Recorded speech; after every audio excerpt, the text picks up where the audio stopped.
Did you hear? At the Alliance meeting, the delegate from Leyden stormed out in anger. As expected, the Imperator is always hiding things from everyone. When has it not caused a ruckus? Silence! That's treason! If it weren't for the great Imperator, you'd have sunk into the lake with those corrupt elders already. And you wouldn't even be alive to speak like this.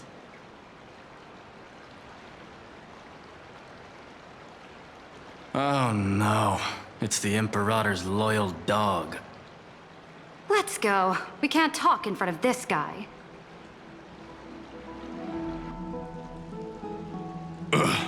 How disappointing. Oh, honored guests, we meet again.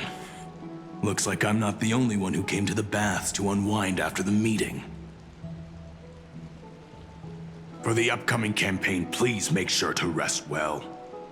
I am Dux Fregoris, a trusted officer of the Great Imperator, willing to fight alongside the Deliverer in the coming battles. Ugh. Another war? Ever since the Imperator took control of Akuma, we haven't had a day of peace. Idle chatter. The atmosphere is a bit tense, with rumors flying around the city. You must be troubled. My apologies. After every Alliance meeting, there are always some pests in the city who get restless. I prefer to ignore them.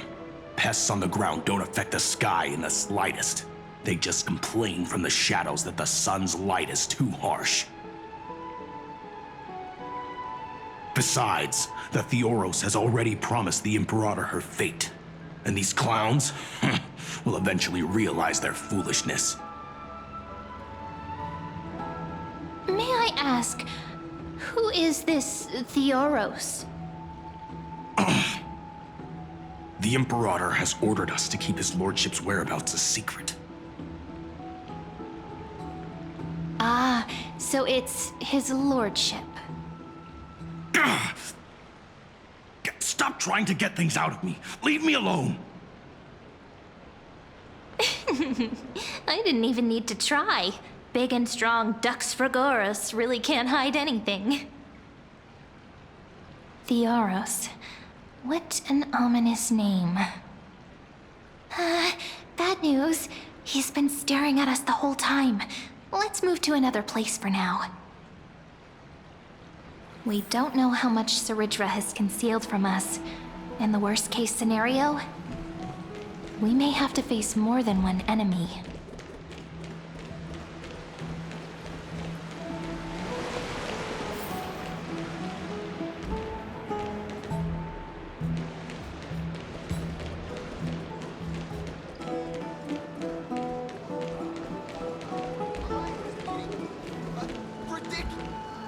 Alliance meeting? More like a cage where creatures with golden blood claw at each other. And Flamebearer who ends wars? Clearly, a tyrant who doesn't deserve such a title. You're absolutely right. While the Imperator's hounds are still hunting down others, let's let out our grievances. You. I know you. You're that tyrant's lackey. What? Here to shut me up for that little imp? Panicking now? Don't worry. I don't care what others say about the Imperator. And she certainly doesn't either. Oh? Children of the Prophecy. Such rare guests. Are you here to relax in the baths as well? The temperature is just right today, so be sure to enjoy it. You should rest well for the next campaign. What? Children of the Prophecy? Another excuse for the Imperator's reckless warmongering. No filter, huh? You should be glad you don't have a seat at the Alliance meetings. By the way, If you still want to bathe, hurry up. Once that predatory fish joins the flow of water and eliminates all the fools questioning the world beyond the sky, you won't be able to enjoy this perfect water temperature anymore. Seems like there's more to Dux Bermalis' words than meets the eye. But would the Imperator actually kill those who question the world beyond the sky? This is the complete opposite from what we know of Akama.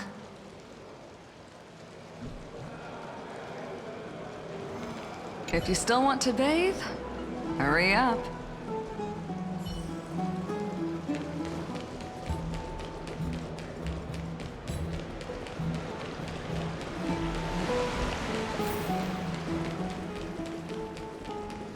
Stop trying to get things out of me. Leave me alone.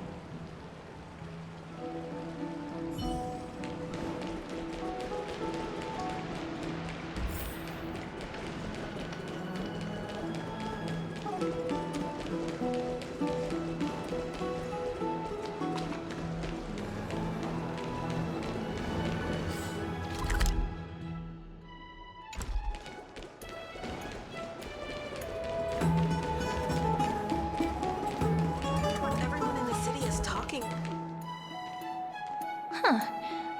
These two are... So many guests today. Let's see who's here now.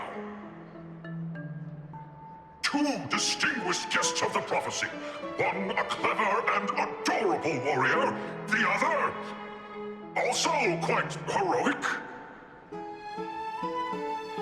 Heroes. I didn't expect to meet you again so soon. How fortunate. It's a pleasure to see you again, Dux Helcalithist and Dux Carminum.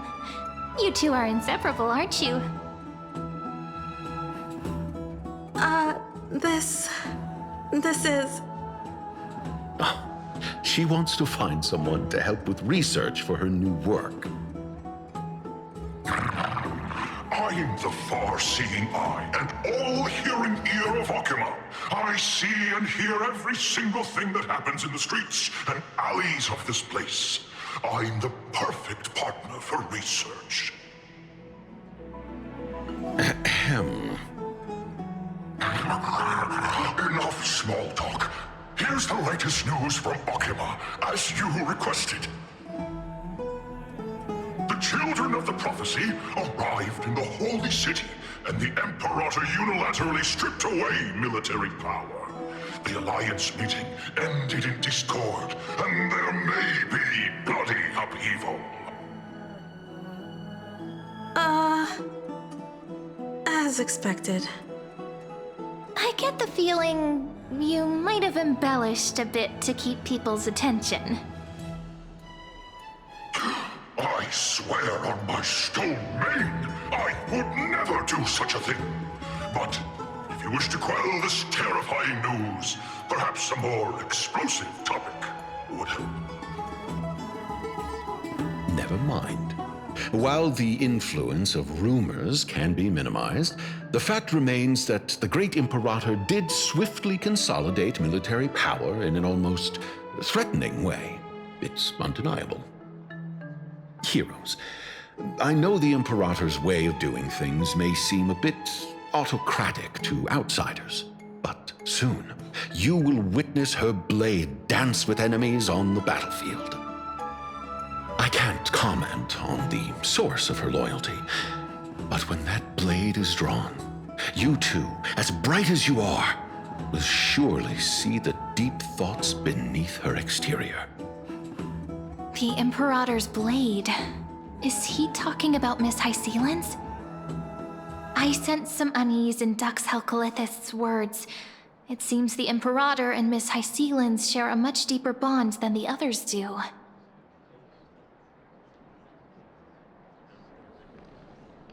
There are eyes and ears everywhere. Is there any place where we can have some privacy? To understand the Imperator's secrets, we have to get past Miss Hysealin's. You two, as bright as you are, will surely see the deep thoughts hidden beneath her exterior. For now, let's think of ways to prevent the rumors from spreading.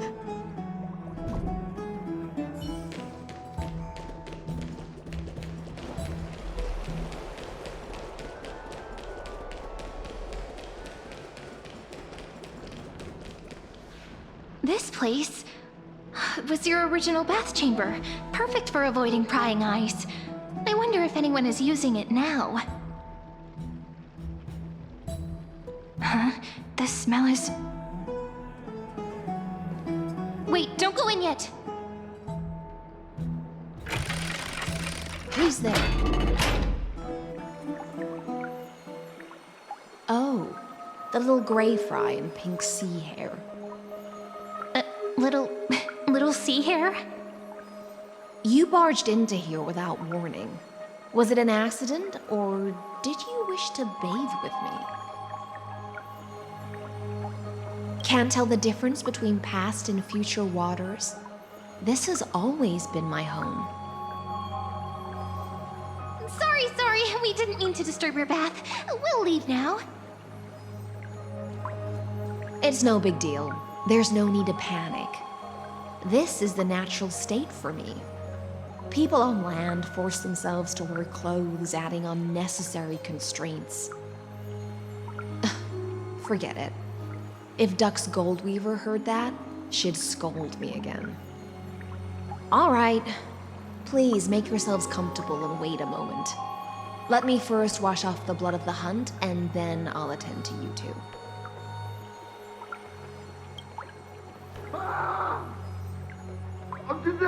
The delegate from Ladon has been assassinated! Quick! Quick, someone come quick! Ah, the broken crab shell surfaces. I was worried it had been washed away by the current.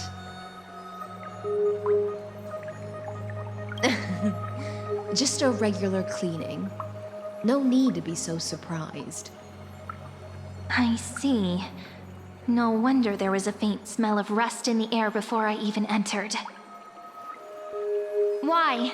Is it because the Ladonians refused to contribute troops to the Flame Chase journey?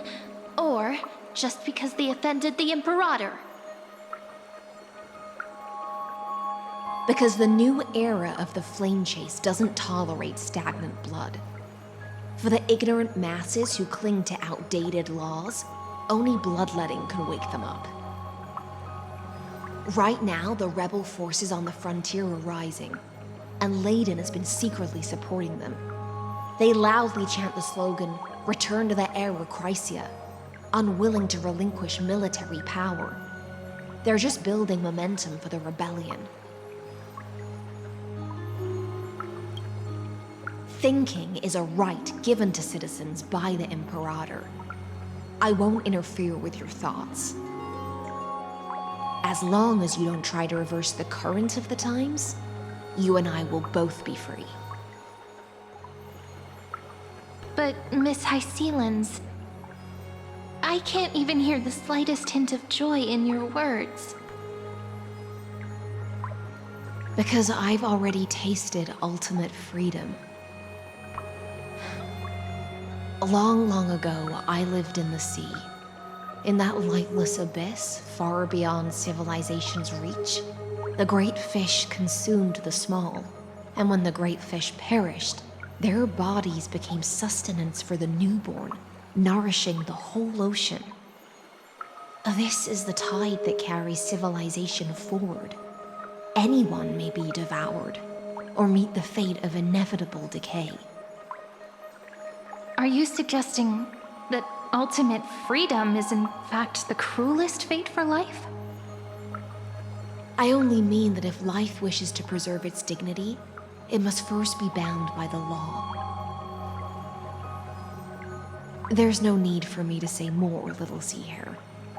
We're of one mind. Whether the Imperator's law can guide the schools of fish and lead us to a truly free ocean, let us wait and see. But for now, let's pause this heart-to-heart. Another fish has come. following the scent of blood.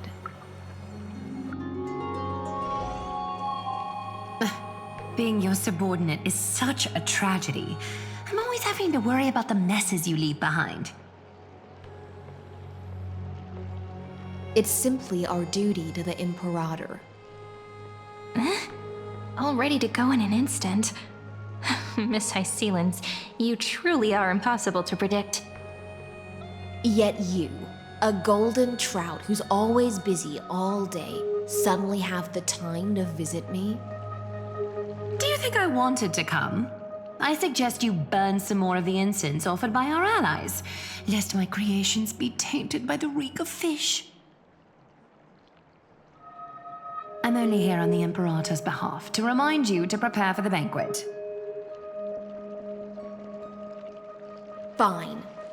But I must retort. What you call the reek of fish, to me, is the unique fragrance of the sea. Besides, if my fine clothes get stained, won't you just gift me new ones? I won't.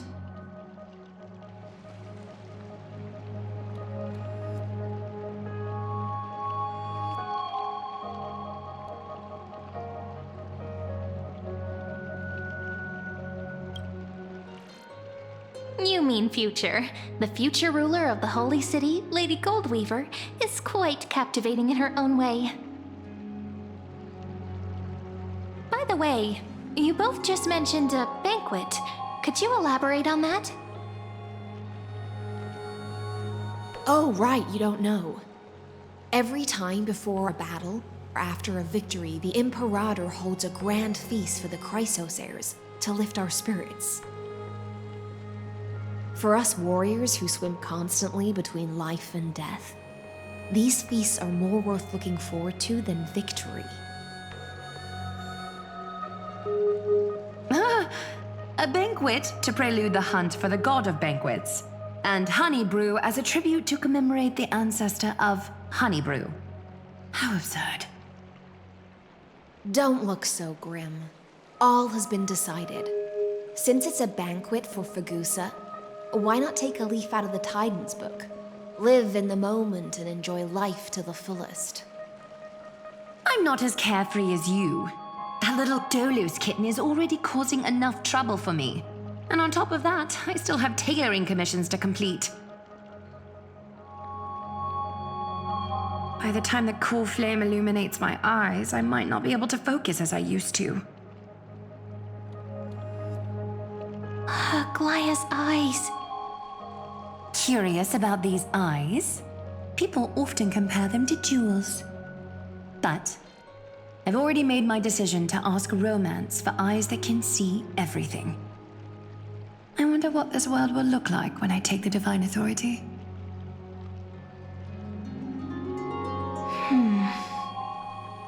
In the future, you will still be the finest weaver in the world. Is this also a prophecy from the Three Fates? It's even more accurate than a prophecy. After all, she has already witnessed it, right?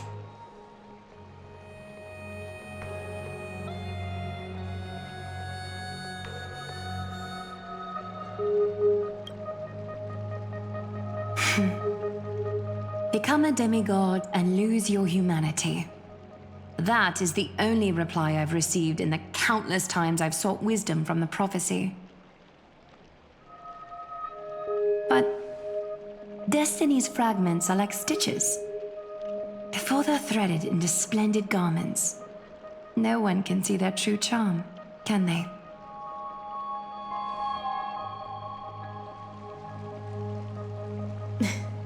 Aglaya has always been troubled by the divine duty she must bear. But thanks to you, she seems to be in much better spirits. Just as she knows how the spinning wheel trembles, I can sense the smallest changes in the damp air. As for whether we know each other well, I've swum beside her since she was a child. Most of the time, I can understand the whispers in her heart. For those words she was too shy to say herself, I'll raise a glass to you on her behalf. Now, I leave this bath chamber to you. Rest well and prepare yourselves. After all, every time we drink and talk could be the last celebration we have in this life. Miss High Sealance has given us the bath chamber. It seems she really does do whatever she wants.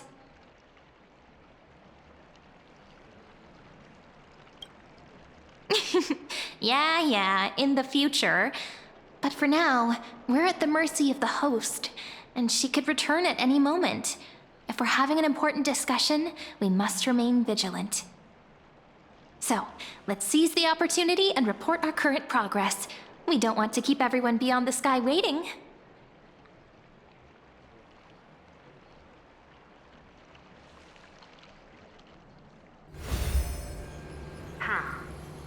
First, while that little empress with a candle stuck on her head didn't explicitly say it, she firmly rejected your request to take over the law. Fair enough.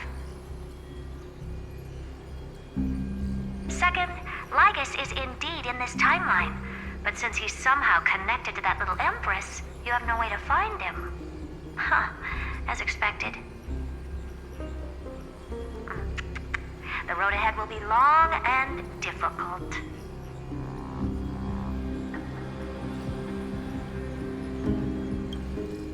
It's all just a guess. What? Did I guess right? We've made some progress here too, but nothing to get too excited about. Our time is short, so let me summarize. Concerning the origin of that Intellitron, the firewall he created uses Catorzane algebraic expressions. But ever since Aiden invented the 9-worded formula, this kind of mathematical logic no longer exists in the cosmos. Lygus is definitely connected to the Genius Society, so stay alert.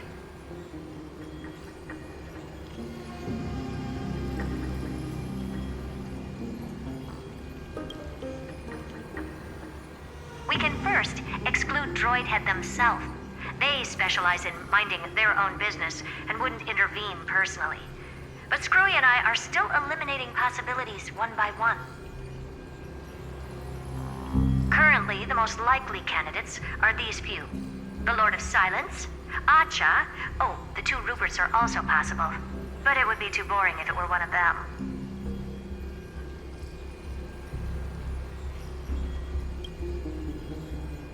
I've told you, his technology is both outdated and complicated, no less than genius.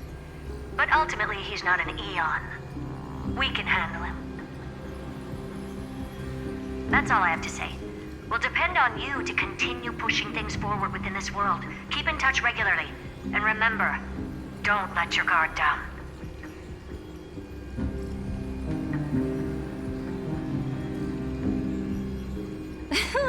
Madame Herta is a real whirlwind. Well then, let's use the banquet Aglaia mentioned as our next starting point. Ceridra's trusted followers should all be present at that time. It'll be a good opportunity to get closer to them. It's settled then. With our great teamwork, we'll be able to deal with anything that comes our way. It's been a long day. We should get some rest now.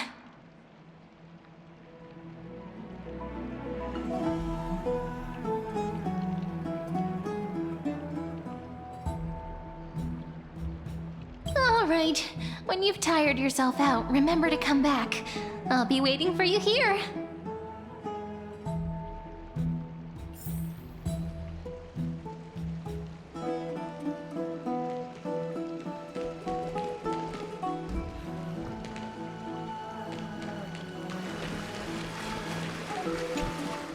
Oh, right.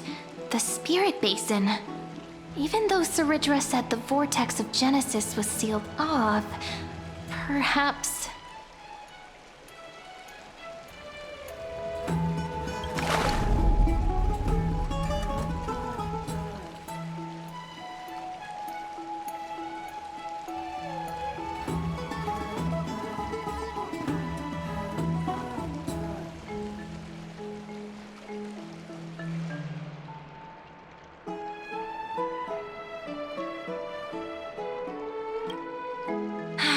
Sure enough, the connection between the Spirit Basin and the Vortex of Genesis is gone. It seems that following the Imperator on her expedition is the only path we can take.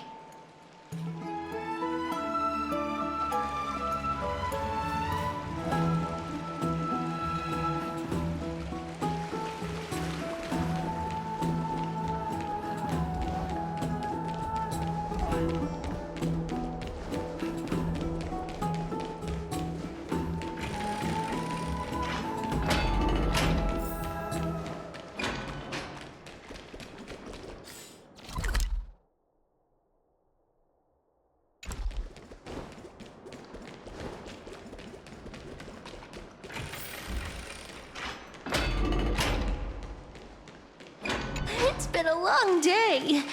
We should get some rest now. Yes, let's get ready for the banquet.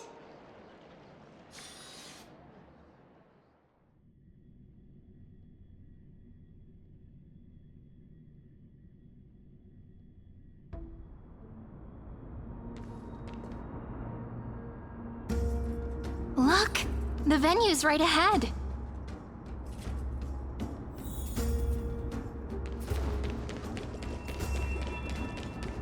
And I can even hear singing. It feels so romantic.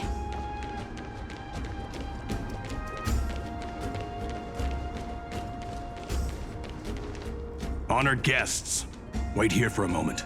You must surrender any personal belongings you have on you before entering the venue.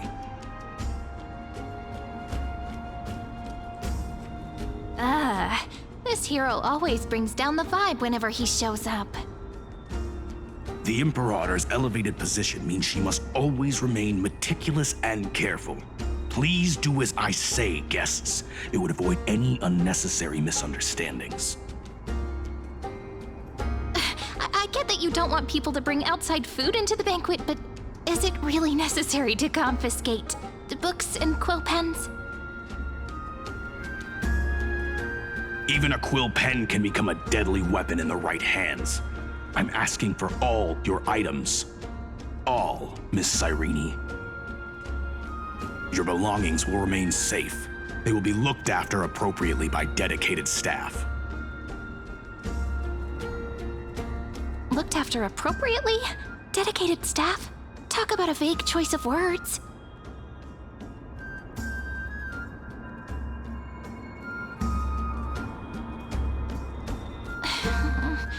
It seems like he's aiming specifically for the chronocognitive anchor. What should we do? True. I had a feeling it would come to this, but I didn't expect such a direct demand. But listen, why don't we go with their plan and hand over the chronocognitive anchor to be looked after? After all, if the little Imperator is paying this much attention to you, she probably already knows all about our whispered conversation with the geniuses. I can pretty much guess what'll happen next. But, think about it. That's actually gonna be our shortcut. I knew it. You and I can practically read each other's minds. Guests. All right, we'll listen to you. Here you go. Also, please pass on a message to the Imperator from us. She can trust my friend, anywhere, anytime. Thank you for your cooperation. The Imperator has some urgent business she needs to attend to and will arrive shortly. Why don't you head in with the other guests first and enjoy the feast? Isn't Ceridra supposed to be the focus of the banquet? But she's not even here. Why is it so difficult to talk to her?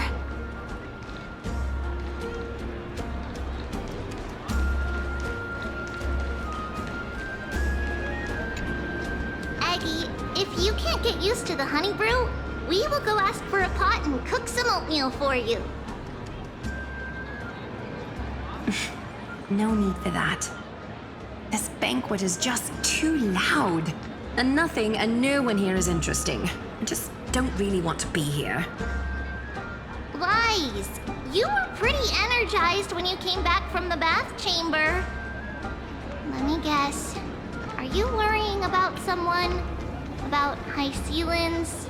Or Little Cypher? You take everything too seriously. At this rate, life's gonna be real tough for you later on.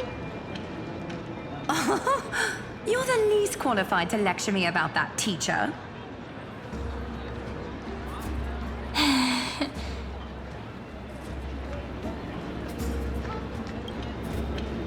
Dear guests, are you here for us? I mean, are you here for Treeby or Eggy? No. I'm just wondering whether you've seen the Imperator. The Imperator? No, we haven't. Our sovereign has always acted however she pleases. Though she gave us ranks, she'd never tell anyone her whereabouts. Perhaps the only thing she tolerates are chess pieces. And the sky reflected upon her crown. I see. Why do you two look so distressed? That's not what the deliverer should look like. Why don't we have a toast? While we still have time for pleasure. Here. To the destinies and sacrifices of the next millennium. Then we will toast to the tomorrow that will set fate free!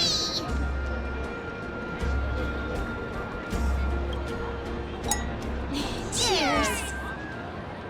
Actually, there are so many people, we wouldn't be able to find the Imperator even if she were here. I know. Let's look for seats that are raised up higher than others.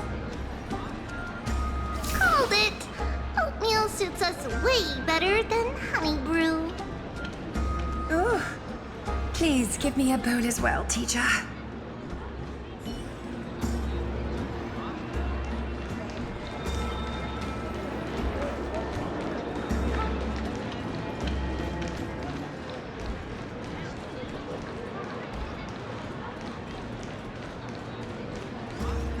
Campaigning against Fagusa? Does that mean we need to fight in the ocean? Is it too late to start learning how to swim?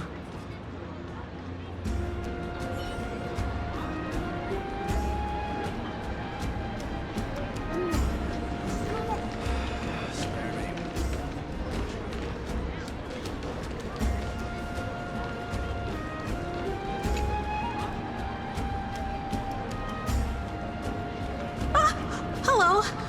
Welcome to the banquet.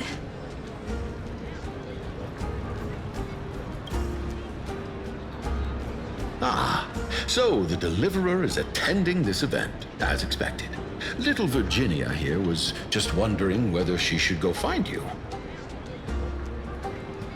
As the great Imperator's historian, I'm responsible for composing poems and songs for everyone in the Flame Chase army.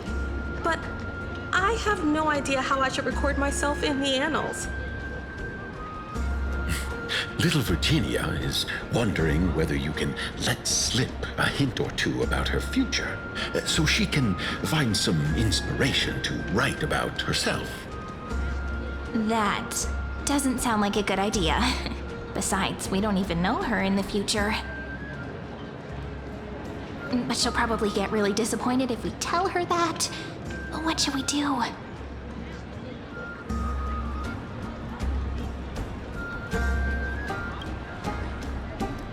All right, I got it. We can't reveal too much, but I think it wouldn't hurt to start your poem with the future. Maybe use something like, "With hope, I write down the tale of tomorrow for myself, silently waiting, day after day, till the moment it fulfills its promise." How's that?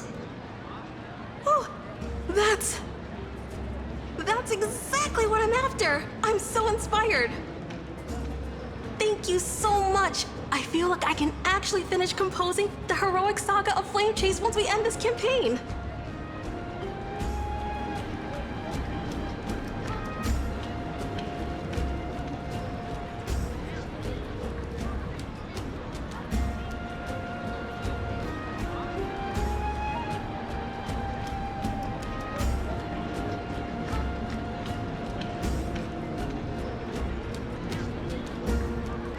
Hey, that wasn't improvised, you know. I memorized it so I could show it off to you. By the way, in return for that, are you able to tell us where the Imperator is? The Imperator? She usually wouldn't arrive this early. She believes that rulers should stay silent in places where their subjects hold private conversations. Why don't we have a toast before she arrives? To reason, which is held but not revealed. To romance, which will surely be returned.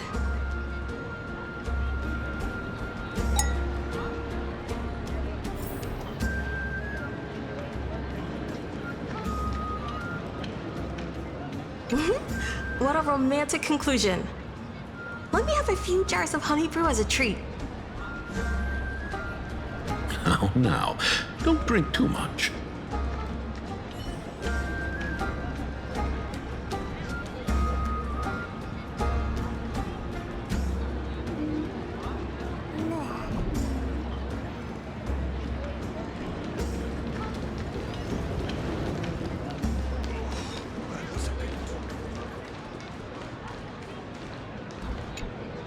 Is there anything else we can help you with, dear guests? Or do you want me to recount the great Imperator's heroic deeds? Hey, Labinas. I managed to get some honey brew that the scholars hid in the cellar. Wanna try it?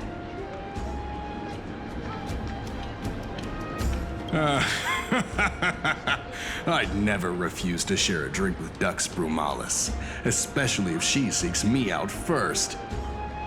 Don't worry, dear guests. The banquet's security won't be compromised. I'd never get drunk before her. This banquet has a never-ending flow of honey brew.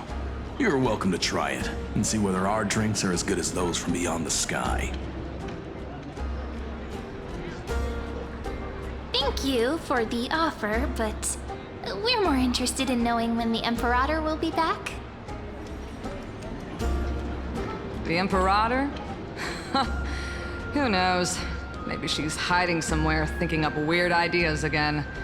If you ask me, she's never treated us soldiers properly, even though we put our necks on the line for her. Hey, I can't pretend I didn't hear that, Seneca. Either retract your statement or duel me. Fine by me. Attendant, bring us 10 more jars of honey brew. I'm gonna make sure he can't even stand straight by the end of this. You wish. Be careful you don't get drunk first. Gray fry. A little sea hare. Please come over and share the delicacies of the deep sea with me. Attendant, bring us 10 more jars of honey brew. I'm gonna make sure he can't even stand straight by the end of this. You wish.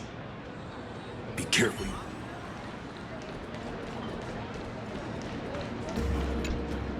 You two have been wandering around the venue as if you have something on your mind. Have the attendants not taken care of you well? No, we love it here. It's just... we're a little concerned, seeing how the Imperator still hasn't arrived. Don't worry. I know what you've been waiting for.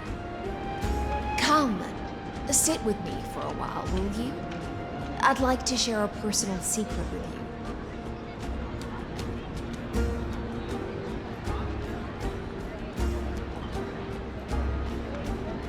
See here?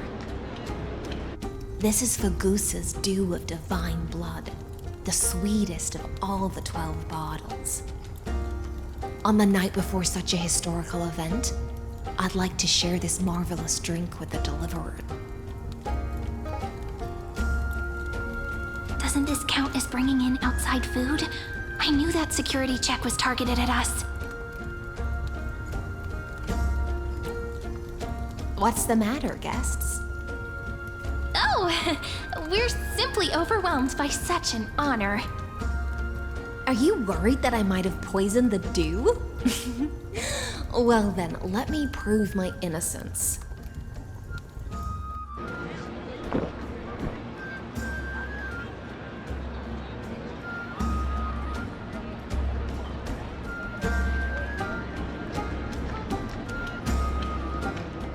See? It's completely safe. I feel like Miss High Sealens wants to talk to us about something. Why don't we go along with her for now? Worry not. Honeydew's not alcohol. It won't get you drunk. On the contrary, it can make your mind even sharper.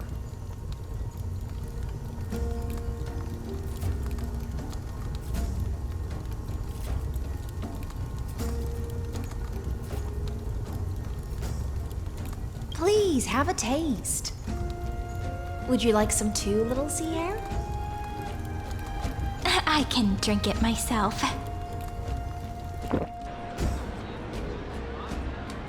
How is it? Sweet enough? Calm at times, tempestuous at others. That's the taste of the ocean. It'll do you good to understand Fagusa's fickleness before we set off to face their waves. Just like how you're about to understand the secrets within this dew. Now, please turn around. Very, very quietly. Don't make a single noise.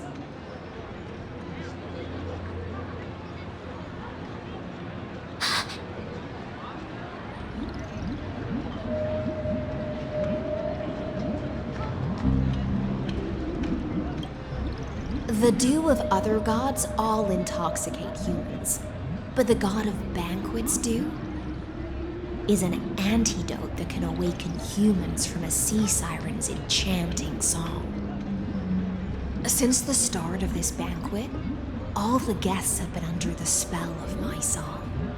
None of them can see the Imperator and that Fioros. But you two, I wish for you to see the truth. Is this also what the Imperator wants? This is my personal request. I can't bring myself to trust that Fioros.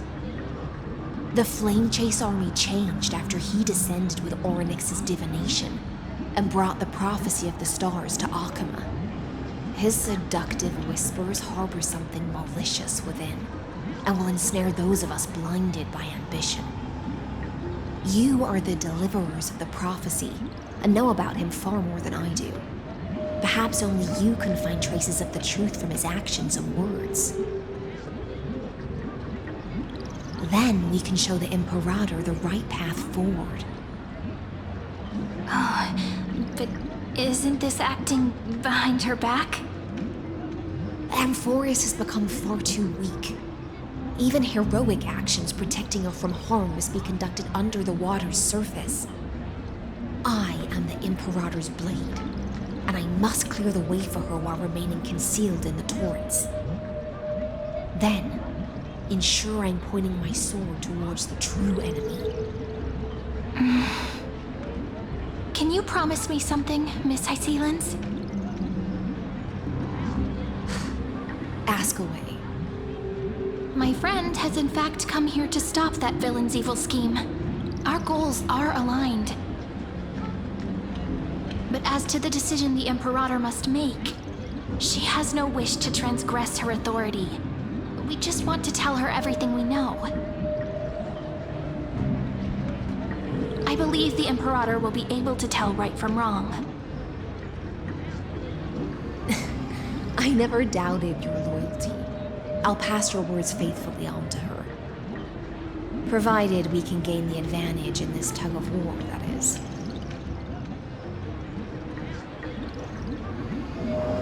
Now, return to the feast. Bring this cup with you and keep your distance. Pretend you are still immersed in the sea siren's fantasia. And I'll control the moisture in the air. That way, you'll be able to listen to sounds from afar as if you were a whale of the depths and hear every word of their conversation. I wish you a victory in this first skirmish.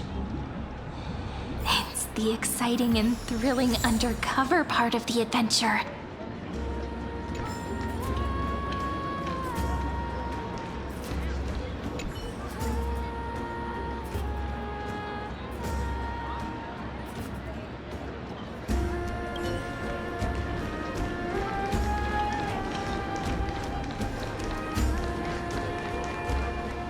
Hold it! Oh.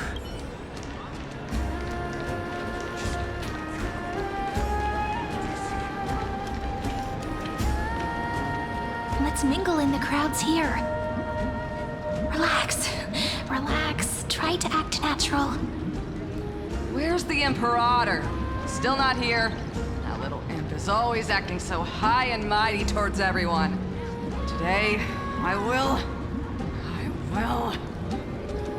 Whatever. Pour me another cup.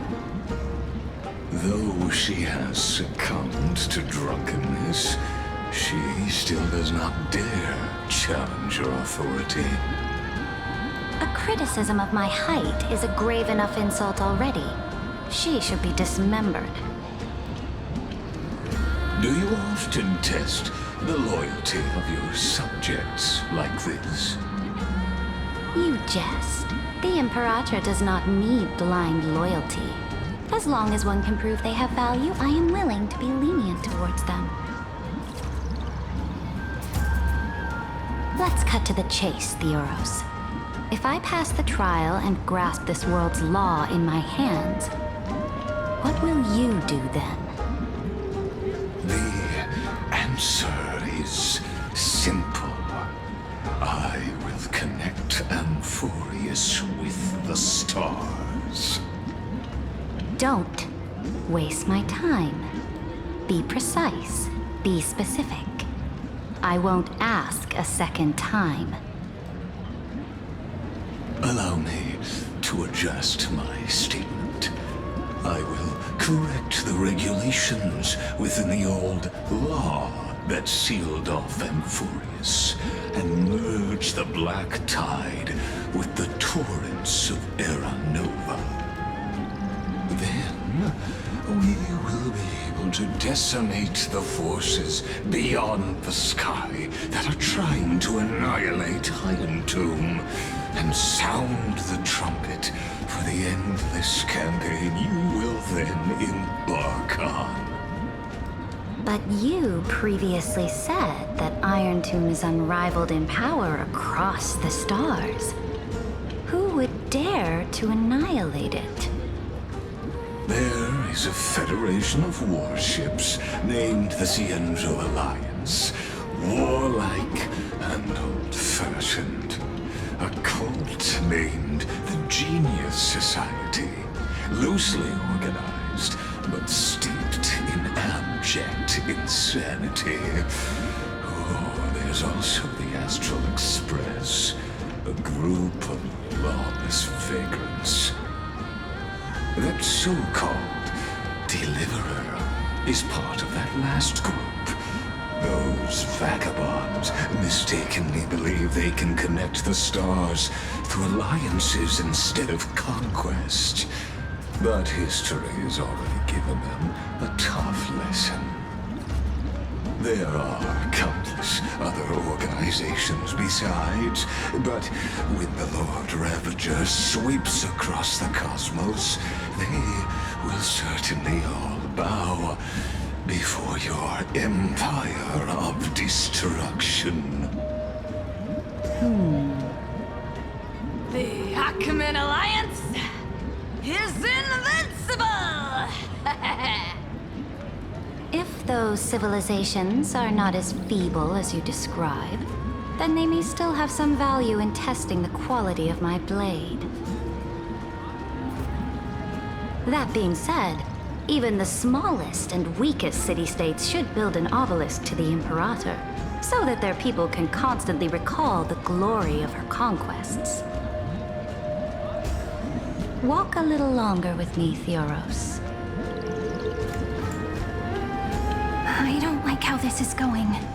Our little Imperator seems fascinated by the destruction. Grapevine, little sea hare. It seems like they're still talking. Get closer. I'll keep carrying their voices to you.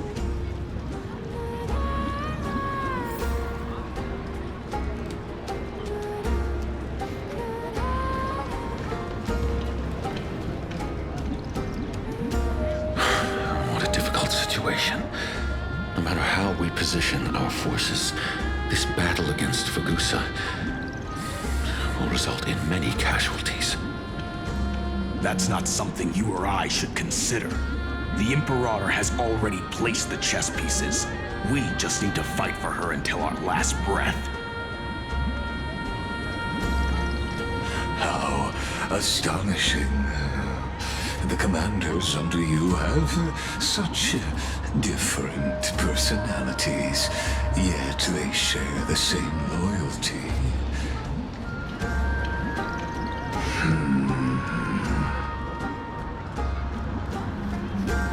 He's looking this way. Quick, do something and pretend we can't see them.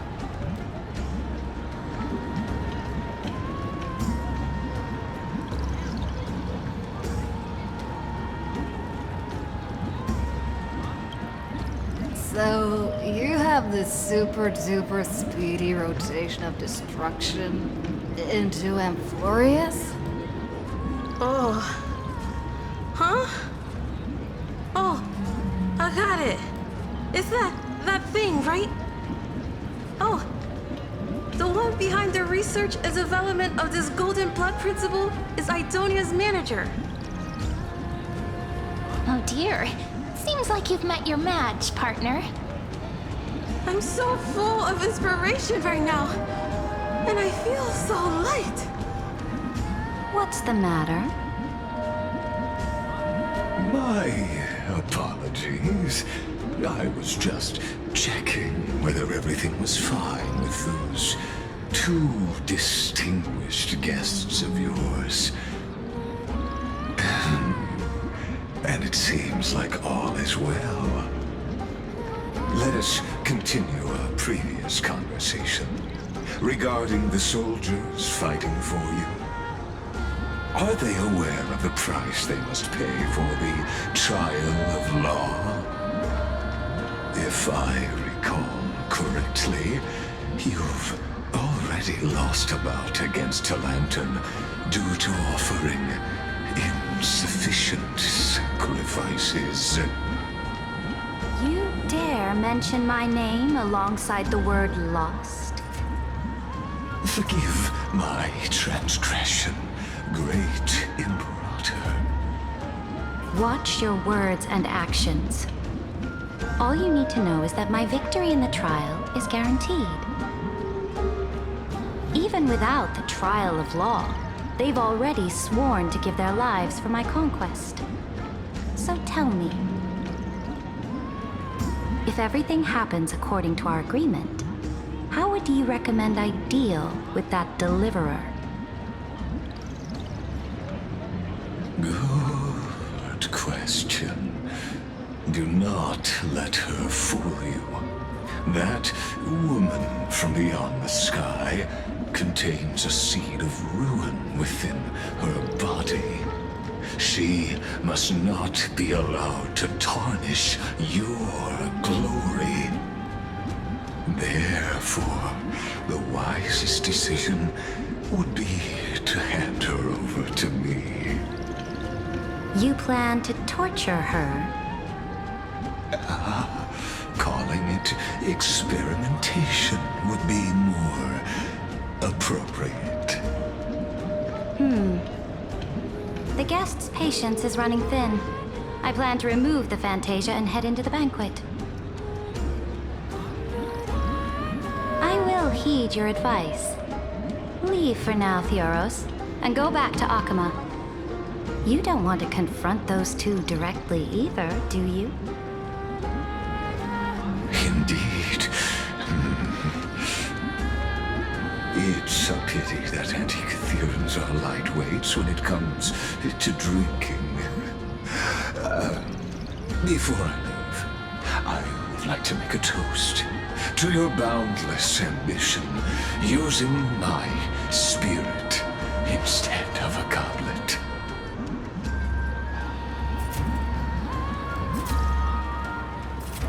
As I expected, that Theoros' schemes have been revealed. Thank you for your bravery, guests. It's time for me to dispel the Fantasia. This will be the Imperator's last public address before we head off, and therefore, likely, the final chance to change her mind. I will try to get you a chance to speak, and I'll also prepare for any contingencies. The rest is up to you.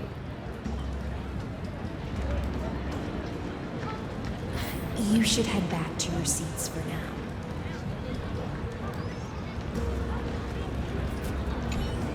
I will try to get you a chance to speak, and I'll also...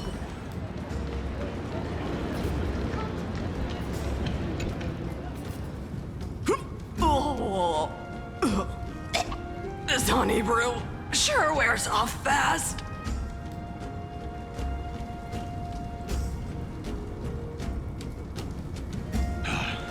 The Imperator! The Imperator has arrived! No need for formalities. I should be apologizing for my tardiness instead. The hour draws late, and I trust you have all had your fill of brews. Therefore, I will not observe the usual ceremonies. Any warrior who has fought by my side should have those speeches memorized by now. The Imperator's word is law. Are you out of your mind, Dux Frigoris? The Imperator hates flattery most of all.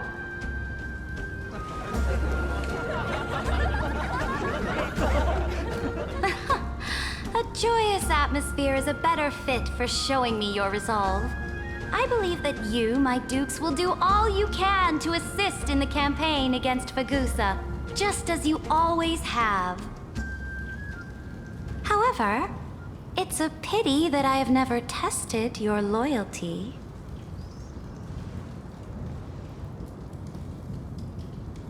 What does she mean? The purpose of tonight's banquet is not to raise our morale, but to establish which allies our alliance can actually trust. And sever the heads of the traitors as a toast to all before we march. Yes, some among us have discarded their vows in order to foment vile conspiracies. Now listen! These traitors are standing right here in broad daylight.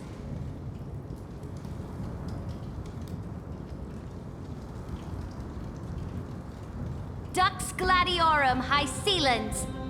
She used the Sea Siren song to immerse the crowds in an illusion and conceal her whereabouts. She then worked with those from beyond the sky to spy on confidential matters, hoping to rob the core flame by force and harm me, the Imperator!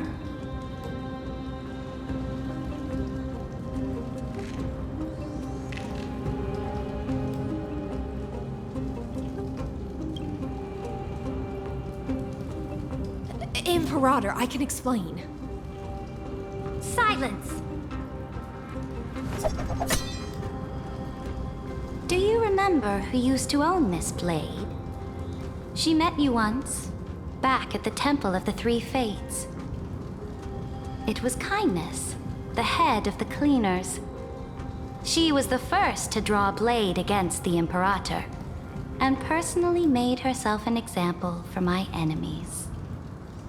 Under the shade of the olive groves, the people of Akama said they would never bow to me.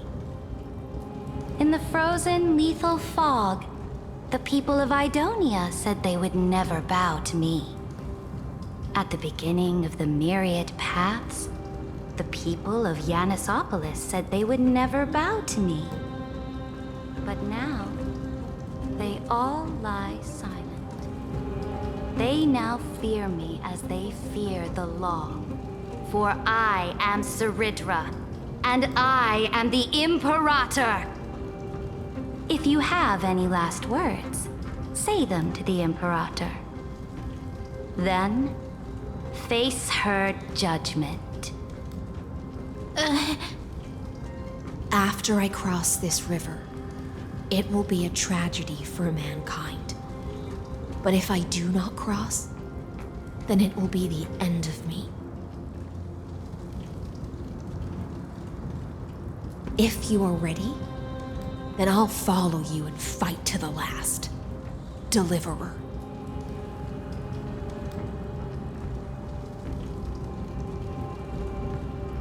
That's right, friend. Now, use your identity and add in a bit of experience and charm and testify to the Imperator as we promised.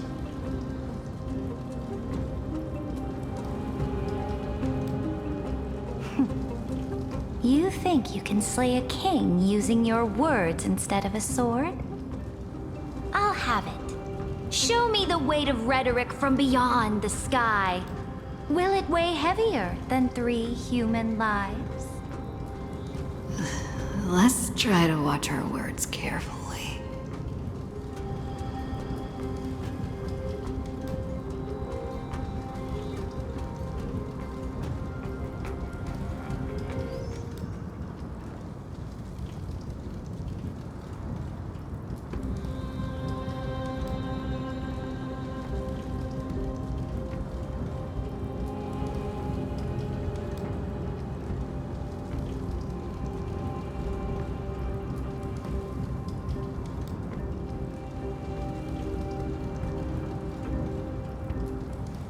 Before I arrived in this world, the Chrysos heir of world-bearing was a young man with the pseudonym of Finan. He came from Aires Elysiae. In order to combat the lies of the Era Nova and deliver Amphorius from the ending of destruction, he lived through history 30 million times, hoping futilely to find a breakthrough. And Cyrene, the young woman standing beside me, also carries an equally heavy destiny.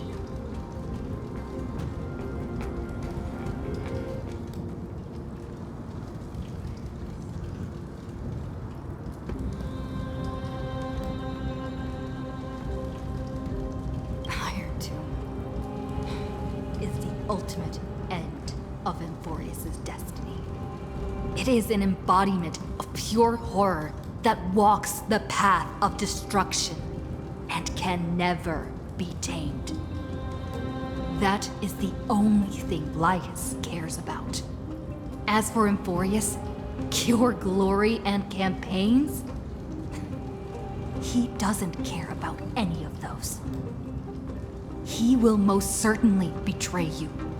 When that time comes, all of us will be ground to dust by the destruction.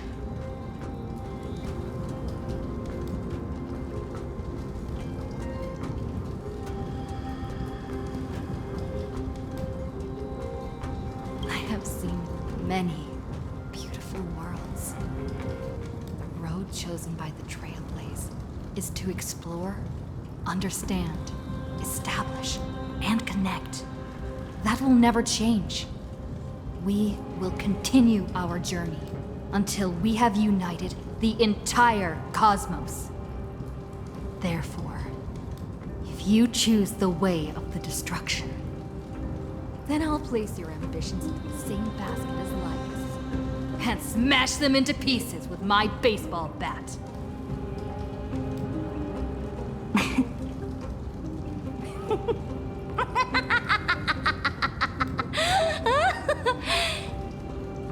That was truly a chaotic speech. All that needs to be said has been said. Dux for Goris, Dux for Malus, escort the traitors to the prison.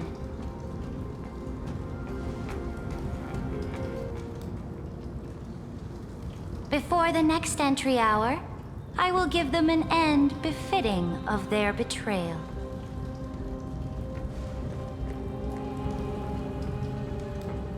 Oh, great Imperator, your ambition certainly eclipses all things. You're still here, Theoros. Of course. As the Theoros, I simply cannot miss this moment, miss witnessing the fall of a nameless one. Or perhaps I am waiting for you to give me an answer. Why would someone as powerful as you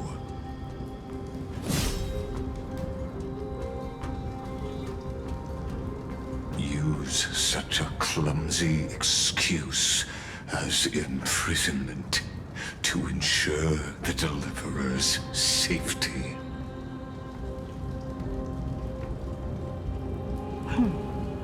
So you finally tossed aside your act.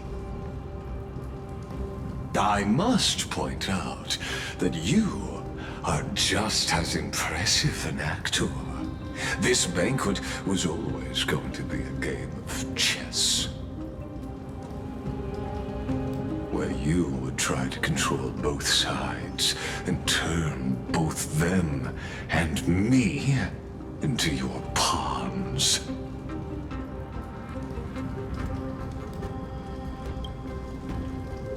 That's right. That little Imperator never trusted anyone. She was always trying to see which side had more sincerity.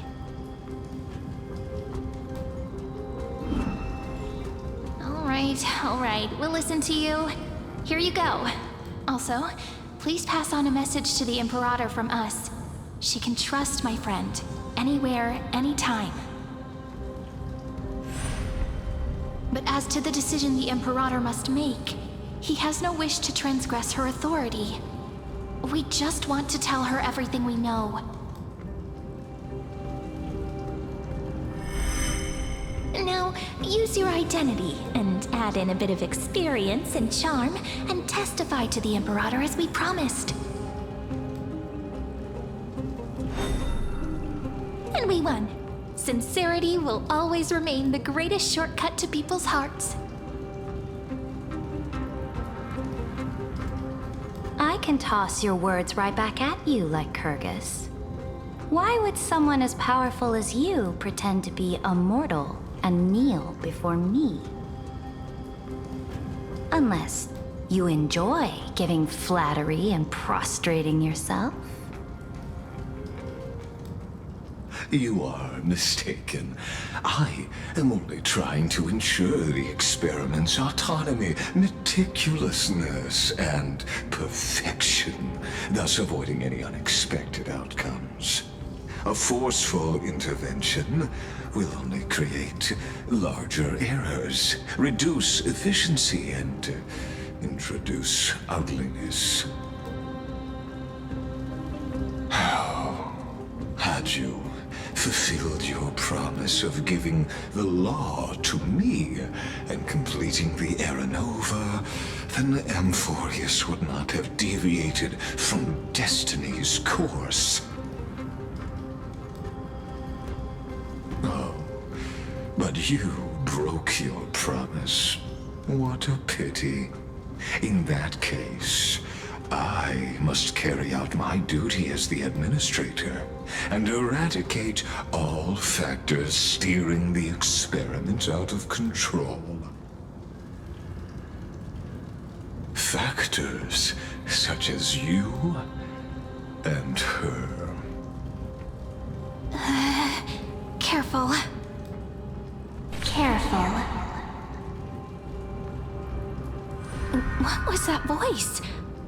Was it Orynyx? I found you.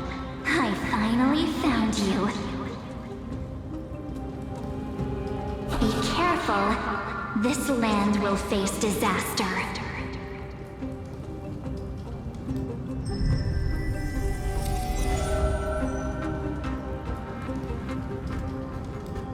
The time of judgment is nigh, my lady. The prison I have built for you is now complete.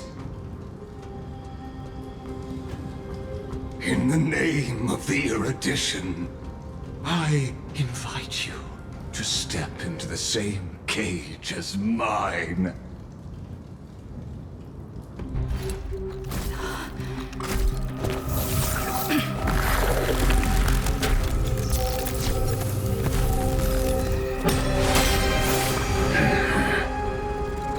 What's the meaning of this, Imperator? I did not permit you to act. A ruler is the only one who can decide their subject's destiny. But, great Imperator, what judges destiny is not the ruler, but gods. Don't forget, my realm only allows for the existence of humanity. Moreover, dealing out extrajudicial punishment equates to defying the law, and the culprit is to be sentenced to death. But you have seen how I can erase life from this world with just a clap of my hands. I fear you are still quite unaware of your current situation. Allow me to reiterate. I am giving you a simple choice. To collaborate or to be destroyed. There is no other way. Shameless behavior. If that were true, you would have killed me long ago. You, in fact, cannot kill me. I guessed it the first time I beheaded you. Because of the law, you cannot be completely destroyed. And the same is true of the Chrysos heirs.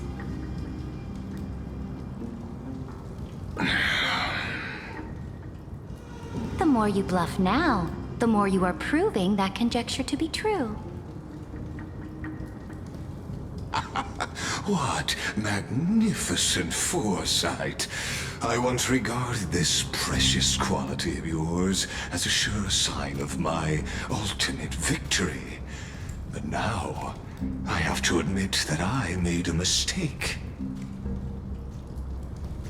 Yet, as a mere mortal, how will you contend against the Theoros? We are both slaves to hubris. But do you know what differentiates us, Lycurgus? I will never be blinded by my pride. If I wish to break the scale's balance, I only need to appeal to external forces and use them for my own ends.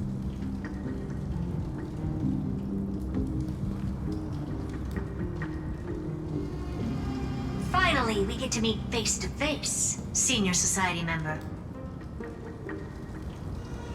I offer sincere acknowledgments for your many past achievements, but I must deeply regret your current perspective.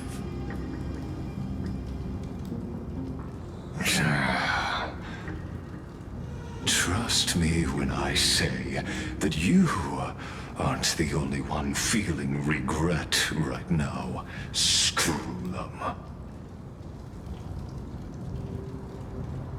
So you two are the allies from beyond the sky the Deliverer spoke of, and why she demanded the divine authority of law.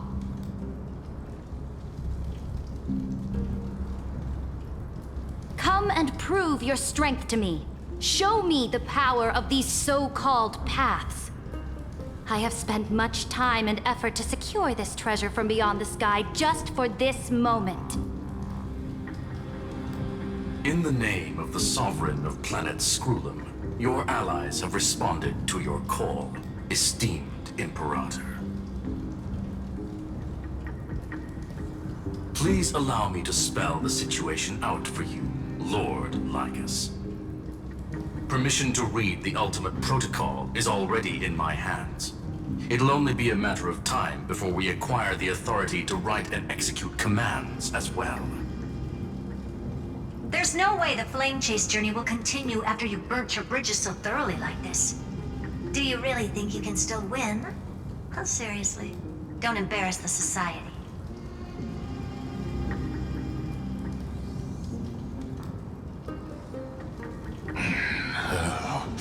I understand that a near zero possibility does not equate to zero.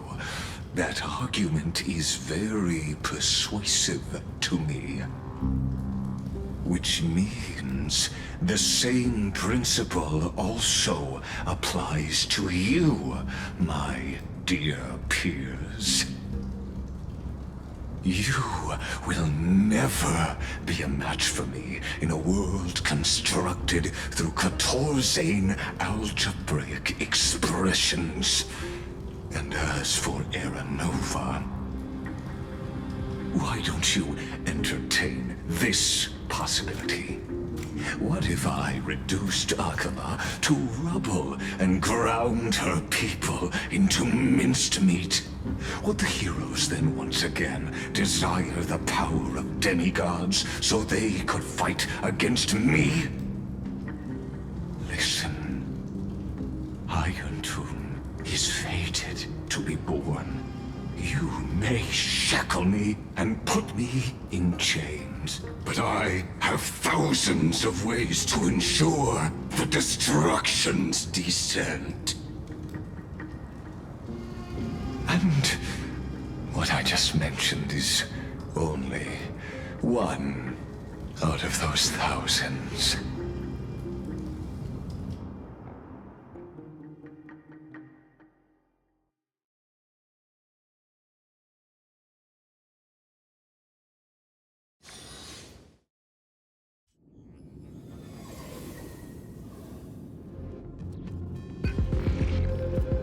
This is the place outside the legends.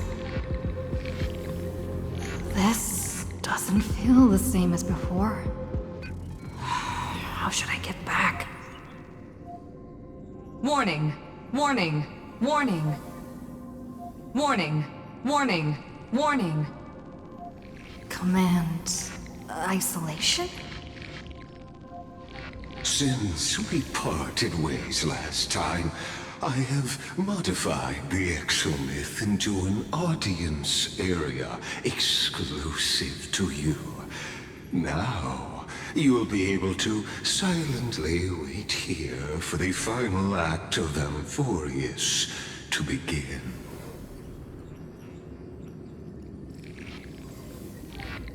Oh, we always feel so powerless before fate, don't we? This could, in fact, be a wonderful opportunity for you. From the audience's perspective, you may better observe the workings of the erudition at a macroscopic level.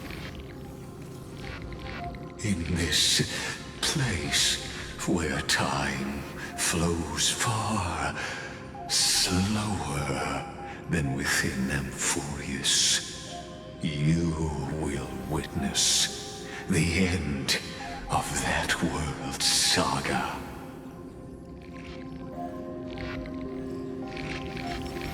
The answer concerning the prime mover of life and the total destruction of the erudition.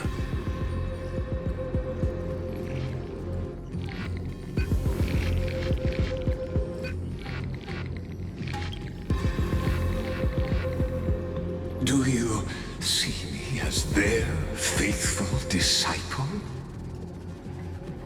I am certainly not.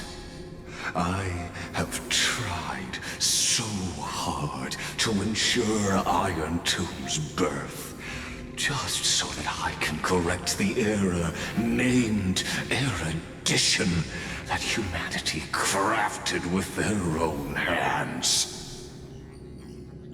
Oh, how I yearn to return to those days before Noose was born.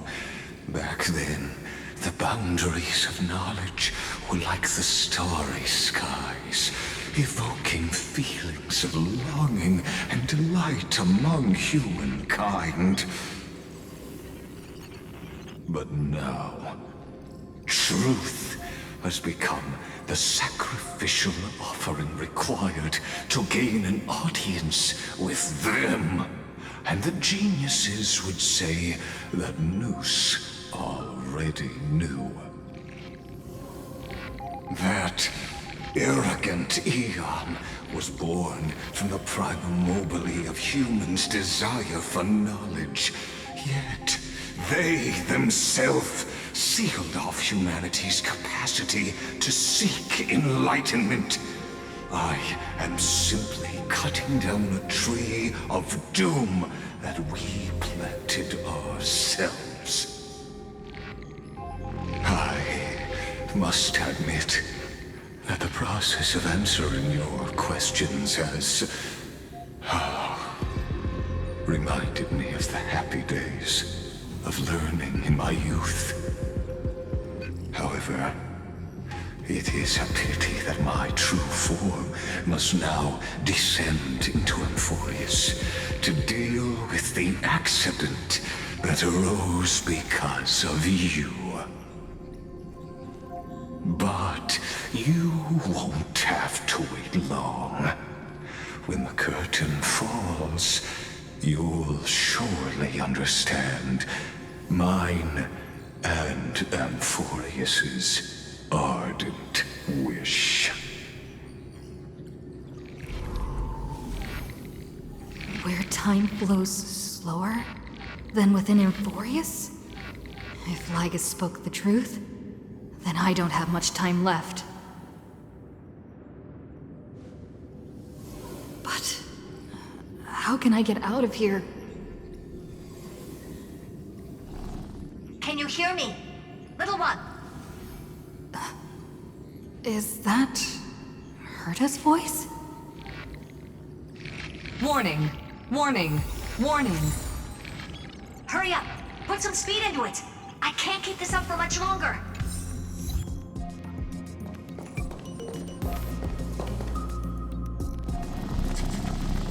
That old Intellitron overlooked one little detail, and Screwy and I finally found an opportunity.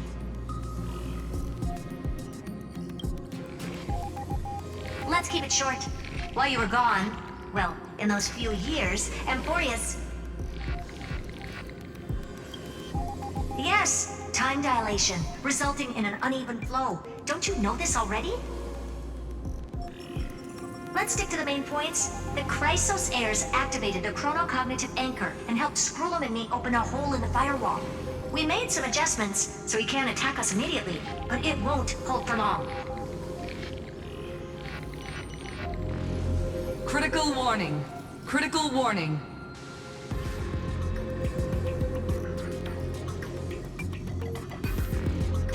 Time is running out.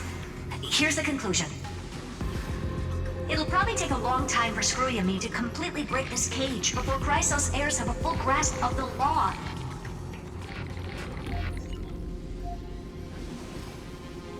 To be safe, we'll continue to launch side-channel attacks on the system to give you opportunities to escape. You need to seize these opportunities. So start moving, and find a way to pull off a magnificent jailbreak.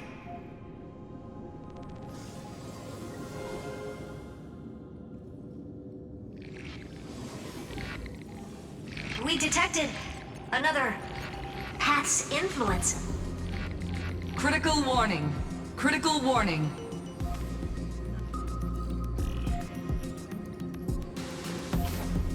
Its power is strong. May be able to help use the path's power. Make it detect you. Unauthorized communication terminated. Is Herta saying a certain past faction has arrived in Amphorius, and I can ask them for help?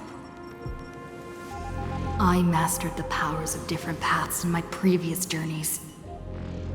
Think hard and figure out exactly which faction has arrived at Amphorius, and which path's power I should use to call for reinforcements. Are these showing my memories? With the Stellaron in my body, I woke up at the Herta space station and gained the power of the destruction. A world that'll give rise to a Lord Ravager would definitely draw the attention of the destruction. The Stellaron in my belly is gonna be super useful.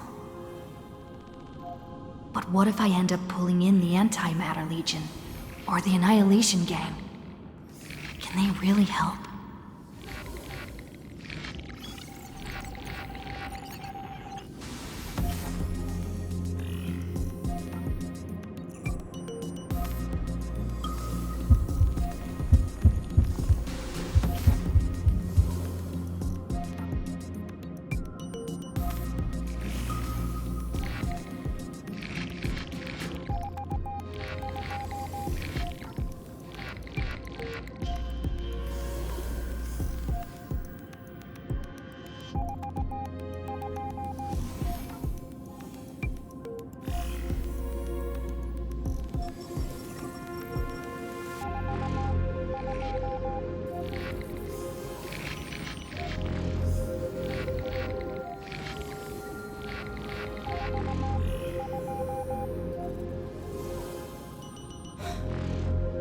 Failure is not necessarily a bad thing. This power wasn't gonna call up anyone nice after all.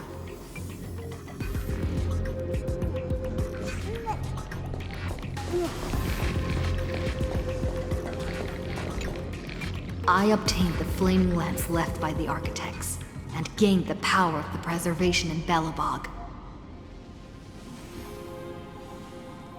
That's right!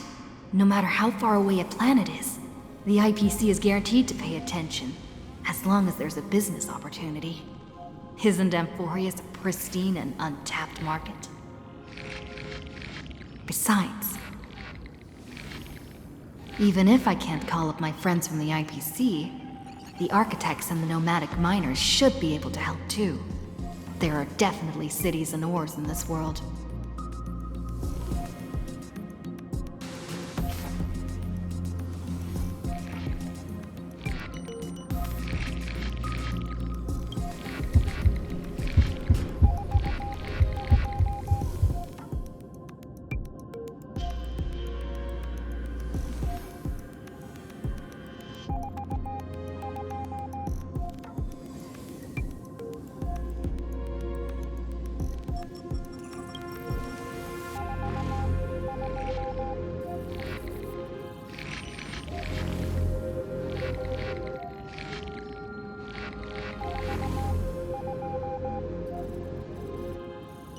Seems like since Amphorius has no overseas market, the IPC's hand can't reach it.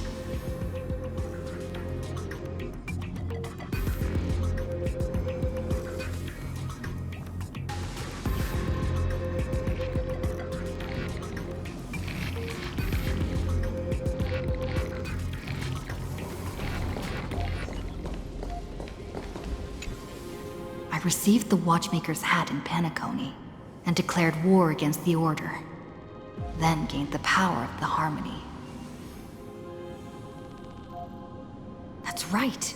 The benevolent family must still remember me for saving them. Their music echoes throughout the stars, and they'll definitely want to help. Come, dear hat. I've put you aside for quite a few chapters already. Sing with Clocky. The world is in harmony and the stars shine bright.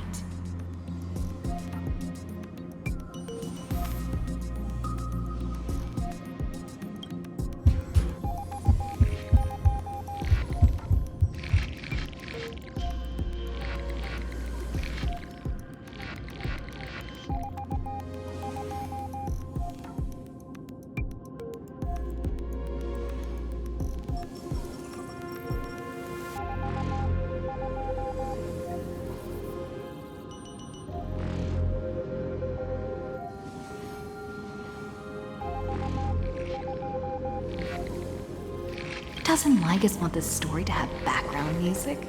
He has such terrible taste. The Remembrance. That's right. I came to Emporius because Black Swan asked us to come. And I even got a glance from Fu Li here. The Garden of Recollection must be intricately involved with Emporius.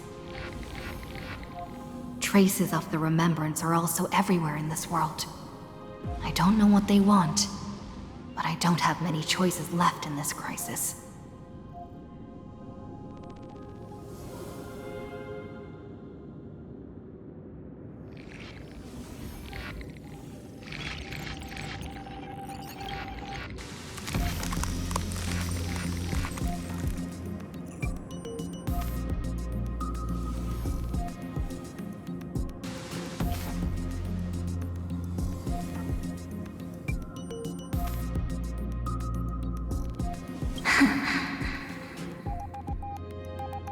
I finally found you. Following the sound of memories. A Pathstrider walking both the Remembrance and the Trailblaze.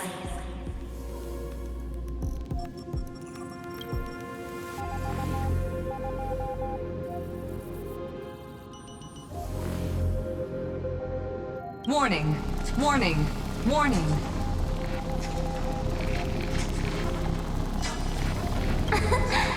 Erudition's prison cannot stop us, for we lie outside the logic of zeros and ones.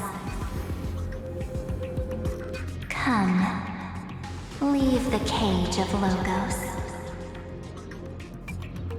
The mythos of Amphorius waits for you to continue its story.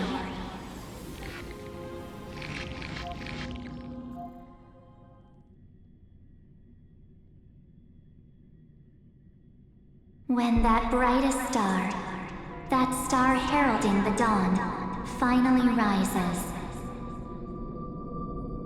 a boat, so used to drifting, at long last enters an island's safe embrace. Oh, Pathstrider, we have helped you break free. Hurry and set off. The Child of Remembrance awaits you. March? What's she doing here?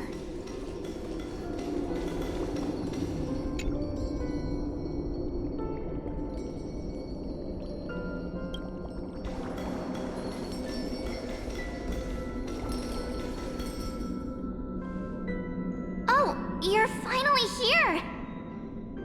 We haven't seen each other for such a long, long time. My good buddy, I've really, really missed you.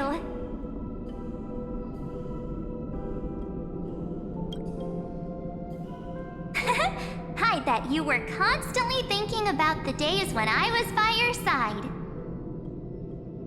It's been so boring waiting for you in this place.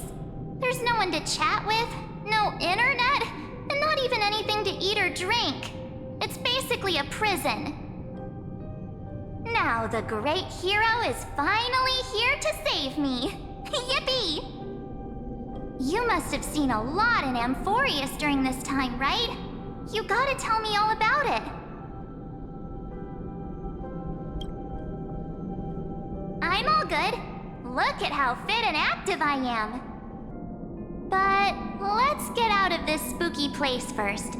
This is not a good spot for a reunion chat. Why don't you take me back to reality? A strange voice told me that I can enter Amphorius if I keep following this road. So, let's head off. I still don't know what that world even looks like. Why does March feel so weird? What are you standing around for? Do you actually like this place? Get moving. Hurry! This door should be the exit. Maybe my instincts are wrong. Let's follow her first. Maybe my instincts are wrong. Let's follow her first. Are you okay? You haven't said anything for a while. Has it been so long that you're still missing me? There's no time to waste, though. The Chrysosayers and the Geniuses are all waiting for you. No. The discrepancy is getting worse.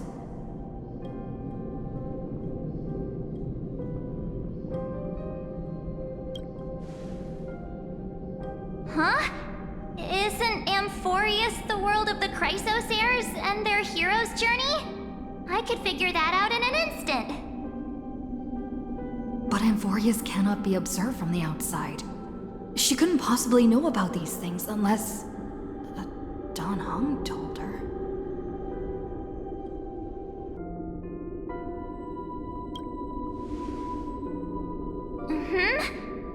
No, he's not.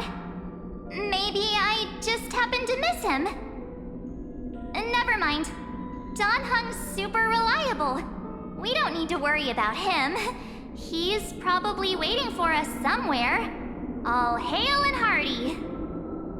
No. The Geniuses would have made sure that Dan Heng made it back on the Express. Besides, the March I know wouldn't be so dismissive about her companions. Something's not right. She's not March 7th. I guess you have something you want to say to me? Then there's no need to feel things out first. With questions. Let's treasure the time we have together and be frank.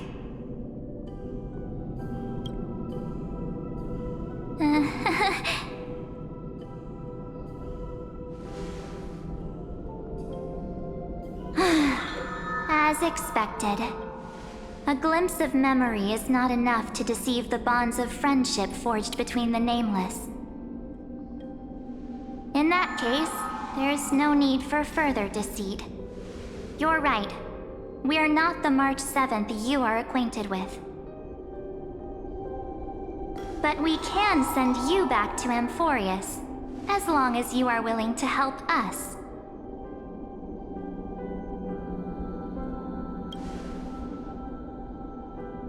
We'll introduce ourselves to gain your trust. We are the Garden of Recollection. You should be very familiar with that name by now. Just as a reminder, while you hesitate, time is quickly ticking away in Amphorius. Working with us is the best way to stop the enemy of erudition. Erudition would treat any results unrelated to the experiment as garbage and throw them out. But we don't work like that. The Remembrance treats all these instances as important materials needed to weave the universe. Besides, this would be child's play for a great hero like you. It won't be hard at all. Also, if your plan fails and the big bad Iron Tomb manages to get out, then the whole cosmos will be in danger. Wouldn't it be better to have an additional failsafe? As long as you help the Garden retrieve what we want, even if Iron Tomb reformats everything in the physical plane, we can use Remembrance to reconstruct the entire world. Or, should we say, the entire universe. So help us. Find where Amphorius's memory began, and bring it out. The Master of Anastrava has already glanced at you. Don't deny it. That storybook is the best evidence. Say, you aren't seriously gonna be moved by their pretty words, are you? I am the one who commanded those little ones to lead you out of the prison. But I didn't expect to attract little gnats trying to take advantage of the situation. While Remembrance can help you return to Amphorius, there's no need for you to do it the way they want you to. Of course, there's also no need for you to make any deal or pay any price. For you, this is probably a long time no see. My dear.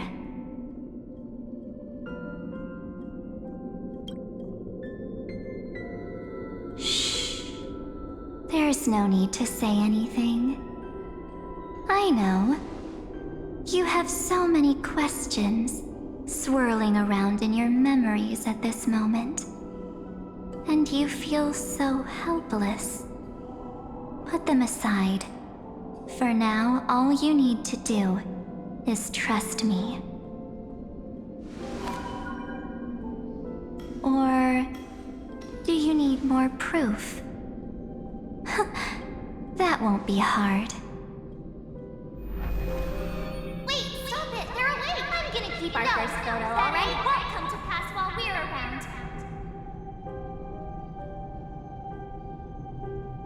And now The statue. Is that Don's brother? Oh, did you hear that?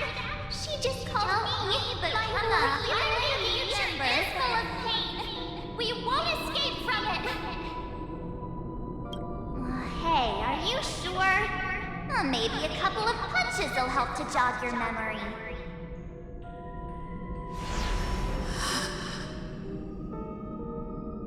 It's as if they all happened just yesterday, right? I don't want to lie to you, which is why I will not use her name. The third month of Amphorius is the month reserved for the Veil of Evernight. So, place me into your memory using the name Evernight for now. I'm happy to explain more, just not now. We might have a lot of time to ourselves, but Amphorius does not have that luxury.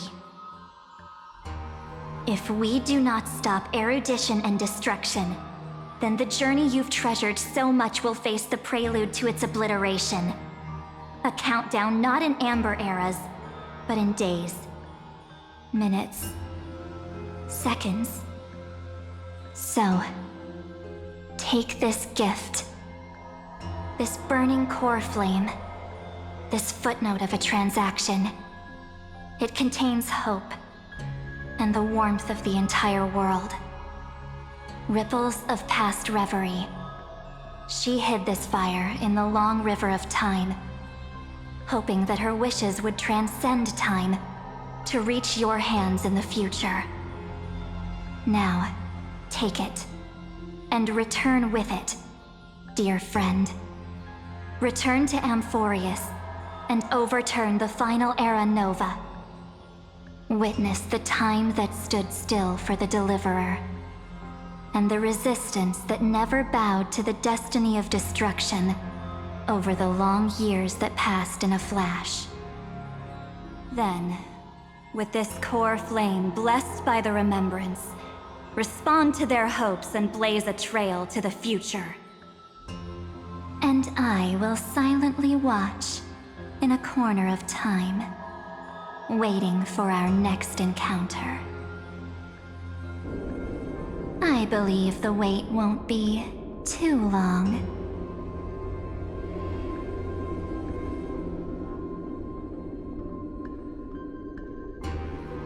What exactly is happening? Keep going. Keep trailblazing. For Amphorius. For you. And for the March 7th in your memories. Go forth.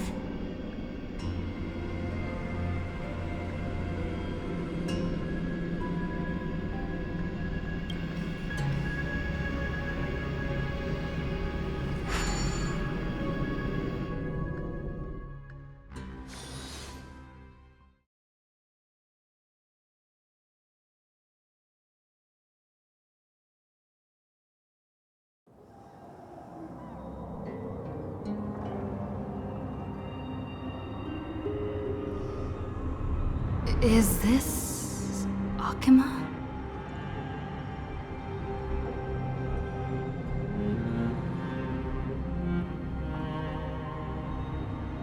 No one's here.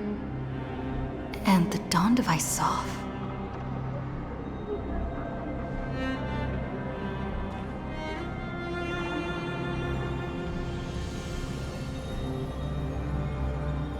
Am I too late?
The chronocognitive anchor?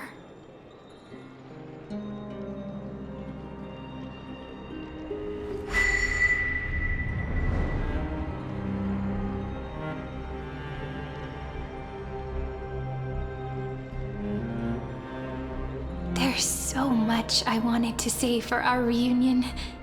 Yet now that you're back, there's only one thing to say. Welcome back, friend. It's been such a long, long time. You must be really confused right now, aren't you?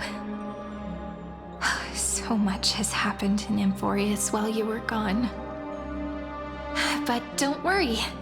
The Deliverer can't afford to be lost, no? Now, please follow me and turn the pages of time and hear the words everyone left for you. I'll tell you the story of this 1,000-year journey. That way, it won't just be my memories alone. Cyrene can't hear me?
Scenery of the past has resurfaced.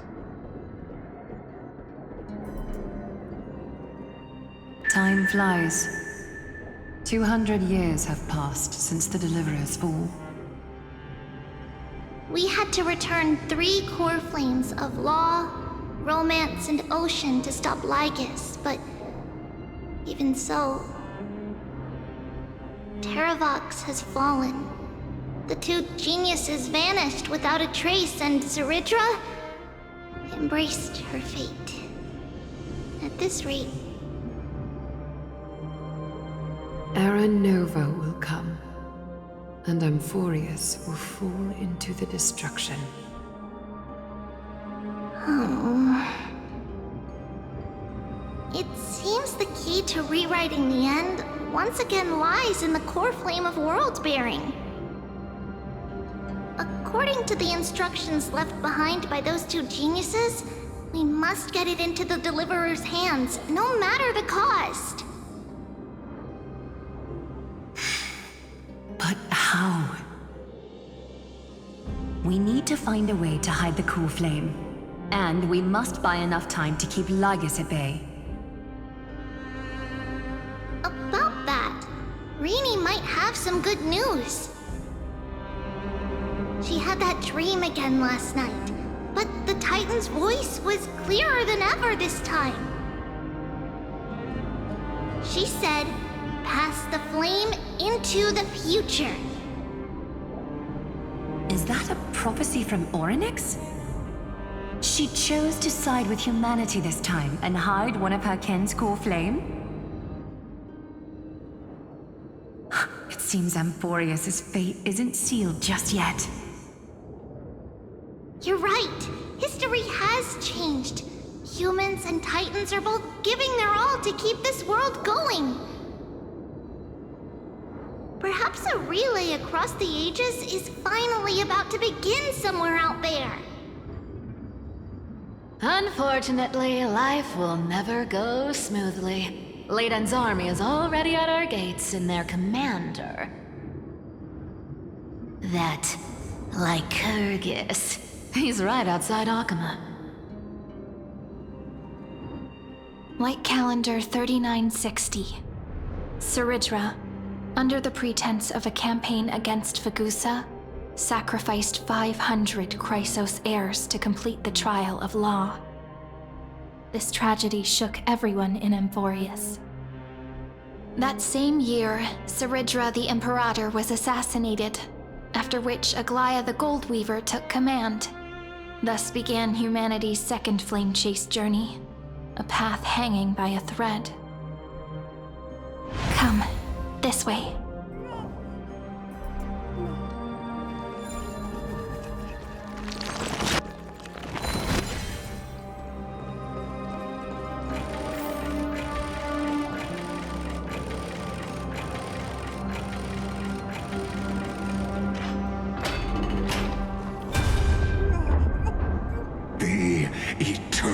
Holy city? What part of the Memorial Palace lies in ruins? Countless mortals have perished because of your stubborn resistance. It's time you learned the cost of refusal. Now, answer my question again. Where is Kefali's core flame?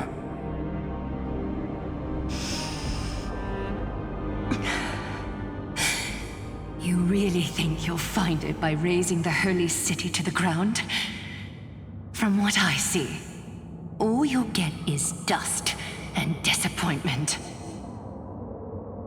Don't forget, you can't kill the Chrysos as mentioned in the prophecy because of law. I have never denied that. Which is why I now place my hope in the faithful citizens of Akama. Perhaps they'll give me what I seek in the echo of your screams. Now then, I'll be cutting open your chests and using your scalding golden blood to baptize the masses. Allow me to apologize in advance. We shall start with You, blind and foolish Lady Goldweaver. Leave this to me, Lady Aglaya. You must get away now.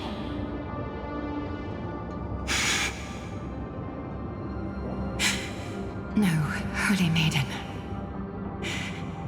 I'm the one who must stay. What? His conspiracy won't succeed. Because Romance is ready to make good on their promise to weave an indestructible armor for Amphorius. Its name is Solidarity. You must escape with your life and carry word of my death to those still fighting, then keep going with them. Just as the Imperator lit the torch of resistance with her death, my passing will make this flame everlasting. Take good care of it, guide it to the future, and place it into the hands of our deliverer. 50 years later, Lygus led his forces again to Akama. He charged directly into the Holy City and razed the Marmorial Palace. History would name this battle the Third Siege of Akama. 90,000 brave souls gave their lives for Akama that day, including their fearless leader, Aglaya. Go forth, deliverer.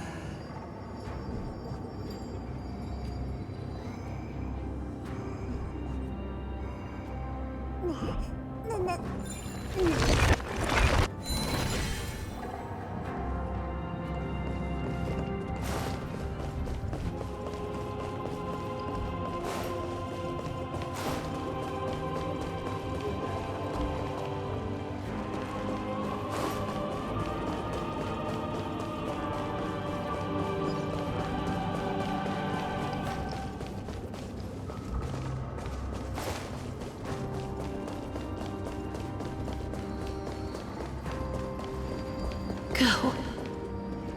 When the frost melts and the snows give way, the flowers will bloom again. You'll find me there.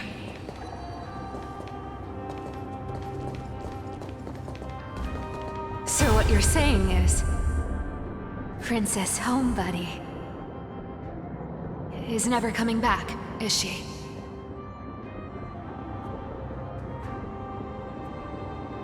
She just left, like that.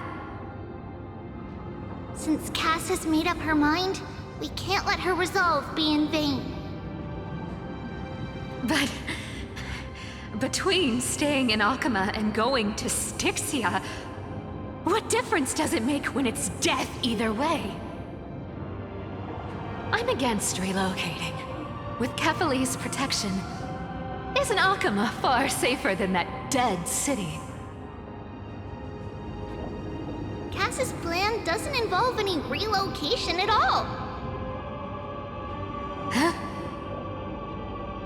Like you said, Akama is humanity's refuge. We never intended to get everyone moving to Styxia. It's just on Cass, Hysealans, and me to prepare the final trump card for the Deliverer. Wait, what kind of trump card needs all three of you demigods to throw yourselves away? We must lay down the path to the future so when the Deliverer returns, they'll have a clear road to reach the location of Aaron Nova. Styxia sits where death meets the ocean. There, with the combined powers of ocean and passage, we can summon a current that leads to the vortex of Genesis. And the demigod of death will forever guard that secret path until she returns.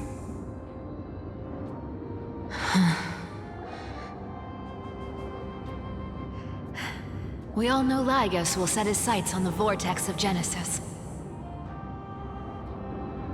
That's exactly why we have to do this.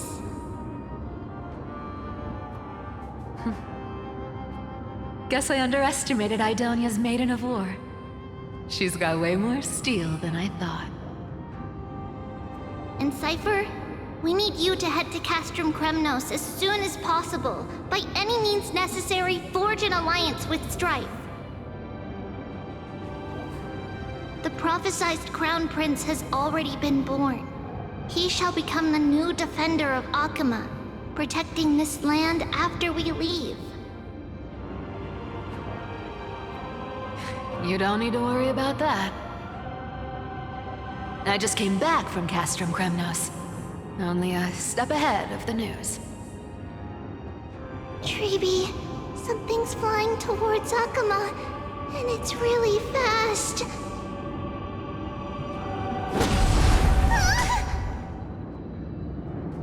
What is it? It's a spear! It's the Kremnoans. Their king's already here.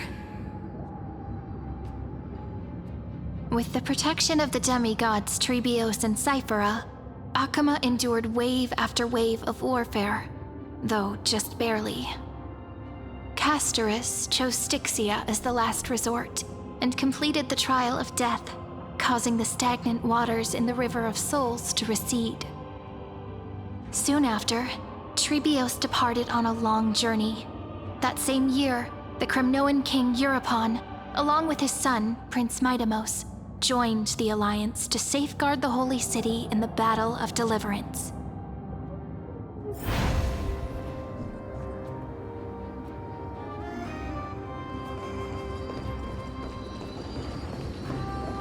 Go on, and see you tomorrow.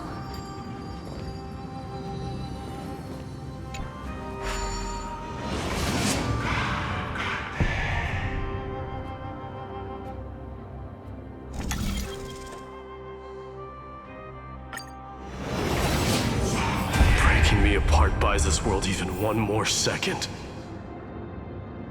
then so be it.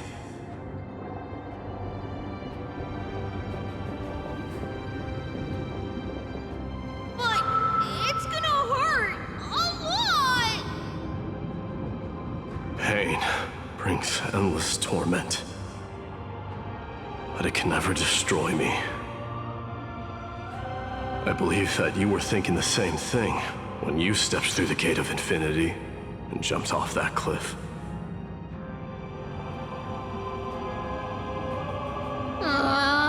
Can't argue with that. In the current situation, this is the only path Akama has left. Just do as I say. Split my soul into 5 pieces. Forge me an immortal vessel. Let the blade of strife hang forever overhead. Locked in battle with their enemies to the world's bitter end.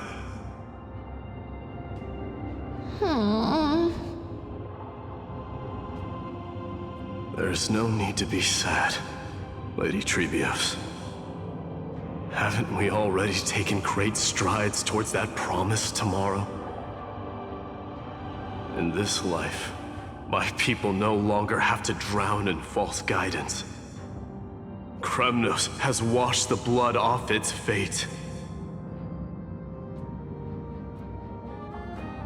Amphorius no longer needs a god named Strife. So let me shatter the former laws and turn the Lance of Fury back into a weapon that protects the world. We understand. By the way, can you do me another favor? The 7 sages from Grove of Epiphany are already en route. They'll arrive in waves to join the Resistance in a couple of days. Among them is a scholar named Anaxagoras. He has extraordinary insight and fears no sacrifice. This soul-rending ceremony wasn't just my decision. It was his counsel. His wisdom will surely be the backbone of Amphoria's survival. Watch over him. carry on this everlasting flame for me. Through Anaxagoras' ritual, the demigod of strife split his soul into 5. Courage, honor, tenacity, sacrifice, and reason, each sealed in blood crystal and cast into battle. The people held a 10-day funeral to mourn their fallen god king, and through his sacrifice, humanity was granted 200 years of peace.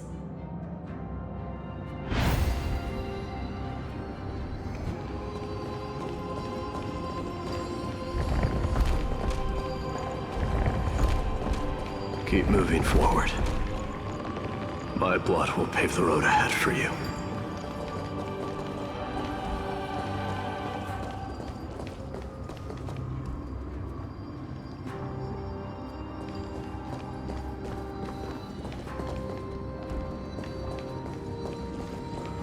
Keep moving forward, little Gray. See you tomorrow.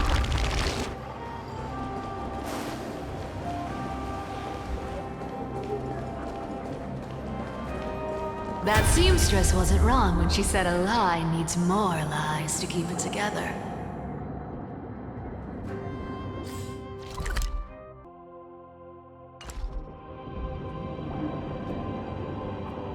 Reason and trickery. Never thought we'd be the pair to finish this final setup. Can't catch that Tin Man without your little slides. Besides, this is our last shot. Not the time to be picky, right? Don't oversimplify it.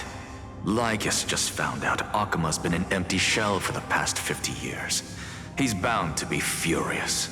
At this rate, he could have done anything. That's exactly what we want. Rage blinds even the brightest minds. Doesn't matter how much of a genius he is, the principle still holds. Once he storms into the council and confronts me head-on. You trigger your alchemy with a boom and turn him into a caged beast. Easier said than done. You still have to pass yourself off as the deliverer without anyone catching on. And you really think a human alchemical array can bind a godlike being? That's just nonsense. What? Getting cold feet? Or you just don't believe in the almighty worth of the demigod of trickery? Just tell me straight. Can you do it or not?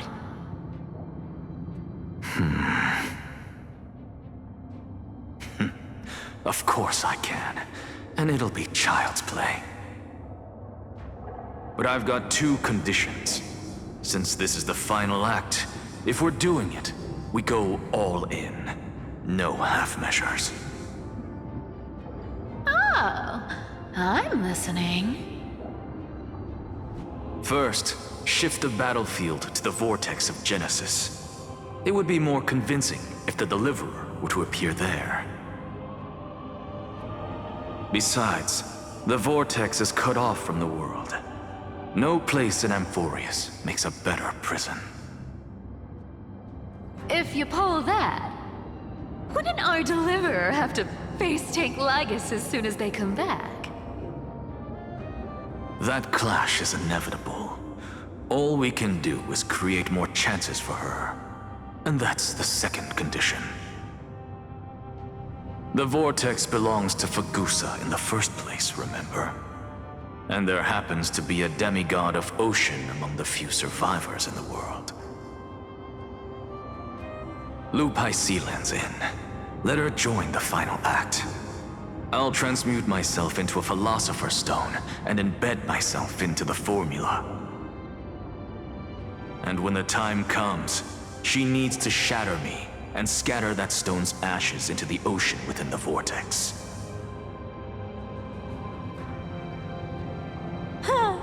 I guess people weren't wrong when they said you're insane, Grove Boy.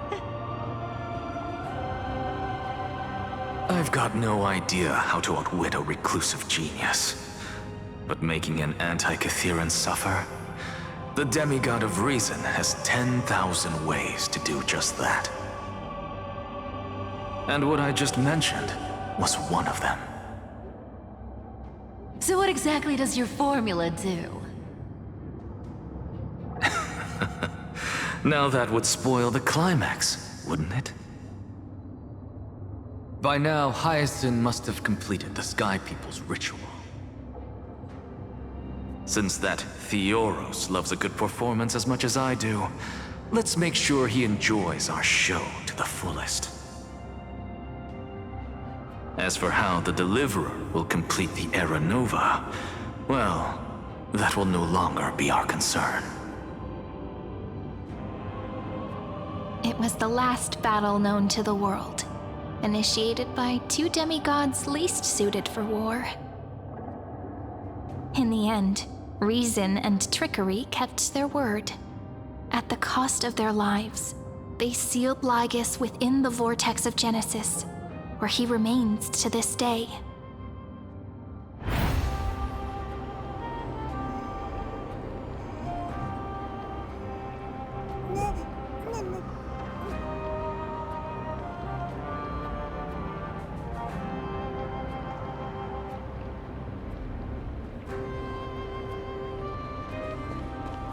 Go forth. Finish the greatness left undone.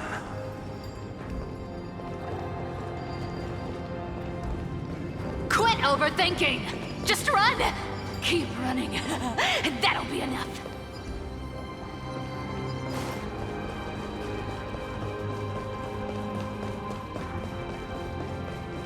Sorry? It's dead quiet here.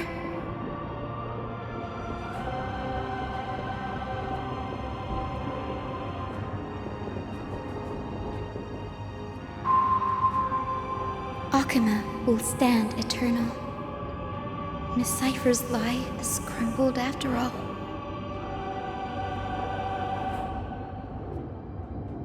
But it's all right, because all of us have fulfilled our purpose by now. When the Deliverer returns, no matter where she is, sky will turn clear, and a rainbow bridge will rise, carrying her to the final battleground. Sairi, this arduous relay is finally nearing its end. Now, I'm passing the final baton of fate to you, okay?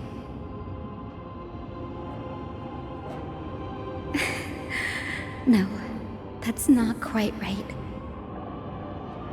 After all, it was you and her who lit the first spark of this journey, wasn't it?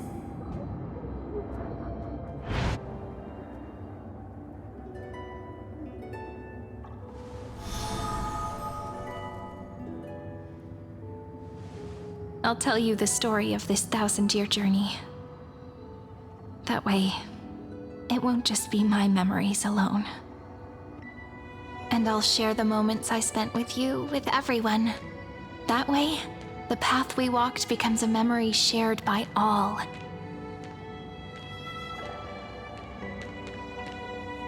People will know that there's nothing left to chase.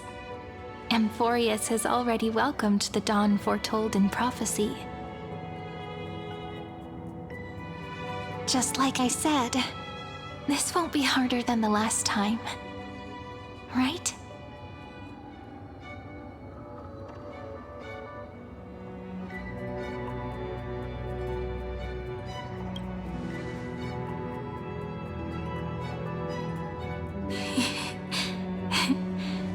I wonder what kind of expression you're wearing right now. Probably the same as always. Calm, resolute, and brimming with confidence. If I have the chance, I'd love to see it again. Because it's really been far too long since we parted.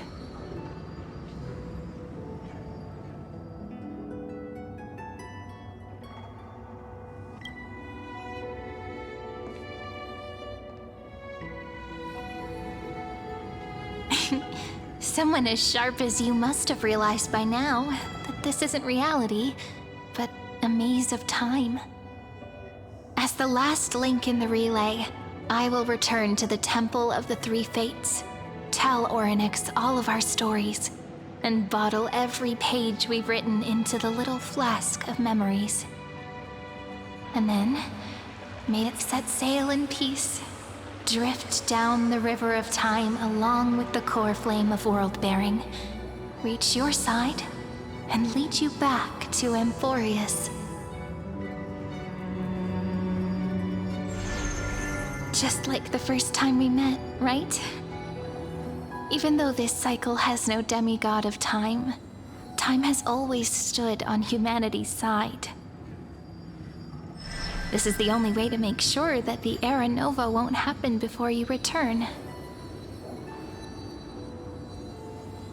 And the only way I can safely entrust the completed final flame chase journey to the Deliverer's heart. After all, the new world will be born from your memories, and the protagonist of this story mustn't be absent.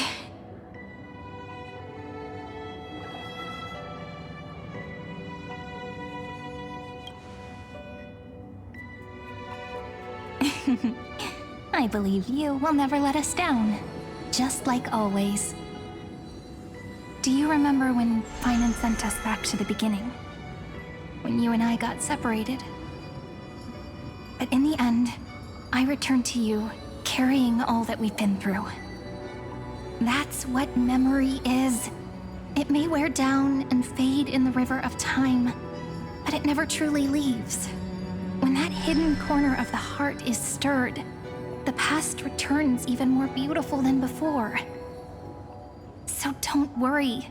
Let the 33,550,337th Flame Chase journey become part of you too. I've gotten a lot better at it with the experience from the last time. Next, you will head to Styxia and find the Vortex's entrance guarded by the demigod of Ocean, before charging toward the final battlefield.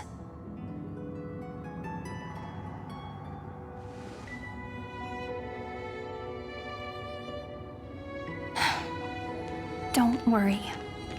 I'll be with you. All of us will. Even Finan. We'll stand with the Deliverer.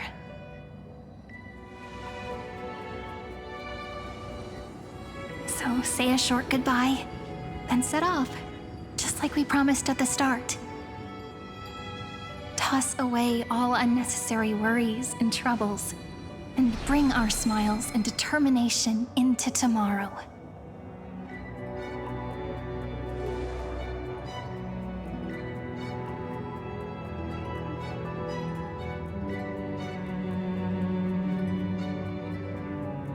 The last baton. I wonder how long you'll have to wait before passing it on to her.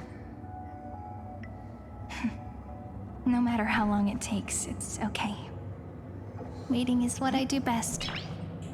After all, it took 33 million cycles for her to arrive in our world. What's a few moments more?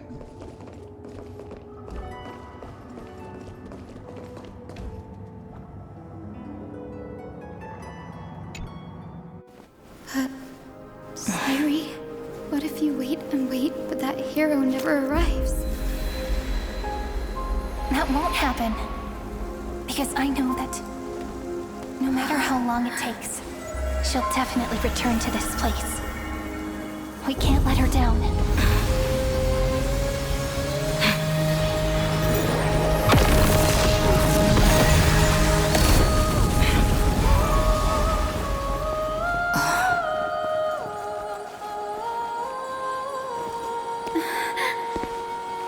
Sky shall rain rays of dawn for you. May romance be with you on your journey. And reason grant you enlightenment. Let strife bestow you with inspiration. Trickery ensure your success. Allow death to protect your soul. And at last, let passage point the way forward. Well, time will remember the Trailblazer's journey.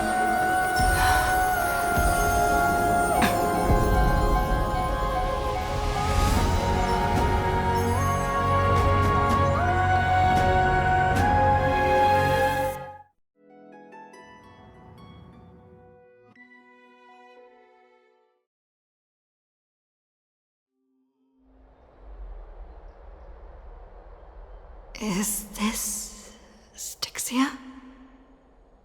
What happened to this place? I need to find the entrance of the vortex, guarded by the demigod of ocean. High Sealens. Is she still there? Long time no see, Trailblazer. Generation after generation of Chrysos Air heroes have tried to defy fate with their blood and tears, either voluntarily shattering their souls or waiting in eternal solitude.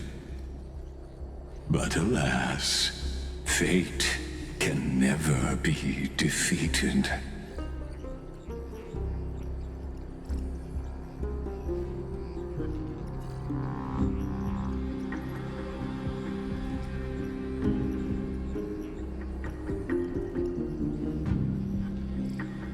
Reason and trickery may bind my flesh, but my will shall never fall silent. So the demigod of ocean, the Dux Gladiorum, High Sealens, sought to bring me into a fantasia with her voice and drown a genius in slumber. But alas, it was all a hopeless dream.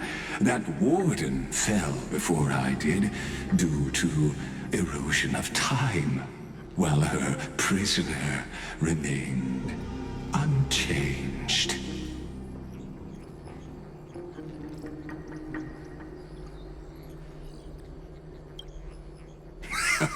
True, I can't leave this place, but what of it?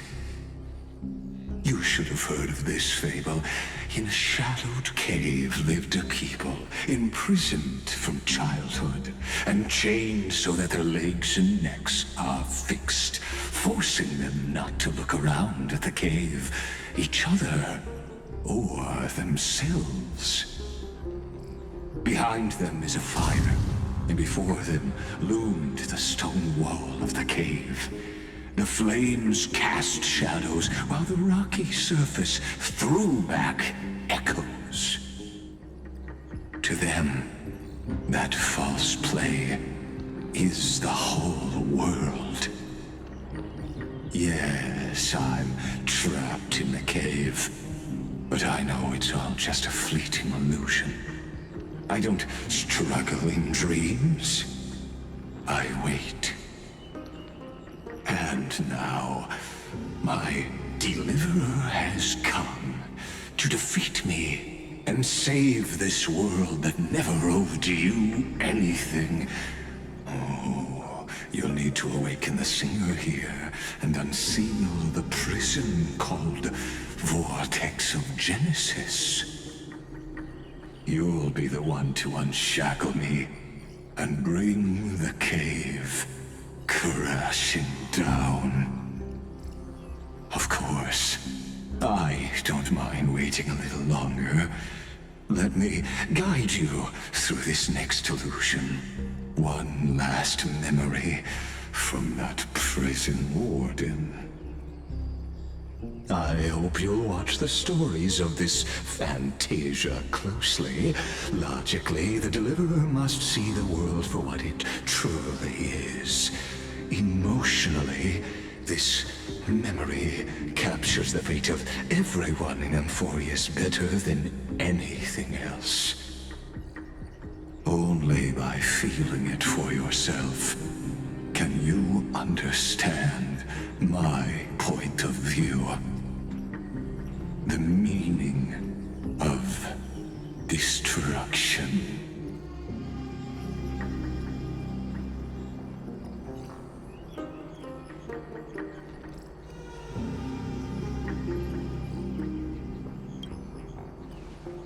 To your unshakable resolve, I salute you.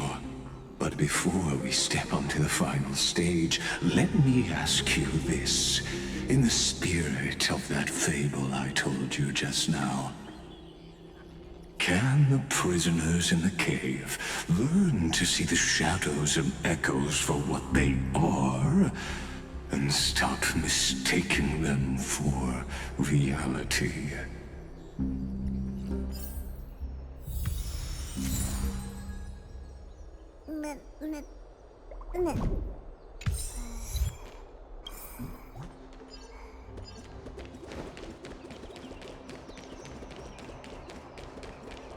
Look, the fire projects the face from her memories. An actress upon the stage of this play.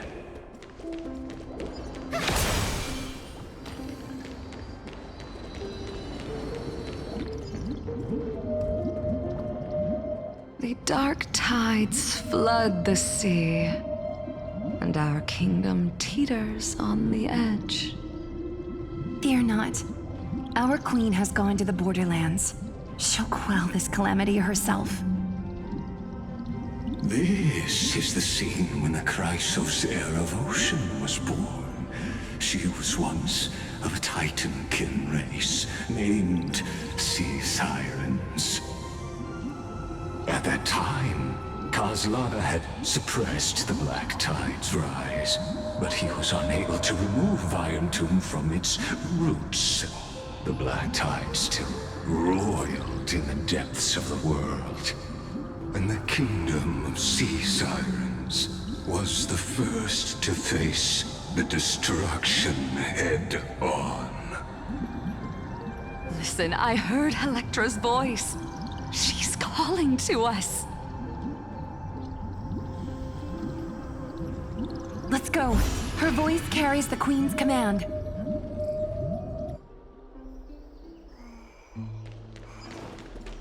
To keep the Black Tide from threatening the ocean, the Queen gave her all, body and soul.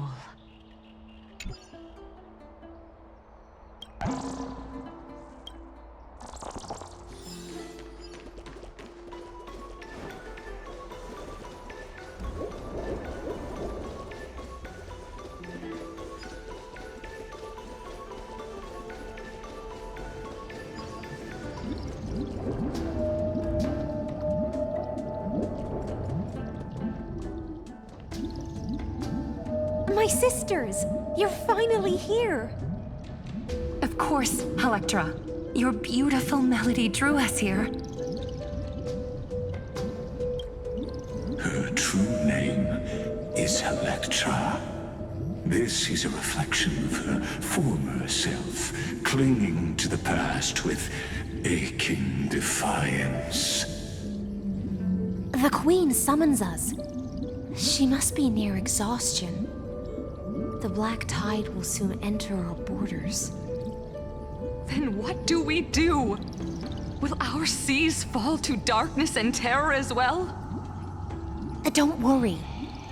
We shall lift the chalice in her stead to catch the Black Tide, and stand together to safeguard our realm and its people.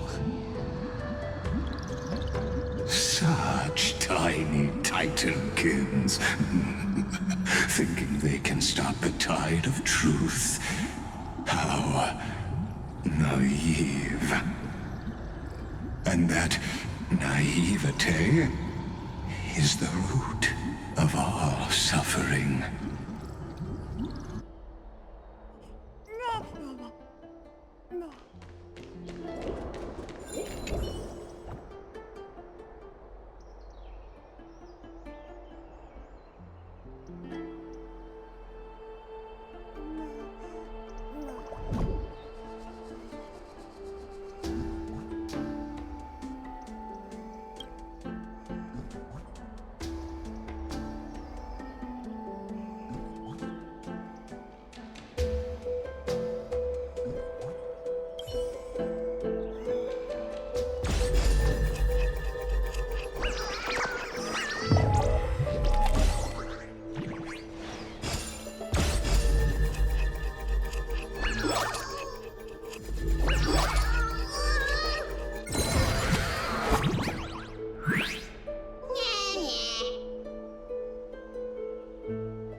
sunshine and the color will get even prettier.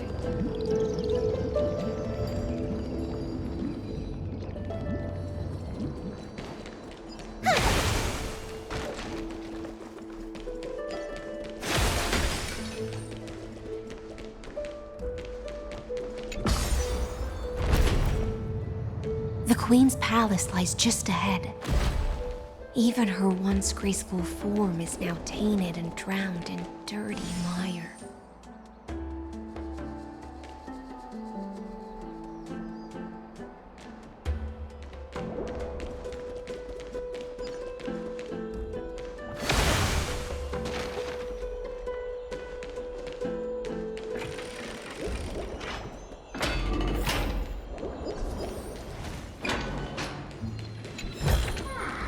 Didn't think I could find that, did you?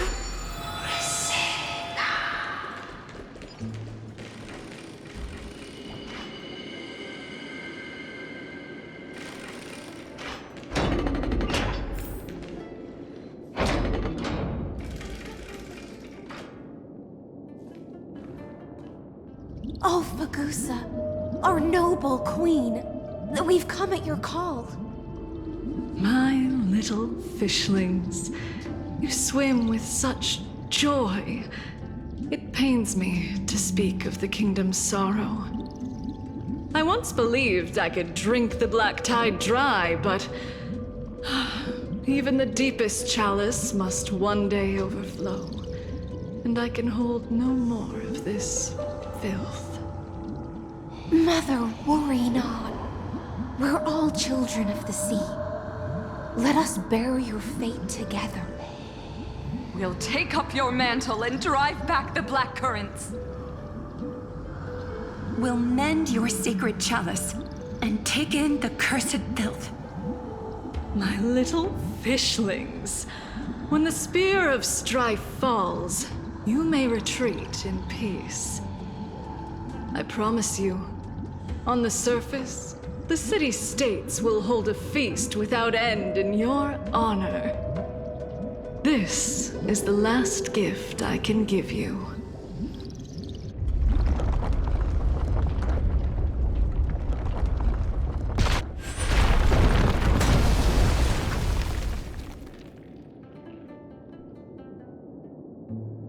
Fagusa sank into the abyss. With the chalice shattered, their intoxication spilled into the black tide, birthing the first madness in Amphorius.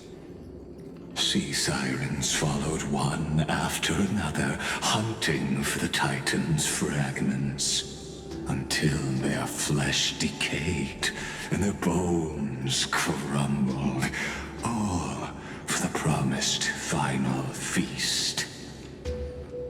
Keep watching, but tread carefully, for the stage ahead is crumbling with age, just like her shattered fate.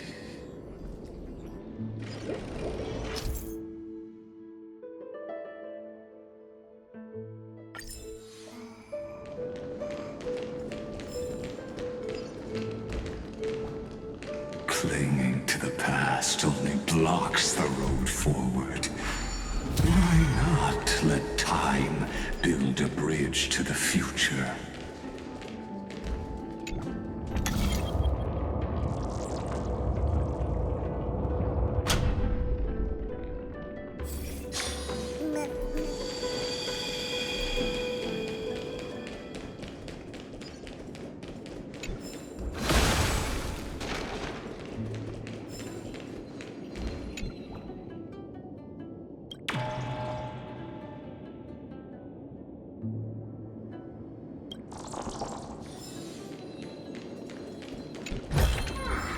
Didn't think I could find that, did you?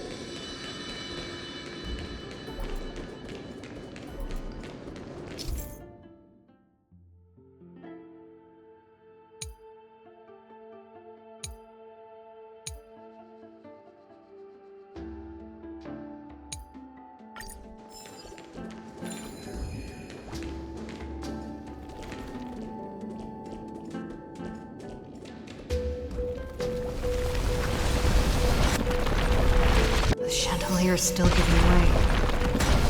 Maybe the chrono vessel nearby.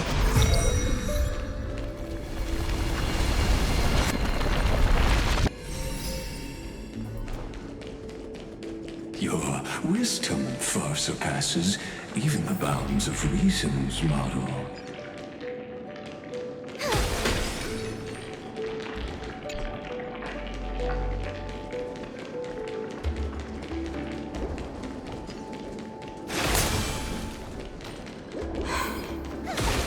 Can't get through.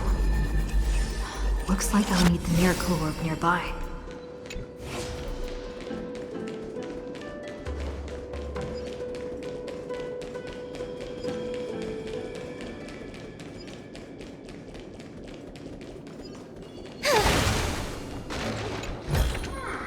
Give it some sunshine and the color will get even prettier.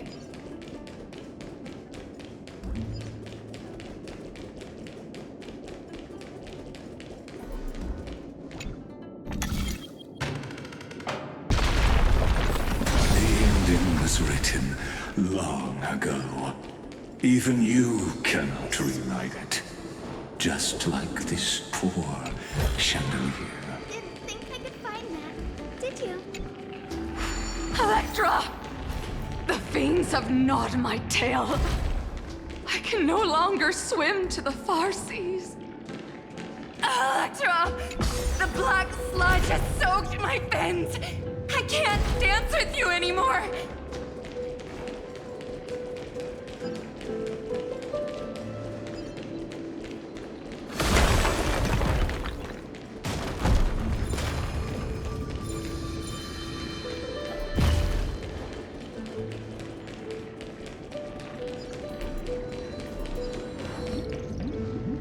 Sisters, don't give up. Remember the Queen's promise of a feast in the city called Styxia. I haven't forgotten. It visits me in dreams every night. I dreamed of a shining city, its lights piercing the deep gloom of the seabed. I dreamed of children placing garlands on our bone horns, and poets praising the sea sirens for shielding the world. But what a shame. We can go no further.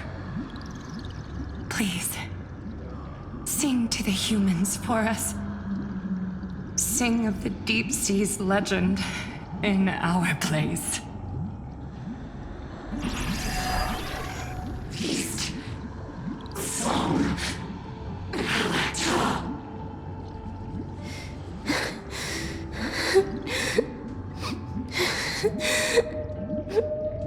No. The sea sirens were tainted by the destruction. Their flesh rotted away. They became the black tide creatures of this cycle. Farewell, sisters. I'll finish this last task, then return to prepare your feast. And so, only one sea siren remained among the sea floor.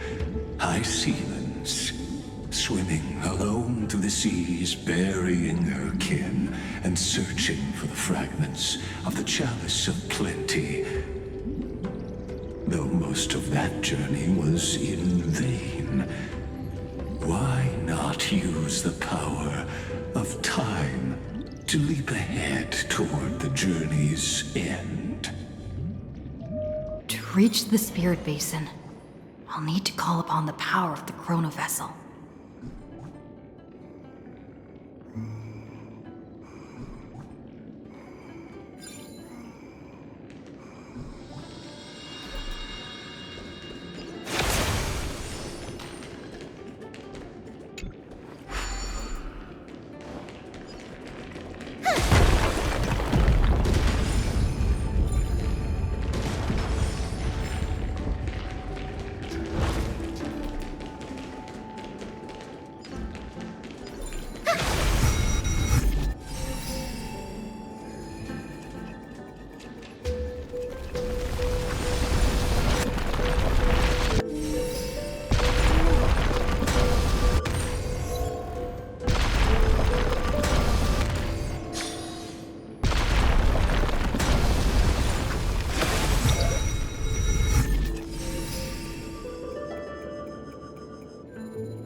find you.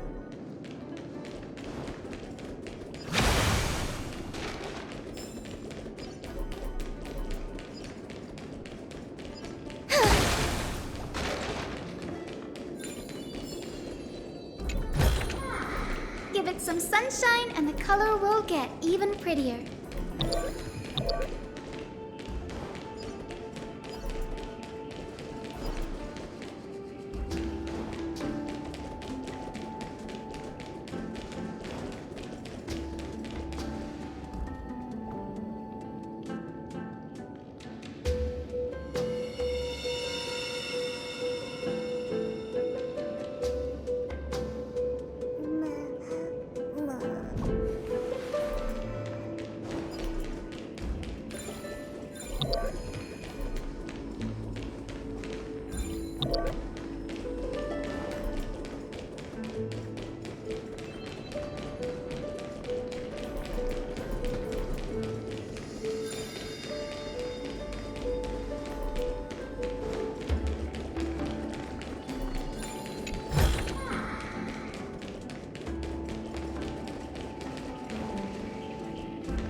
The Chalice of Plenty is whole again. The Lance of Fury emerges from the River of Souls, and the gods reclaim their duty to hold back the Black Tide.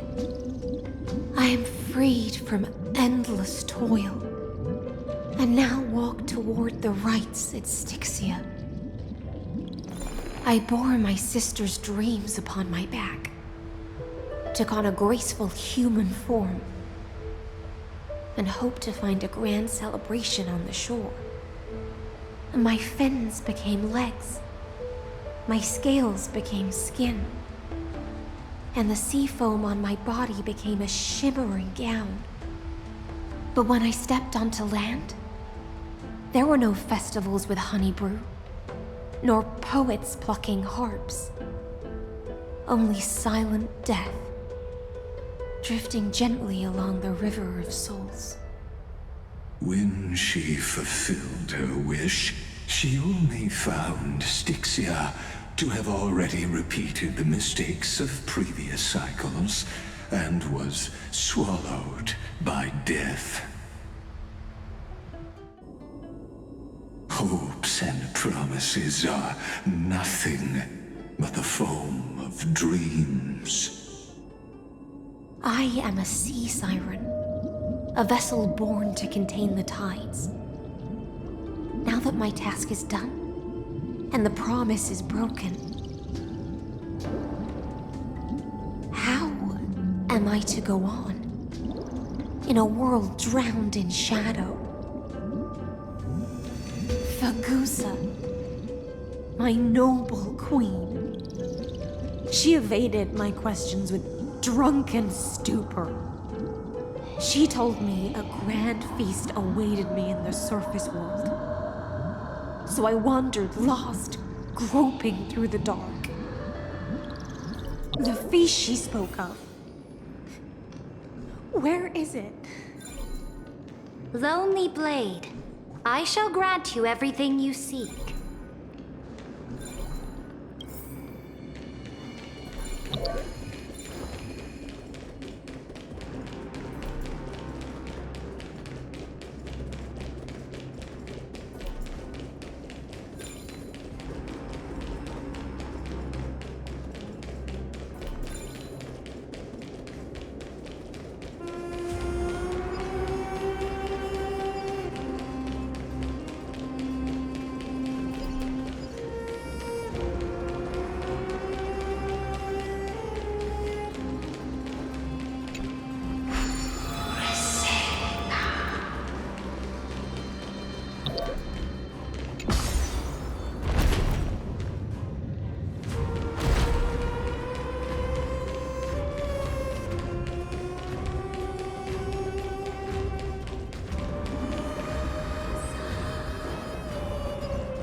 another solution?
After wandering the surface for ages, the lost sea siren met her future conspirator.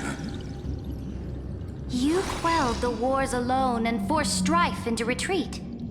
This swordfish that commands thousands of legions, whom does she serve?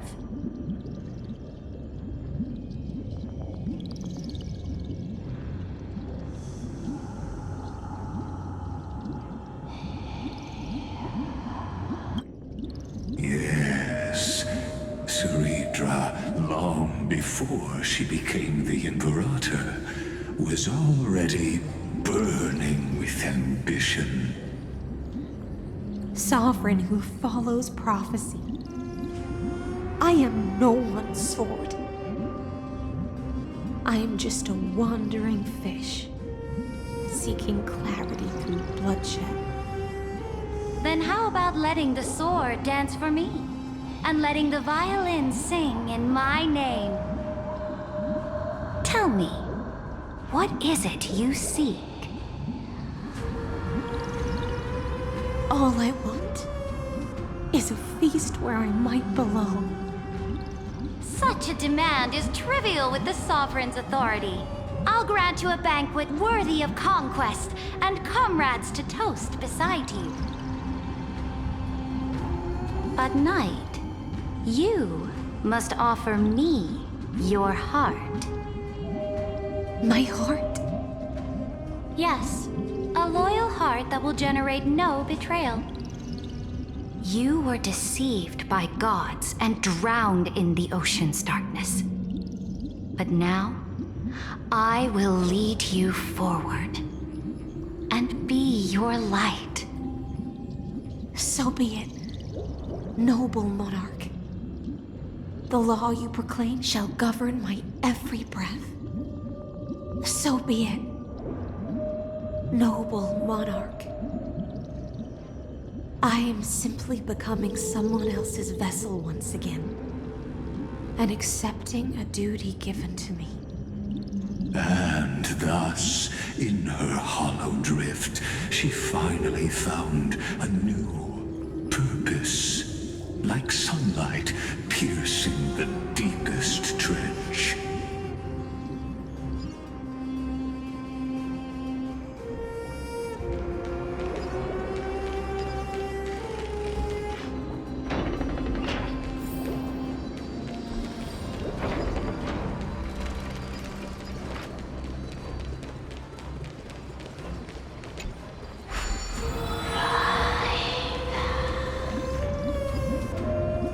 Noble monarch, I've cleansed the foulness from the road as you commanded.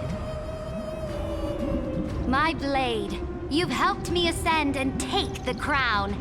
Ask, and you shall have your reward. What I desire is the same as before. A feast. Look, I've prepared you a grand banquet. The finest honey brew and tributes await. Fish are drawn to light by nature, for the deep sea knows only gloom. Now I found a flame. It may scald and burn, but it's the only light. Come, let us join the feast. Perhaps the path forward lies hidden among the revelry.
It's on me.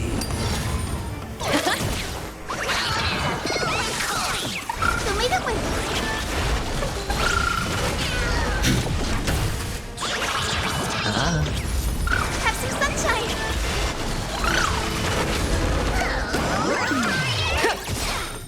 Right!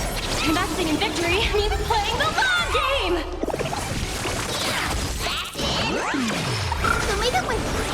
Eliminating threat. Spend freely.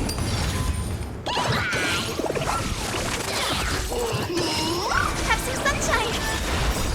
Dispel the gloom. Restore the skies.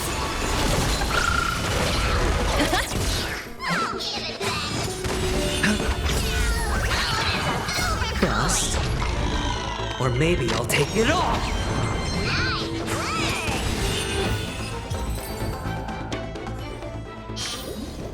Even faint sparks can converge into a bright.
Have you heard that the Imperator's about to begin a new campaign? Her glory will no longer be bound by the borders of Inforius.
My faithful subjects, tonight's feast is not just for the past. It's a toast to the future! Born from our golden blood is an unstoppable colossus. Our iron beast to trample the universe! Great monarch. I've heard the universe teems with great threats. Can we truly remain invincible? Fear not. Before the troops of the destruction, such rabble is no more than cosmic dust. Surely there's a planet draped in oceans out there in the stars. Once I claim it, it shall be yours to rule. And to the rest, your triumphs will not go unrewarded. I promise you a new age, free of fear. Now, raise your cups to our conquest among the Sea of Stars! Sea of Stars! Sea of Stars! Conquest among the Sea of Stars. What a grand vision. Yet, to the Siren Knight, only feasts still stir her heart. Come now, join me. Witness the end of this futile dream. Where's the way out of this illusion? Come quick! Let's celebrate together! I've saved the finest brew! Come taste it with me!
noble knight.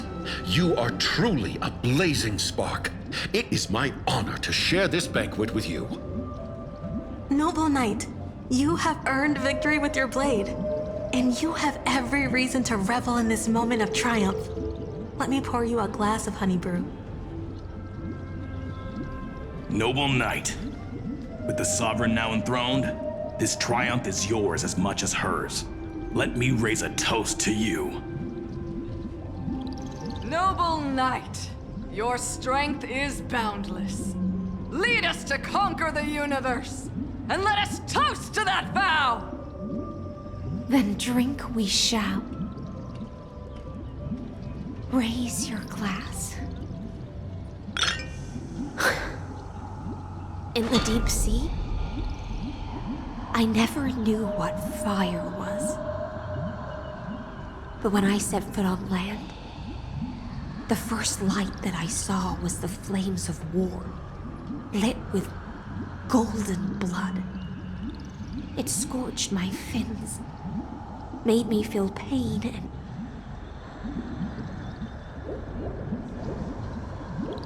ignited an unprecedented hunger. A hunger that flickers in every hero's heart. So bright, yet so blinding. Look! The monarch herself has taken her seat! Hear that? The court sings her praises! Come! Join us and praise her glory!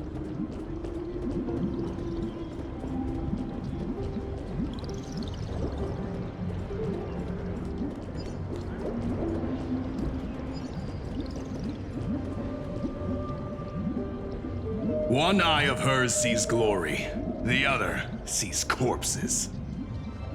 And yet, she cherishes the name of glory more than fear and death. As they say, the coward died 1,000 times before his end. But the brave face death but once, which gods stand witness. On the eve of war, we sang our hymns and set our sights to sail beyond the stars. The legions will climb aboard the beast, riding it like currents across the cosmos. Planets after planets flew the flags of her crown. Realm after realm was ignited by her flames of war. As the final resistance fell silent, a vast empire rose from among the stars. And this small pond at last embraced prosperity and peace. That's how the story ends. Tell me, visitor, in this dream, did you enjoy the show?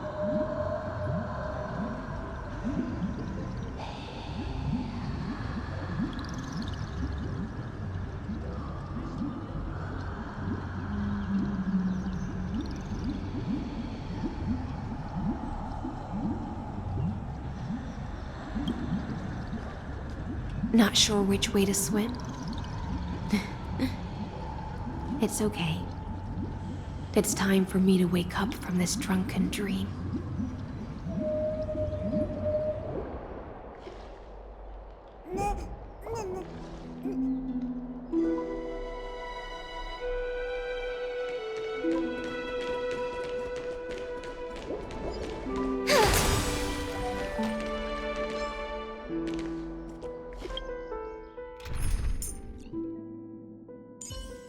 If an emergency unfolds, Light up the dark.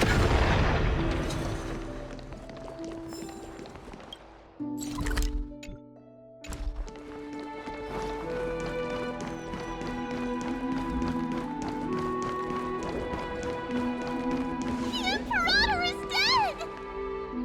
The Imperator is dead! The Imperator is dead!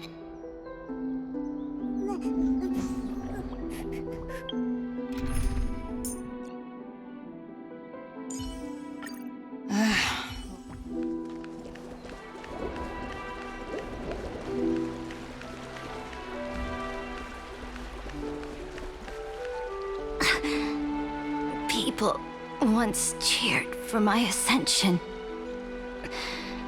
And now they cheer for my fall. The cosmos. The battlefield that I cannot reach.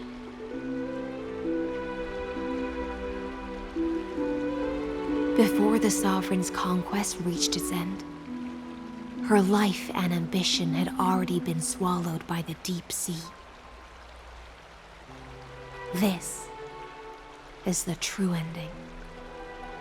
Her grand designs torn apart by the blade. Her regal robes soaked in golden blood. And the one who struck her down? The one who struck her down was her most loyal Gladius.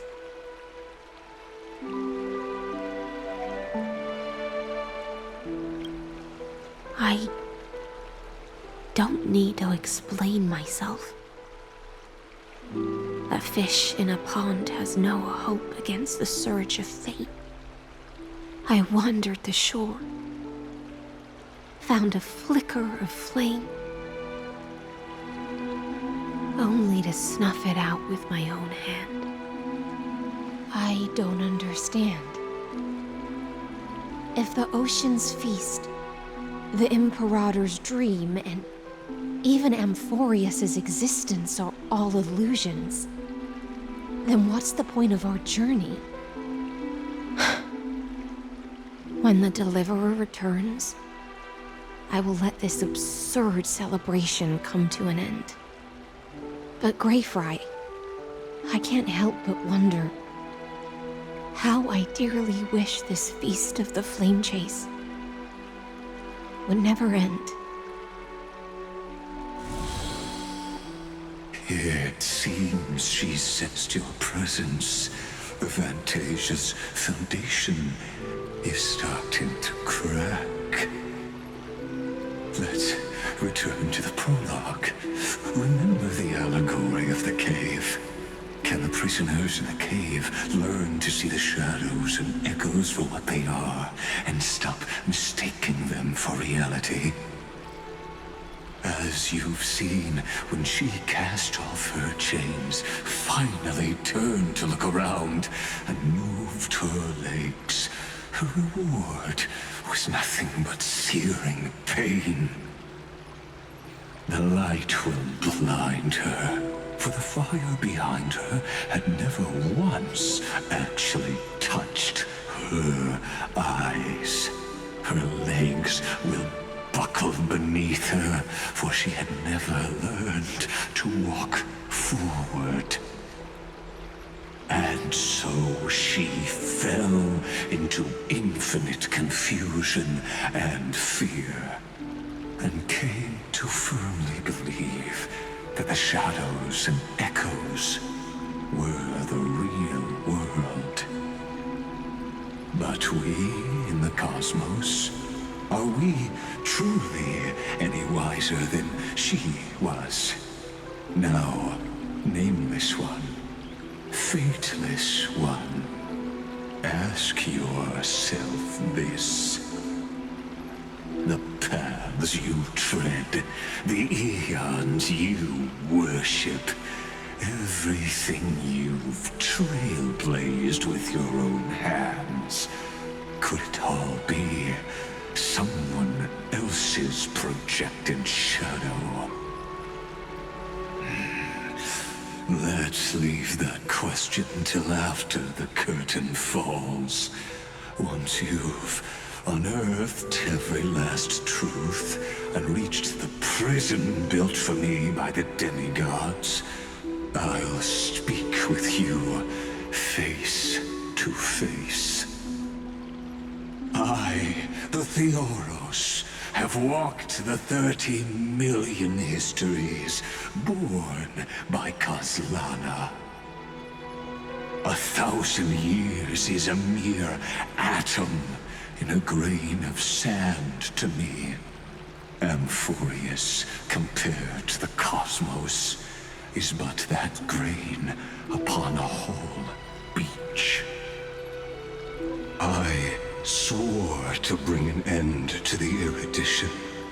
Would I really let a single grain grind down my mind? Now, please use the power of time to open the gate to the ocean's depths. Go, find the prison warden tormented by loyalty. Find her, step into the world's vortex, and once there, end everything between us. That palace reflects the heart of the demigod of ocean, intoxicated, stagnant. There, you'll witness the true beginning of the saga of deliverance. An ugly history, long buried by tides and shame. A staircase of apotheosis that the Imperator forged with the golden blood of 500 human sacrifices under the pretense of conquest. I'll wait for you at the heart of the world. But to reach the place, you must find the prison warden, lost in her stupor. Beyond this door lies the path to the vortex of Genesis.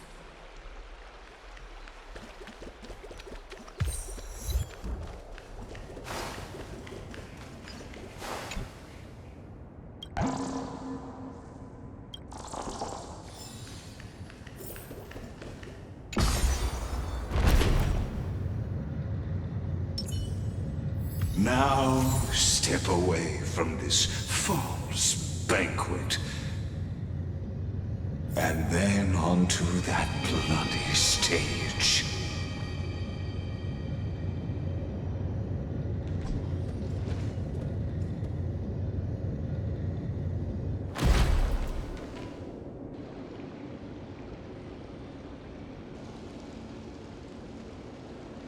The palace that worshipped the ocean, the sanctuary connected to the vortex, was also once the battlefield of the first flame chase.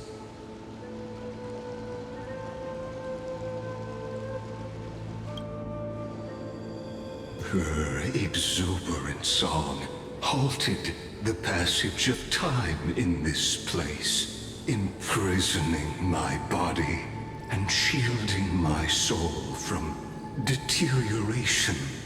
All just to await your return. The twisted time and space reflect her confusion.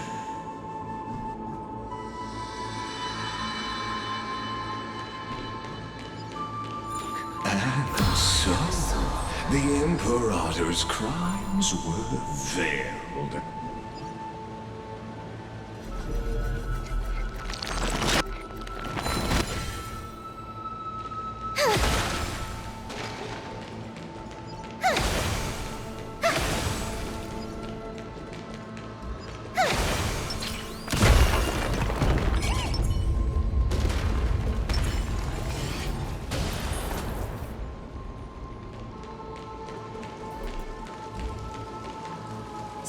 Stay away from Apollonius! This cup of honey brew. What a sweet aroma. Run, Virginia. Dux Hakalithist! We can't give up here! Love steeped in death. How delicious.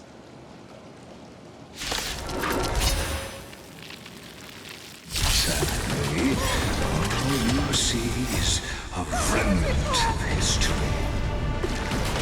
And your interference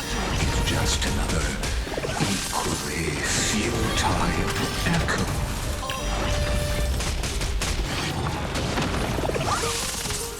Have some sunshine! It's on me. So may the wind dispel the gloom, restore the skies.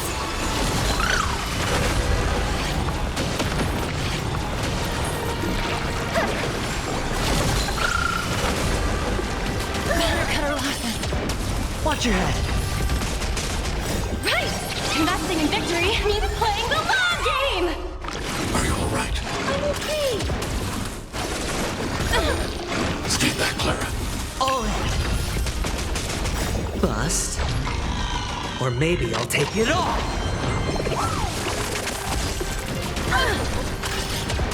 Watch your head.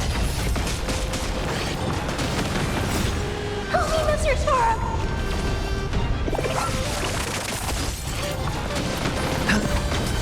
Liquidation! Have some sunshine! Dispel the gloom, restore the skies.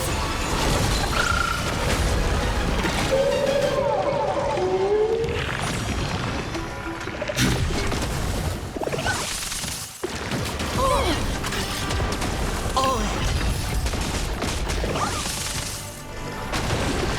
Better cut our losses. Watch your head. Right! Investing in victory means playing the long game!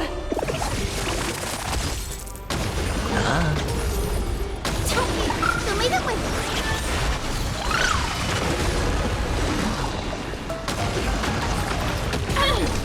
Stay back, Clara. All in. Bust. Or maybe I'll take it all.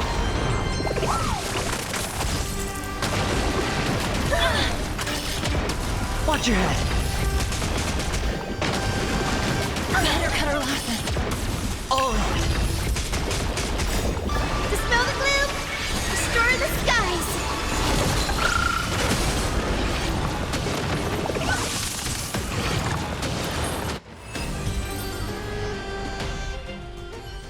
Apollonius, look.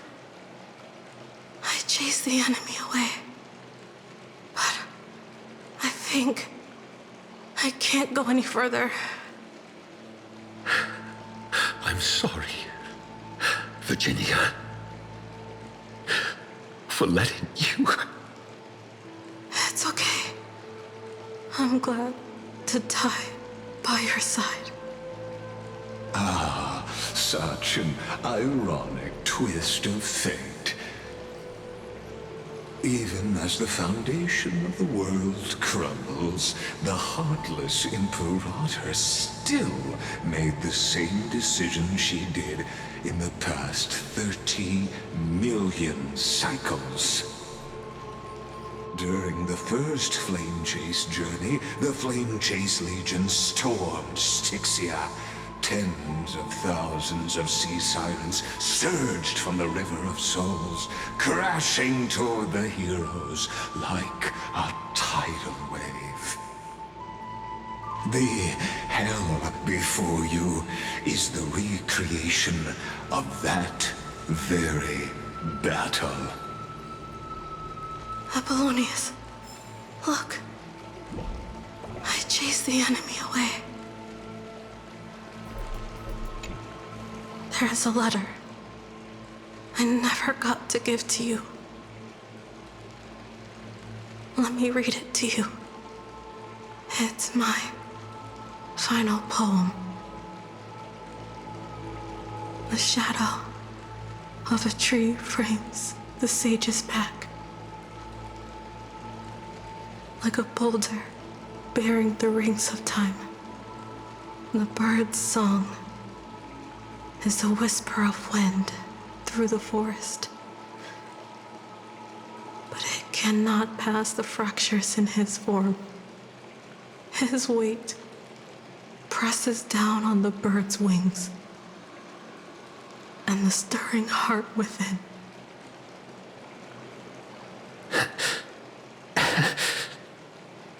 I always wanted to tell you. You look beautiful when you read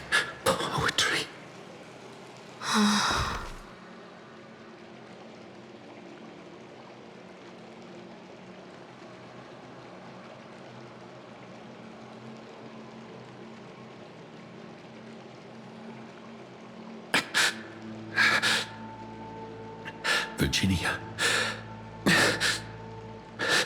See you in the new world.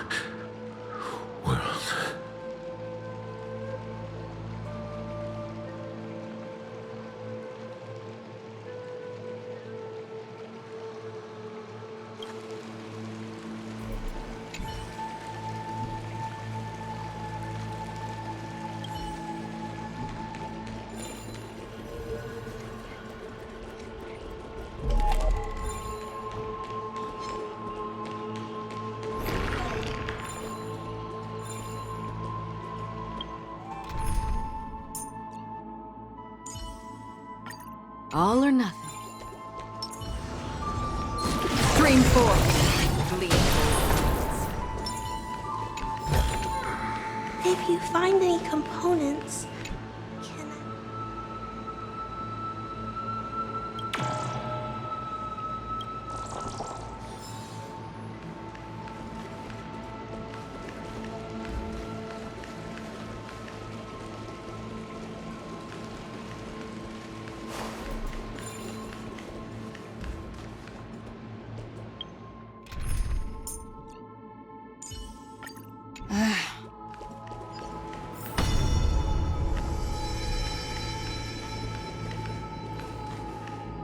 A painful past, yet hidden beneath a veil of joyful song.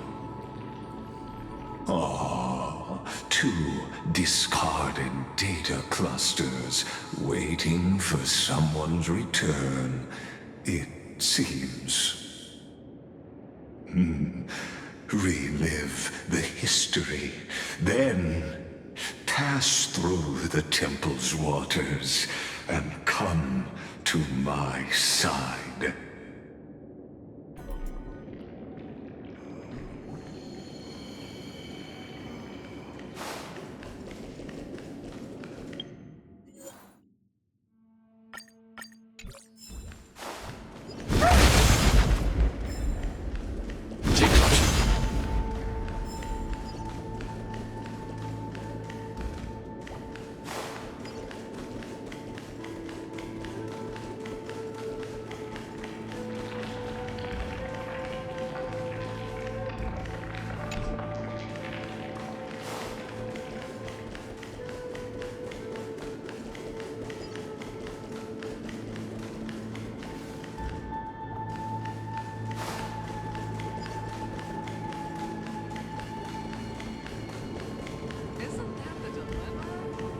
Finally made it.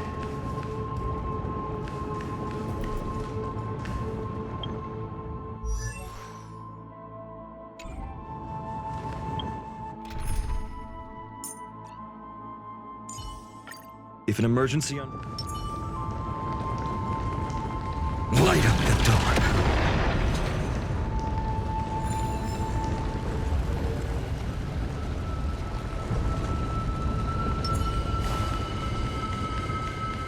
Isn't that the deliverer? What a wretched way to die. The Flame Chase army, devoured by warbling fish, never saw it coming. Look, the cruel Imperator and her Knight Commander, the pitiful Warden. What a perfectly matched duo of test subjects. Their hands drip with blood, golden blood.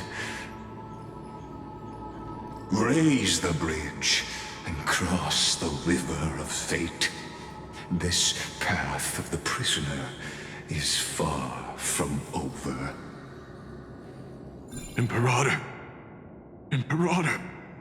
Did you see my gallant deeds, Imperator?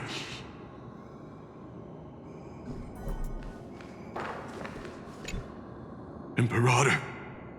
Imperator! Did you see my gallant deeds, Imperator?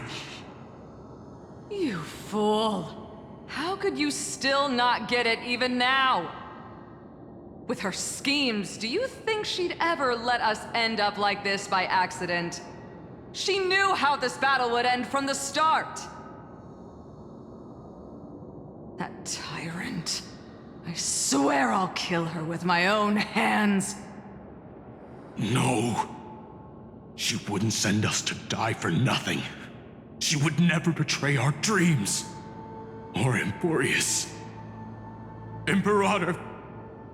I know I'm a fool. So I'll believe in your commands. To the very end. Take my life. And finish the conquest of the stars.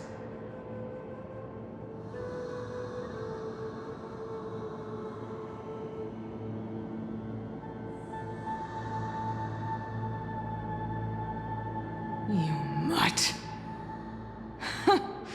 Looks like I won't get my revenge after all, tyrant. Without me, your conquest is doomed. I'll be waiting for you in the River of Souls to slice off that crown-wearing head of yours. Remember this. I never bowed to you. Or fate.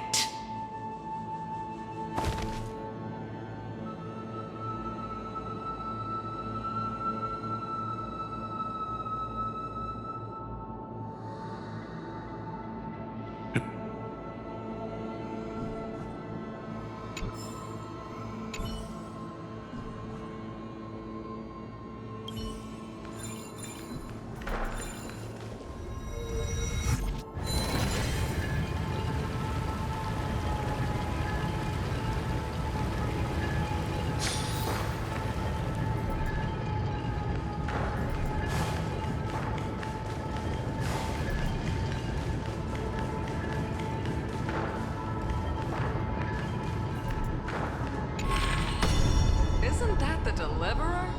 He finally made it.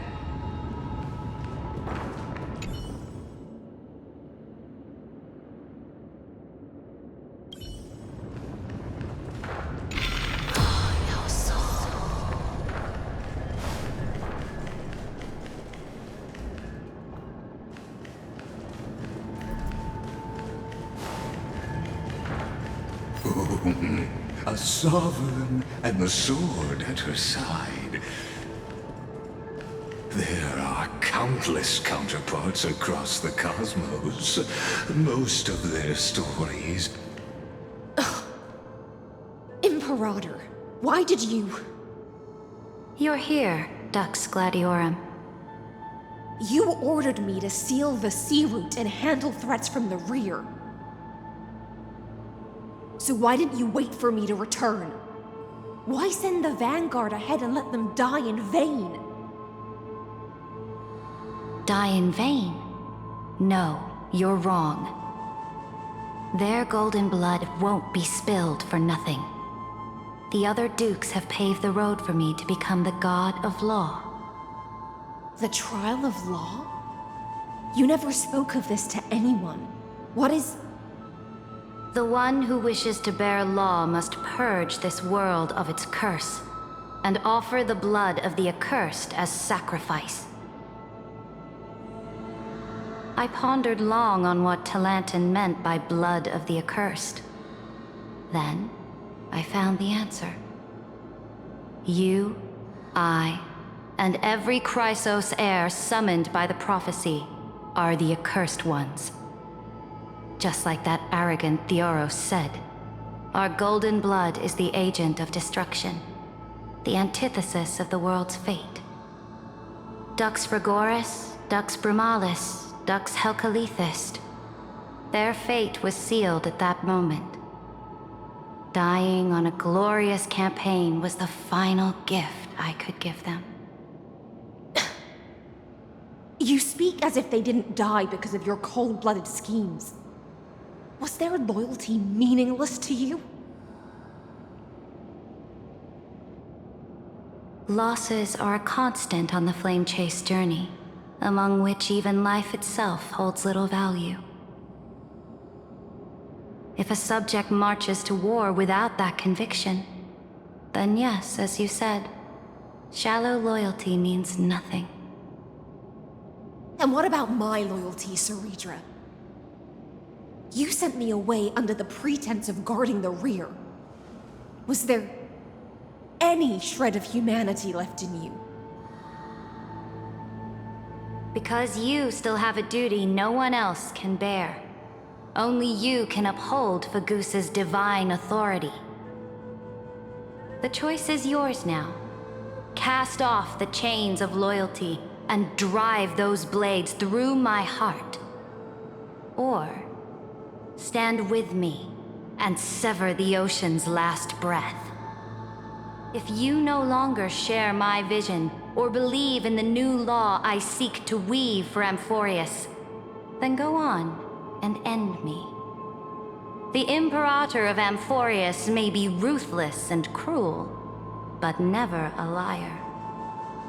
When I say life itself holds little value, know this. I am ready to sacrifice everything for the ambition to conquer the Sea of Stars. Now you've seen it. The brutal Imperator was willing to spill the blood of 500 heroes to complete the trial of law. As for my poor warden, her suffering had only just begun.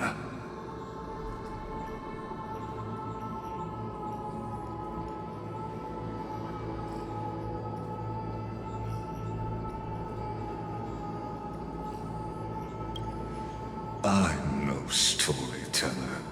I have no duty nor interest in filling the history you've missed. I just want you to witness the monstrous choice the Imperator made before the Chrysos Heir turned their blades against me.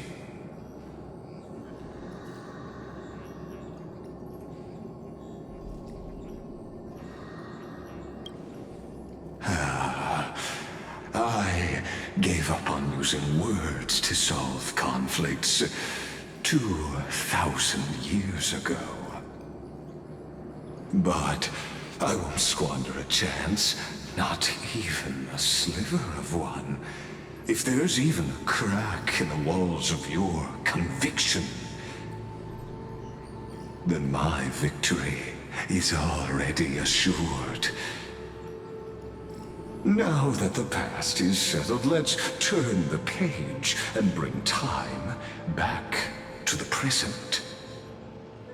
And dive deeper still, until we reach the very bottom of the abyss.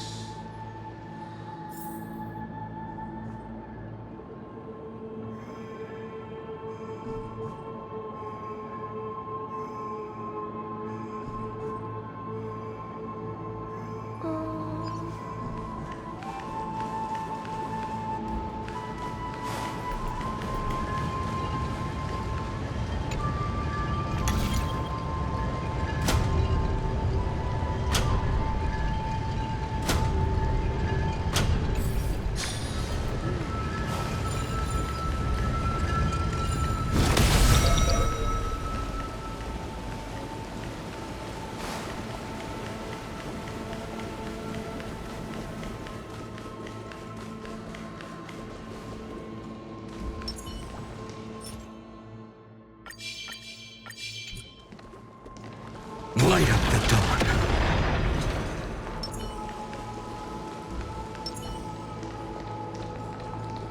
Light up the dark.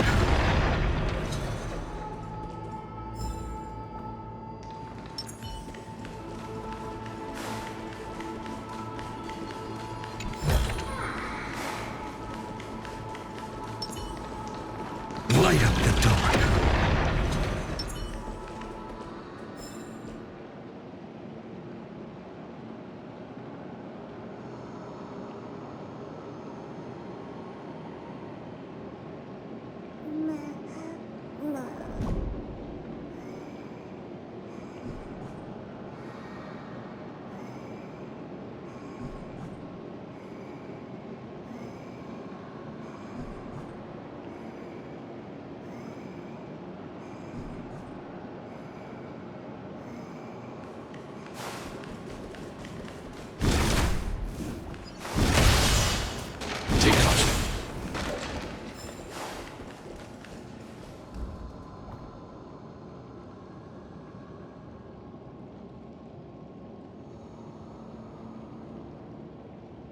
Is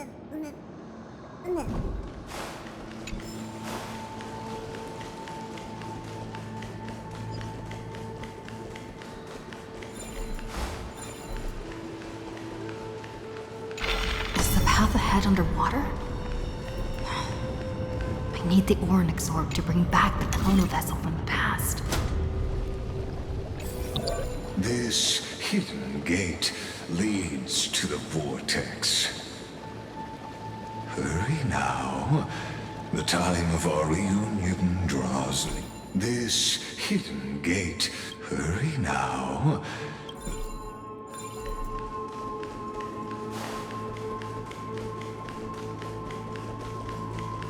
Now, this cruel journey will reach its end at long last.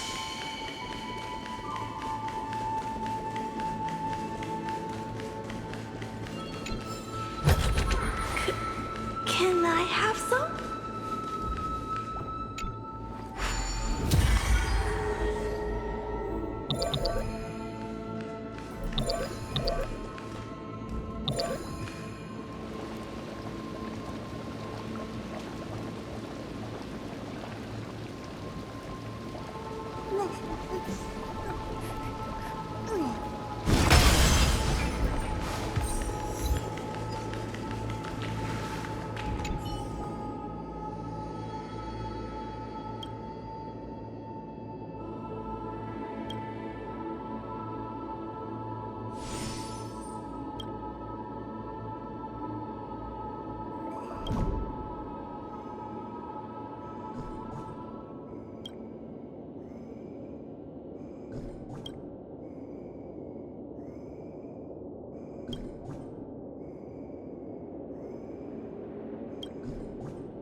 If you find any components, can I have...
This is too precious.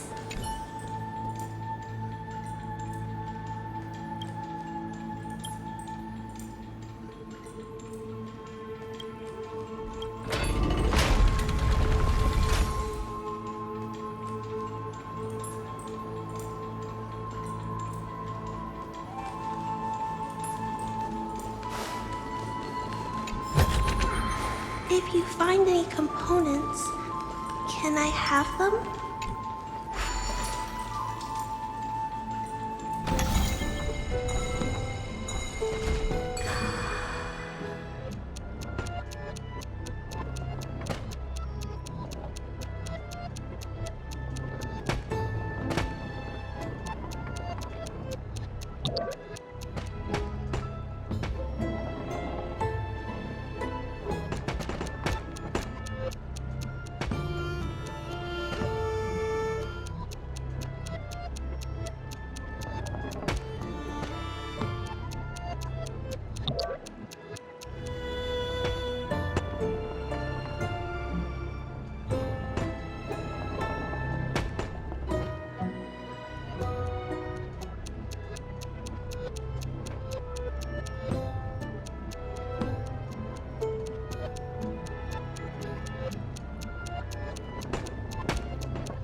This is a treasure recorded in ancient texts.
Didn't think I could find that, did you?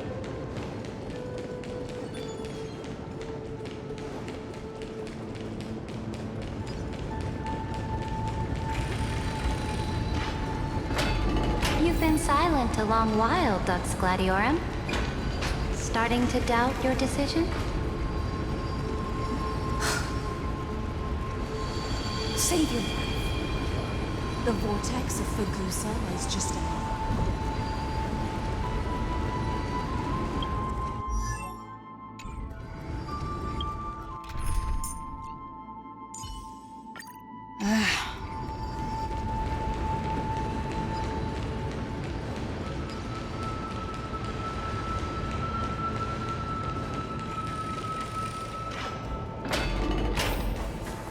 After the trial, there's nothing left between us. So you'll stop swimming toward the stars, Dux Gladiorum? I was always a creature of the sea. The stars in the sky were never meant for me.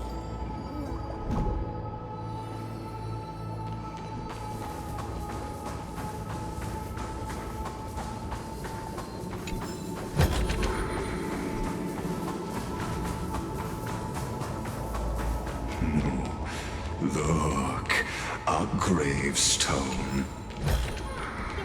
But whose name does it bear?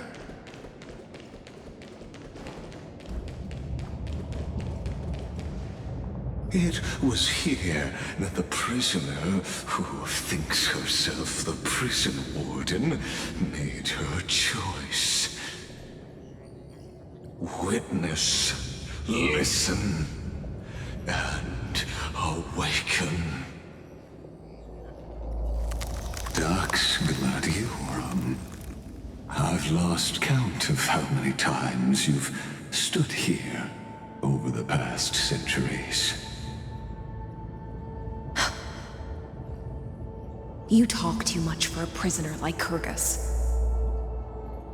Two geniuses who defied law and all the Chrysos heirs who sacrificed themselves in this cycle worked together to chip away my strength.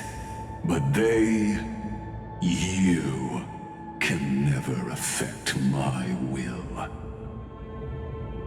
And as long as my will remains intact, I am free. Don't get ahead of yourself. I still have ways to chain your divine soul. Please, do surprise me. But I'd say your mission is nearly done here, isn't it? Oh, It was here you gorged out the core flame of ocean from Fagusa's body. It was here you and that Imperator both completed apotheosis, becoming pillars of Infurius. And after that, you drove your blade into her heart, a loyal subject turned regicide, a demigod committing deicide. Or so the history books paint that tragedy. Oh, but if that's the truth, then why, after 1,000 years, are you still here, guarding the Imperator's grave? Still bound by loyalty?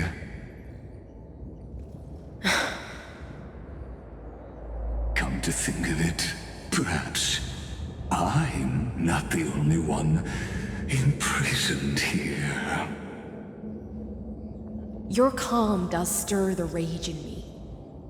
As if the one paying the price here isn't you, but us. The ones who lost everything. That's only because I've waited 13 million lifetimes for my vision to be realized. Countless millennia. Loneliness never once showed me its fatal side. In fact, for a prisoner of the cave, it's more like an old friend. One that helps me think. But you're different, Dux Gladiorum. Loneliness has crept from the silent depths, sinking its claws into your mind. Bit by bit, it's peeling you apart. Will you regress into one of those lost mad sirens? Oh, what a shame that would be. You're right, Lycurgus. Loyalty, curse, the fall of my kin, and this endless waiting. These shackles are too heavy for a fish that cannot perceive any light. I can't break free of the whirlpool that's pulling me under. Nor do I have the unwavering resolve to force myself to wait for that person's return, as everyone hoped for. Deliverer from beyond the sky, my executioner. How much longer until she arrives here? Or will she ever return? I don't know. And I doubt anyone does. Then, what will you do?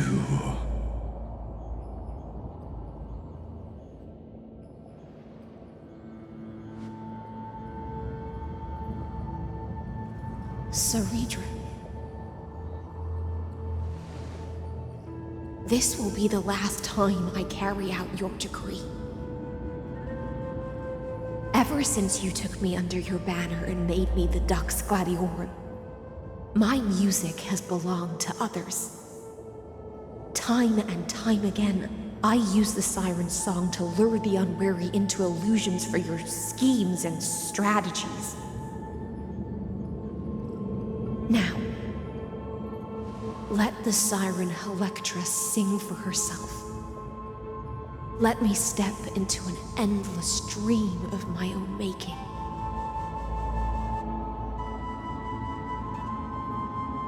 Oh, great ocean. I offer you the rest of my clarity and my freedom, in exchange for the strength to stand against the nihility and honor the sacrifices of the fallen heroes.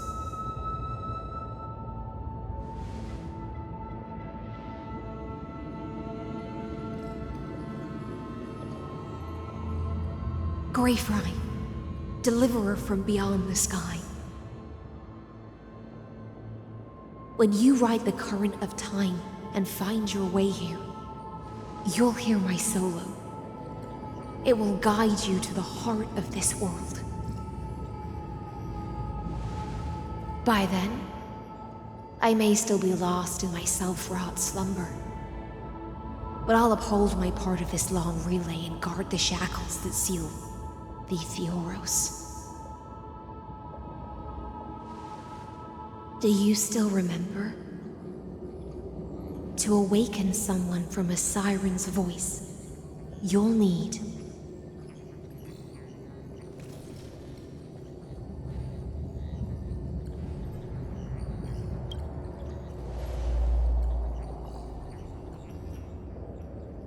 the gift I once gave you. May you still have it when the time comes.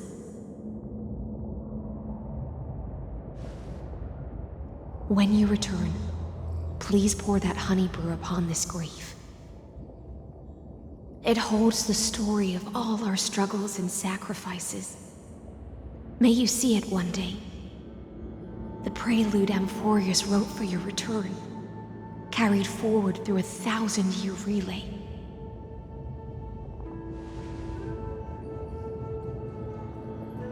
When your mourning ends, I'll likely wake from my dream as well.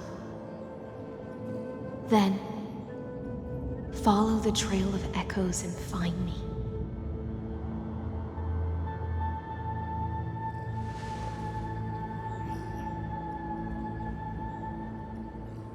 And together, we'll bring judgment upon the sinner who defiled the erudition.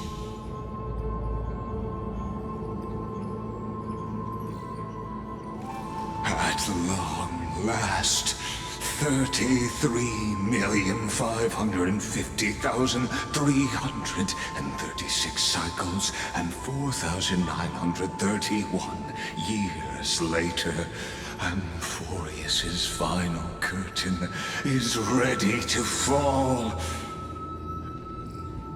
The shadows within the cave gave everything. Yet all they did was mimic life outside its walls.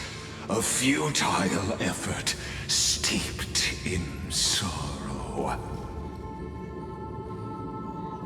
Enough! They were no shadows. Everything they did shattered the darkness of this cave, and unearthed the core flame of Trailblaze. And now, with that core flame, I'll light the dawn of Amphorius!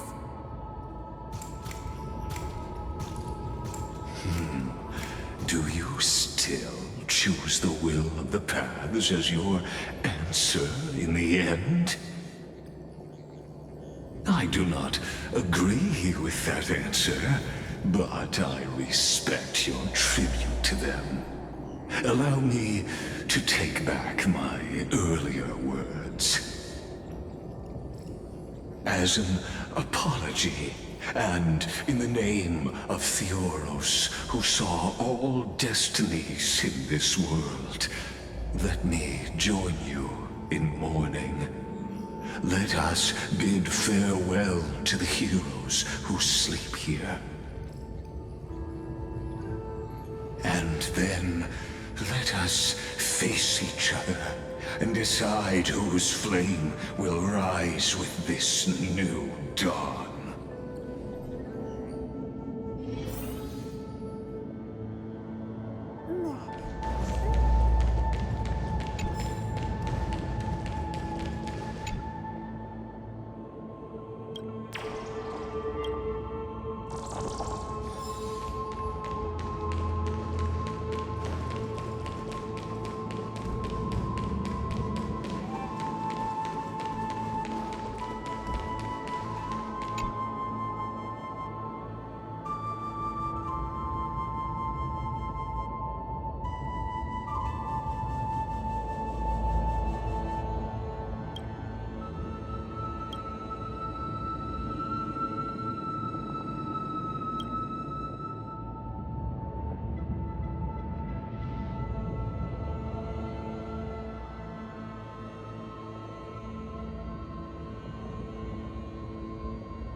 Virginia, Apollonius, Seneca, Labienus, and Saritra. Through a brutal sacrifice, they lit the stars of law in this world, propelling Amphorius's fate forward. In the shimmering mirage of illusion, they entrusted their dreams to ride among the stars, to the hero yet to come.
To Aglaia, Trebios, Midimos, Castris, Anaxagoras, Cyphera, Hyacinthia.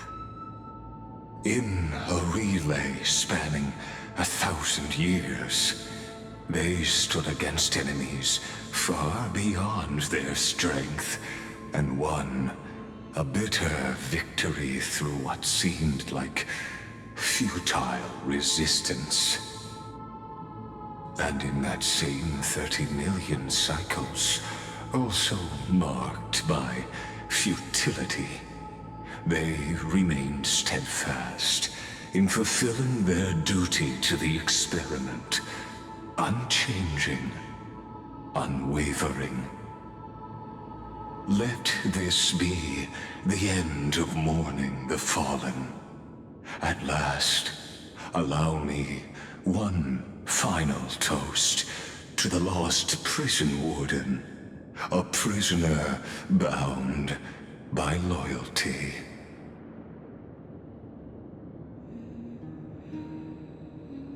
That voice.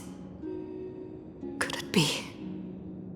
Bathed in the honeydew of Fagusa, she will awaken from her 1,000-year dream and sing the final song of her mission. Hyacinths. This tombstone of the old world serves as the anchor of the Siren's illusion, a sigil Electra used to bind herself. At the same time, it is the very thing I once proclaimed at the start of the show, a microcosm of Amphorius itself. A group of prisoners bound themselves in a cave, crowning their suffering with heroism. An epic staged with shadows and echoes. Now, destroy it. End the illusion. The Theoros will take his leave for now. And when next we meet, that shall be the moment that decides the fate of Amphorius and the entire cosmos. The prison warden's dream is nearly over, and the prisoner will soon be freed to the final execution ground, where I shall be executed. This world and I shall halt here until we meet again.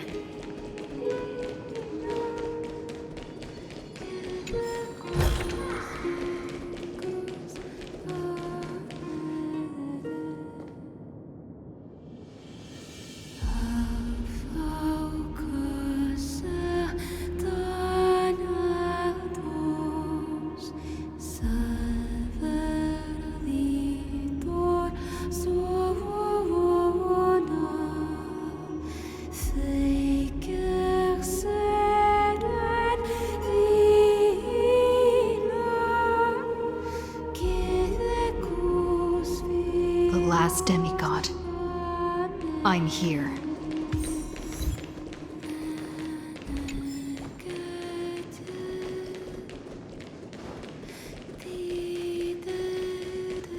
Go forth for the hopes of humankind.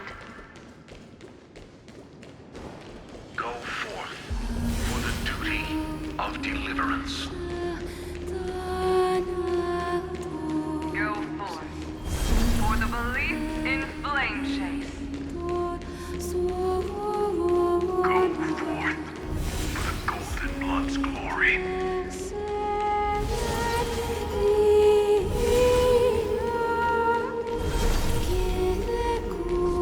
Go forth.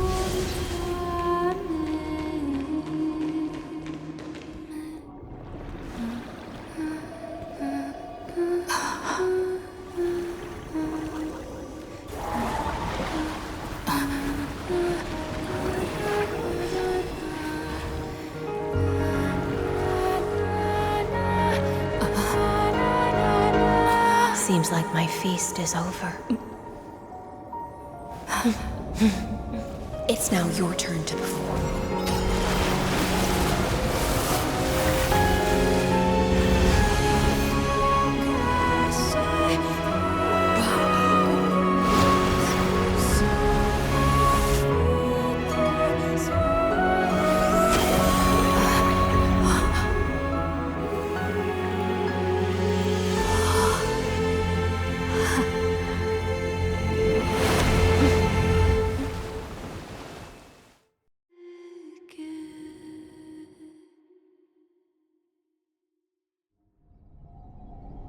Little Grey Fry, please accept my thanks.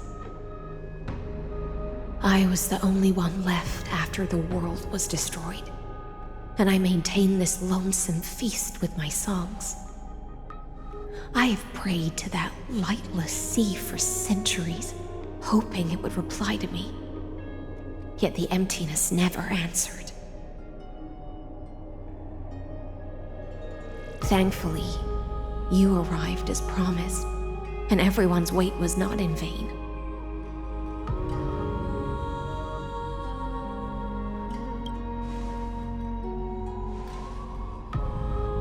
To see a single trace of light in the abyss of futility was already my greatest consolation. When compared to those who have been forgotten, I have no right to complain about my torment. Now,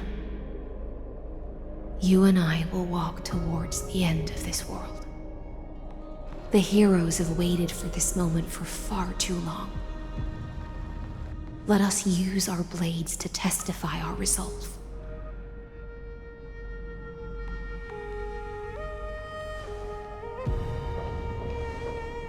Oh, prisoner of the seas. Theoros carrying 30 million cycles of sin. Slave of erudition. Show yourself. The Deliverer has returned, and the time of your execution draws near. I see an awakened human who has mistakenly taken fallacies as truths and has returned to the cave to try to bring her friends into the sunlight she once bathed in. Alas, prisoners will always be prisoners, blind to the very chains that bind them. As the only other existence with free will in this world, I express regret toward your choice. But I shall retain your right to express yourself. After all, every actor should have a final line before they bow out.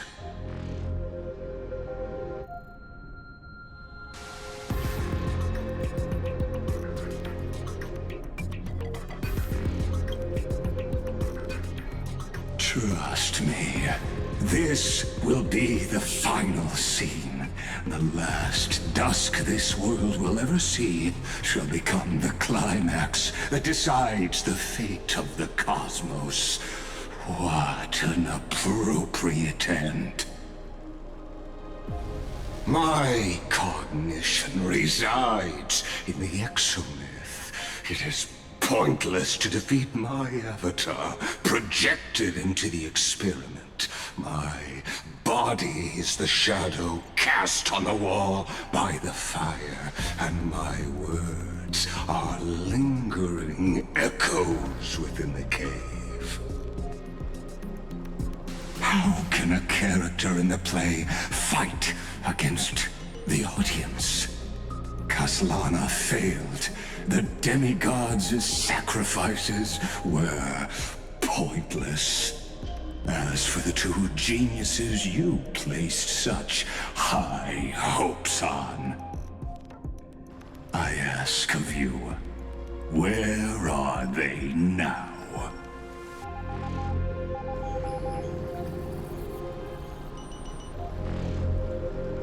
Confusion and epiphany always go hand in hand. That's particularly true for geniuses. You must be very confused about why you could not gain a straightforward victory in a world constructed by an ordinary Intellitron. An ordinary Intellitron? Cut the pretense, Senior Society member. We've torn off your meticulous mask and figured out Amphorius' true form. It's part of the primordial prototype machine, the first scepter ever created. In other words, a detached part of Noos's divine corpus. That's why it has the potential to destroy erudition. As for who would be able to control the Aeonic system to rewrite knowledge, only one person has ever managed such a feat. You better have an explanation for the Society. We want an actual answer, not another prolonged metaphor to cover up the truth. Why are you the one doing this? Answer me!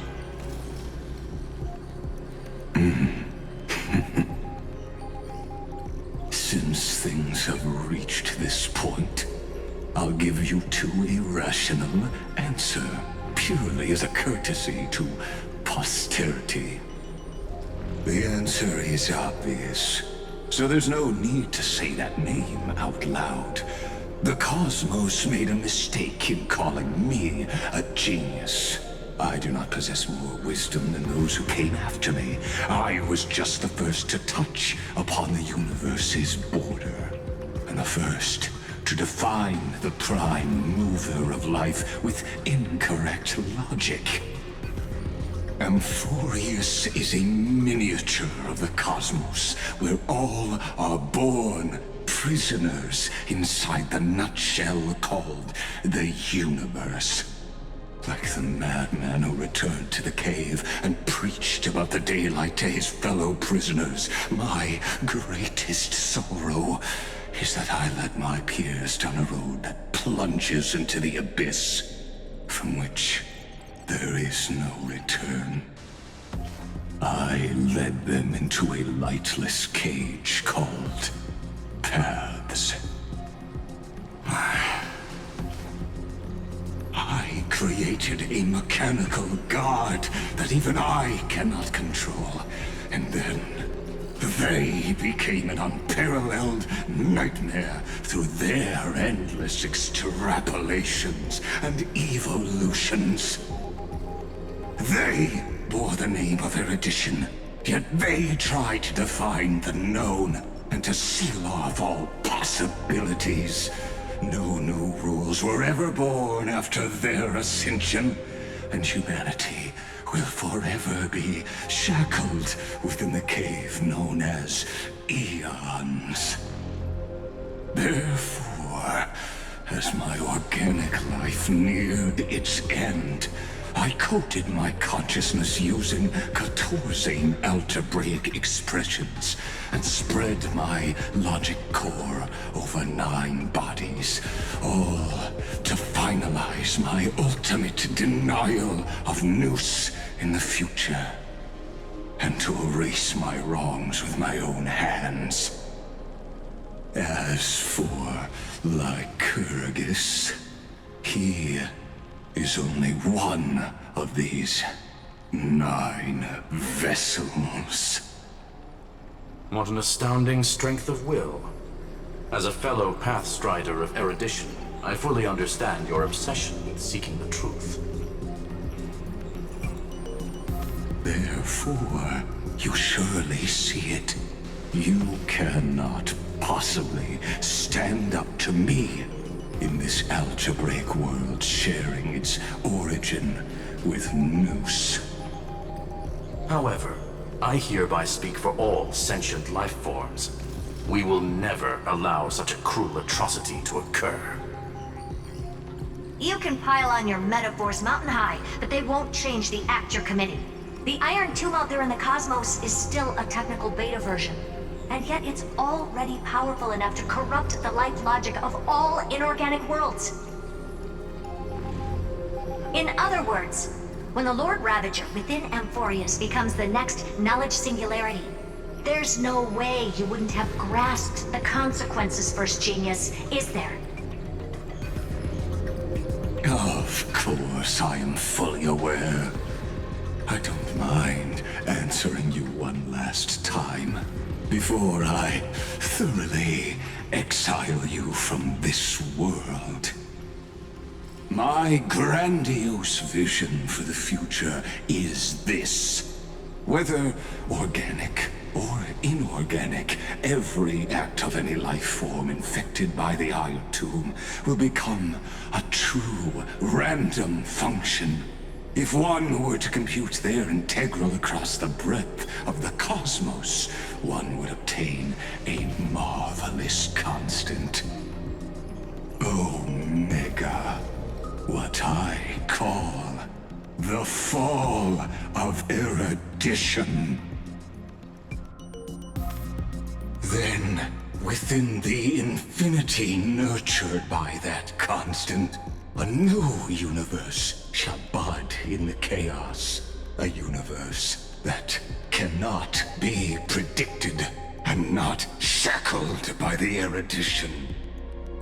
As the first prisoner to awaken in the cave, I must lead the others who are blind back onto the right path and reach true sunlight.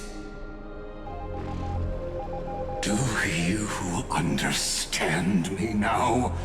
As Kozlana stated, destruction is not the process, but the outcome.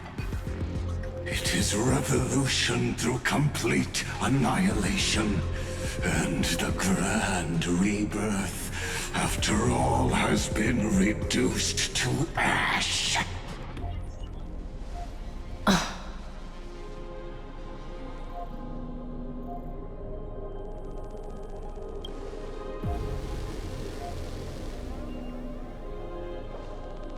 The Amphorians already answered long ago. Be it as tiny fish destined to be swallowed, or as a giant whale poised for a magnificent descent.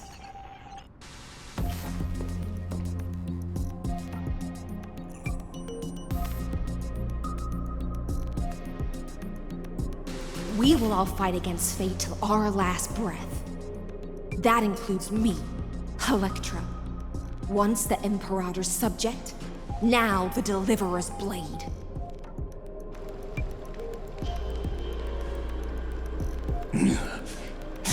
Oh, such noble chivalry. Admirable. I will also show my true self to you on this momentous occasion as a gesture of respect. And provide an insignificant academic suggestion. Thus speaks Genius Society number 1. Xandar 1 Kuwabara. The entelechy of the universe's Alpha and Omega. There's no need to rage against the truth. The value of any formula resides only in its answer. As for the process of solving it, no matter how elegant, violent, solemn, or humorous, it is all utterly meaningless. As the Theoros, I will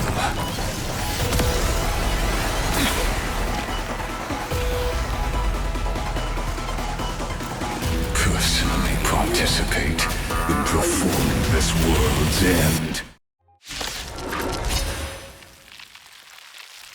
Remember this, as Gnosis Creator, I know more about the depth of knowledge than they ever will. Careful. This is Lycus's true form. I want to protect everyone. Help me, Mr. Sora! They're lost.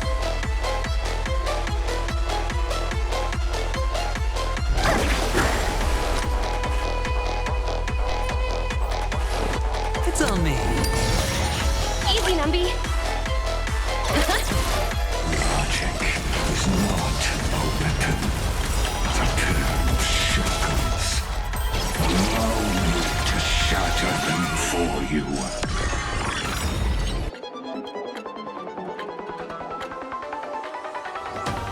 As you command, Bronzes. I want to protect everyone. Tell me, Mr. Sora! I need to be brave.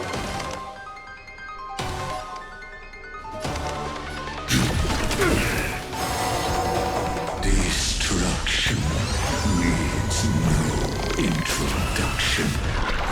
Let us skip those bold inferences. Is this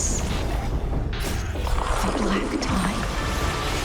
Indeed, but I prefer to call it a method of argument. I'm not afraid of you. Annihilate.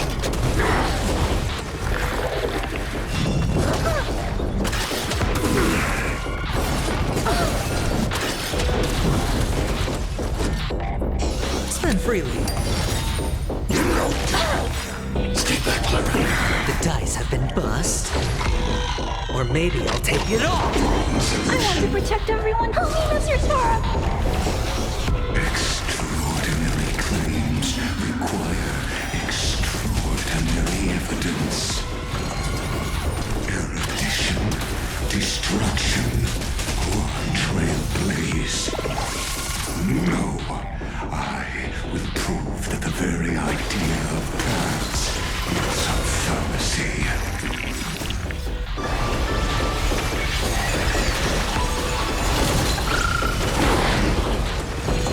Better cut our lots.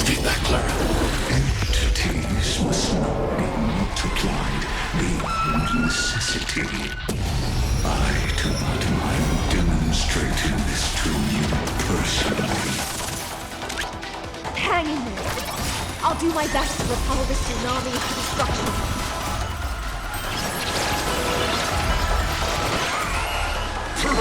Steady. Stay back, Clara. Watch your head. I want to protect everyone too. Help me, Mr. Sora. The future is great.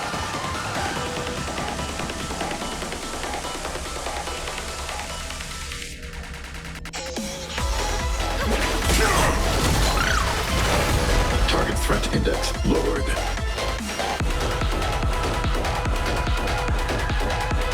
Eliminating threat.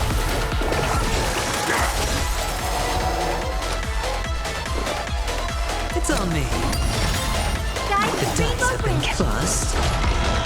Or maybe I'll take it off.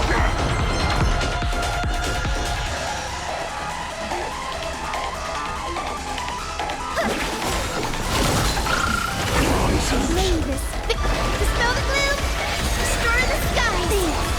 I'll never forget you. Protocol ready. Mission command. Bronzes, virtue and dystrophy. I see it. Target the connection between his thoracic and lumbar vertebrae. Destroy that spot. Feeling the force. Mounting commands. The Trojan horse No enters. dirty tricks. Watch your head. I want to protect everyone. Help me, Mr. Sora. The dice have been bust. Or maybe I'll take it off. Sure, I'll play along. Spend freely. Annihilate. Steady.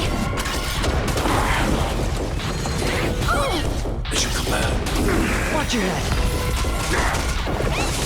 Pointless.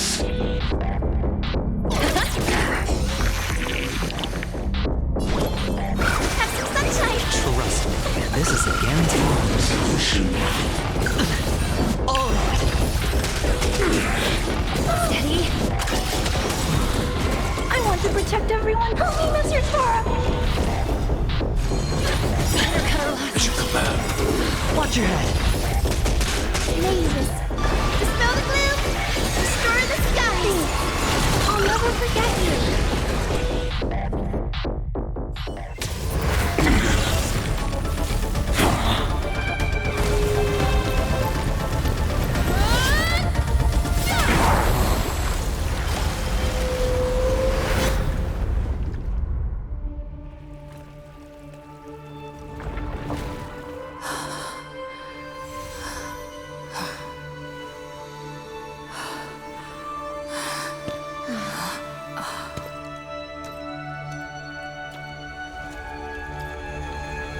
All is futile.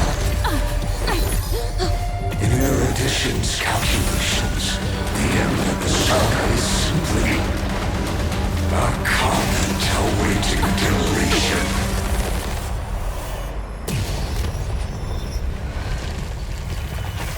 I don't like such a cold statement, okay?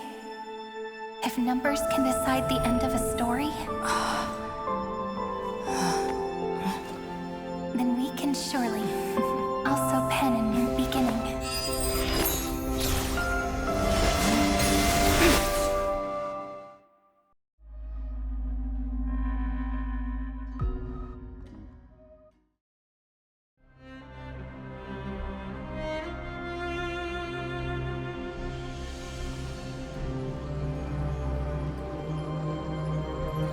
Screwy, what do you think? If your hypothesis of Lygus' identity is true, then even if we remove the restrictions of the ultimate protocol, the chances of us defeating him in a head-on battle will still remain lower than the acceptable threshold. Therefore, victory will still hinge upon Miss Trailblazer and Miss Cyrene. Go on. Maybe we're thinking about the same thing. Lygus' cognition resides in the exomyth. He is both an instigator within the experiment and the observer outside of it. Logic, His inspiration circuit can simultaneously process the different time flows in and out of that world. That's where things get tricky. He simultaneously exists in two different timelines, where the internal clocks are wildly different. That old Intellitron's neurons have completely gotten used to that over this prolonged experiment. And that's why he holds home field advantage. You and I should be able to manage that too, if given more time. Unfortunately, there's no if, and we don't have more time. That's why we need to change our way of thinking and turn his advantage into a weakness. The key lies in memories, right? Oh? You caught on quick. You've already mentioned my friend and I, so it's an easy connection to make, no? My intuition has always been very on point. Good. Then I'll cut to the chase. Since his thinking speed far exceeds that of normal people within Amphorius, we are going to externally plant a memory into his inspiration circuit. Then, command it to loop endlessly until he gives in. Even the most flexible and sturdy inspiration circuit cannot withstand the traffic of a full-on information flood. When the amount of information exceeds his cognition filter's capacities, he will have no choice but to focus on processing this memory. That's when the parallel processing advantage he gained via Amphorius will completely destroy him. An image from a person's memory played in real time might only be a second for us, but for him in Amphorian time, it could be millions or even billions of calculations. He won't be able to do anything but watch as he's locked into this prison forged by memories. Then we can entrap him in the same kind of cycle as the heroes were in, and get him to experience loneliness and pain in that endless recurrence. It's my greatest honor to be on the same page as the geniuses. That little one is still in that old Intellitron's hands and won't be able to respond to us anytime soon. But I don't think she'd refuse. So it's up to you to figure out how to execute this plan. I'm not sure how this happened, but I knew it as soon as I saw you. You are currently a mimetic entity of the Remembrance. Yes, I seem to be something you folks beyond the sky call a memo sprite. But that's fine by me. It suits me perfectly. I can serve as the vessel of memories, and do my part for the final battle.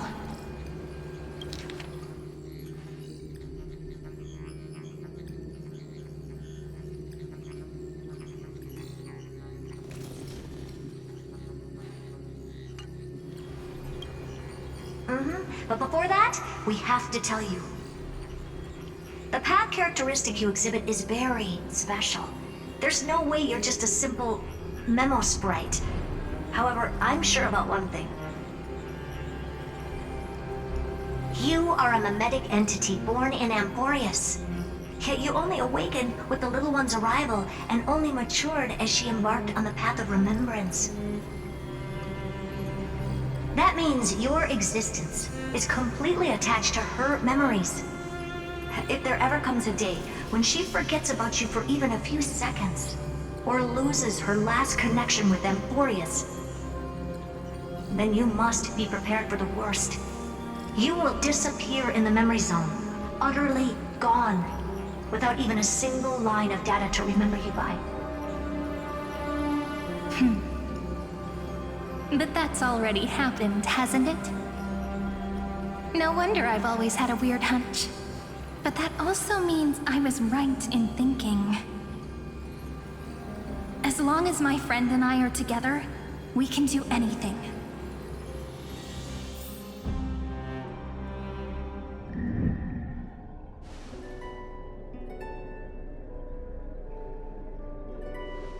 Long time no see, friend. Did you miss me while you were away?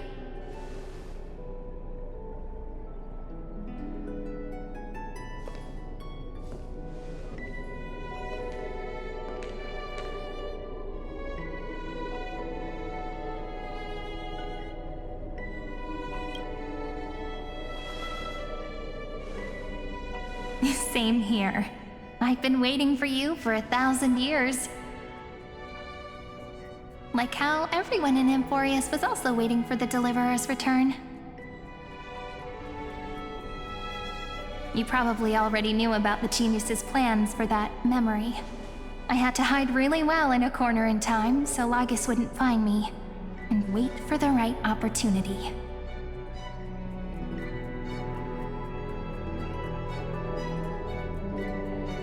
Which is now. The moment when his manifestation in this world is destroyed, and his twin timelines are intersecting.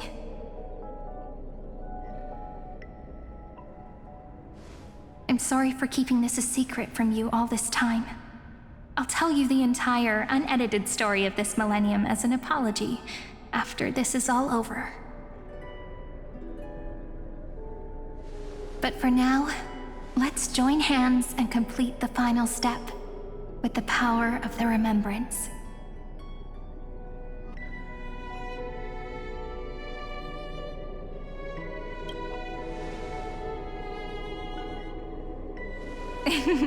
Yep. By the way, speaking of joining hands,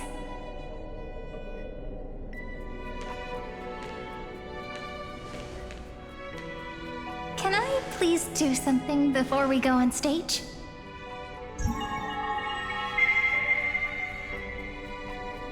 Remember the joke we made back at the Grove? Look! Aren't my hands pretty now?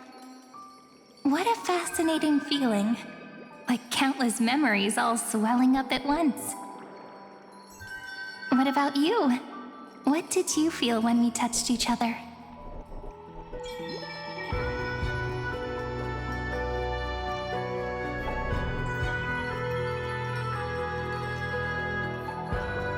Really? That makes me really happy. If memories can move people, then it must have been a happy memory, right? Now, please remember what you're feeling right now. Write it down in your heart and keep it there. Memories you want to treasure will never fade away. Even if immersed in the long river of time, these memories will still leave traces of their existence. So, if the view in your memory ever grows fuzzy, just reach out and touch it. It's like reading bedtime stories together at night. It wipes away the chill of passing time, sharpens the outline of memory, and restores its power to nourish the spirit. Now, I'll carry this power with me, and for a little while, I must part from you, as I step into the long cycles of this world. Give me your blessings, friend. Then, let that bright future be as we have written. Then, I'll leave it to you.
Plays are like this.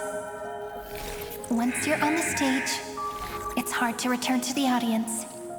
Welcome to our story. How does it feel?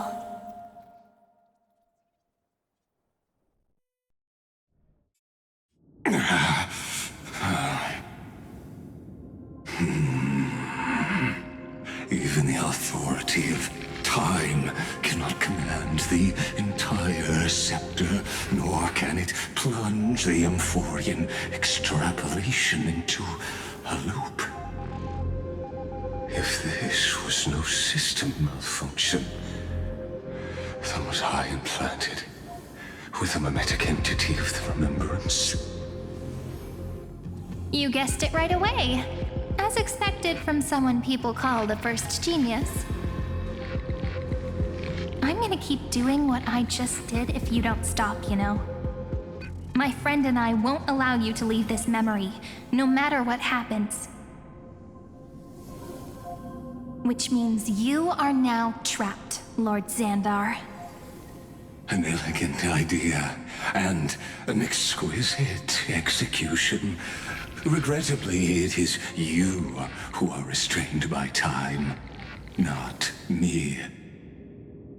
Know that patience is my greatest weapon. Waiting and victory are the same for me.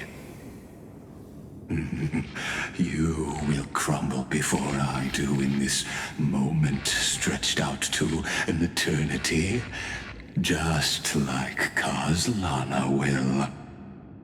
Yet all I need to do is to wait, as yet another futile bug falls down the cliff and into the bottomless abyss.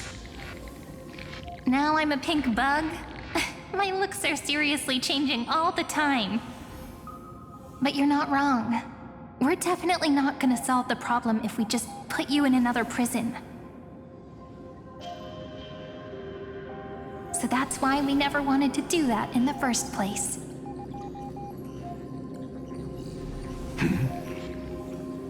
I shall answer your confusion purely out of my respect for those who came before me. Have you heard of the synesthesia dreamscape in the Asdana system? Interestingly, that place once had a prison too. Life forms living in that environment, abundant with memoria, have a chance to connect their perceptions with each other's. Even across great spatial divides, they're able to detect shifts in one another's states. I call this phenomenon memory zone entanglement. In Asdana, people made use of that phenomenon to build a nation within a dream, after adding in the catalysts of harmony and remembrance, that is. Is that how you walked into my prison cell? Using those same principles? I would much rather call this location our negotiation table, Lord Xandar. Nonetheless, your hypothesis is correct. We happen to have an ally skilled in tuning, while the Trailblazer and Miss Cyrene both have an astonishing amount of resolve, which I'm sure you can testify to. I am also sure that with the support of such a resolute memo sprite, our conversation can last for a long, long time. I'm the best at listening to stories, you know? I'll leave the exciting clash of the erudition to you two geniuses. A brainstorm? I like it. And it's 2 against 1? Well, I like it even more. Let's talk, Xandar. Take a guess. How much do you reckon we can dig out of your brain before the next second? And how many ways can we find to deal with you? Besides, in your current predicament, there's no way you can take our trump card away.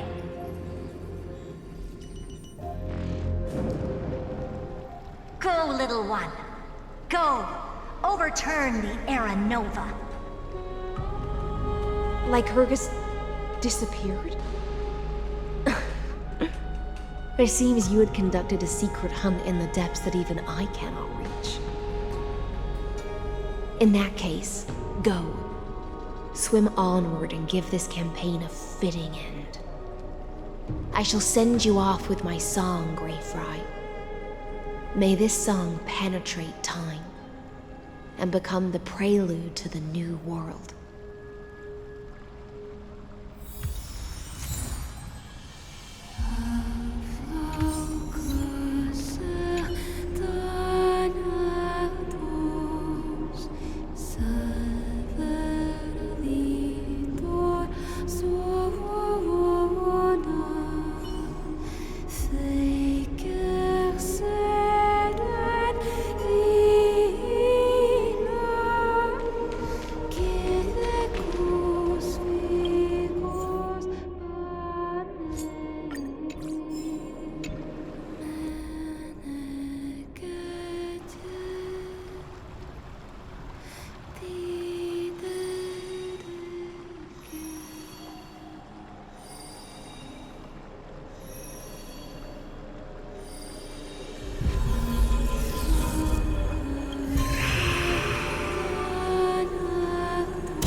Dux Gladiorum, you have completed your duty.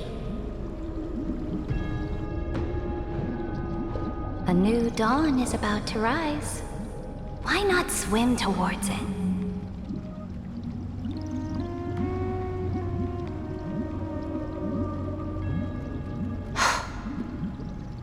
You died long ago, Imperator. Depart from my mind. But your duty towards the Imperator did not die with me. That duty will bind you no more.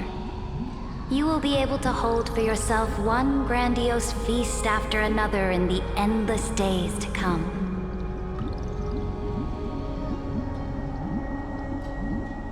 So go. Go and swim towards that ocean beyond the sky with the Deliverer.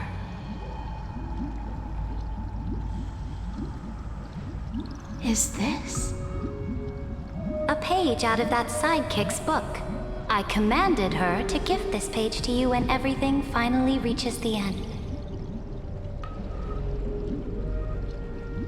What's on this page? Memories. Lifelike memories. That sidekick found me after the bloody feast 1,000 years ago and showed me her diary. I saw within that notebook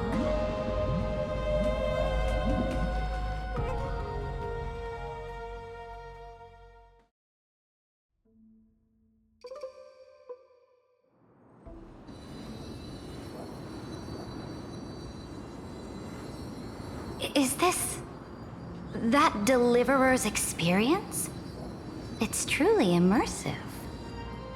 People beyond the sky apparently utilize this power to seal past scenery into crystals they call light cones. But I only know so much about the remembrance, so I can't completely replicate the past. But I'll do my best to talk about the missing parts. I'm all ears. Go on then. Do your best.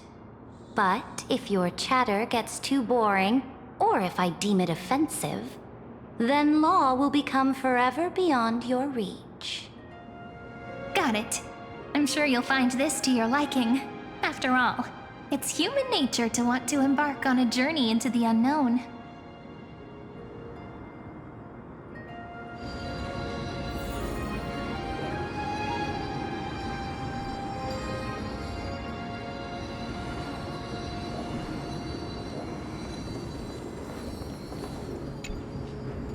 What brightly colored annals. The journey of the Deliverer's conquest. Let me partake in it.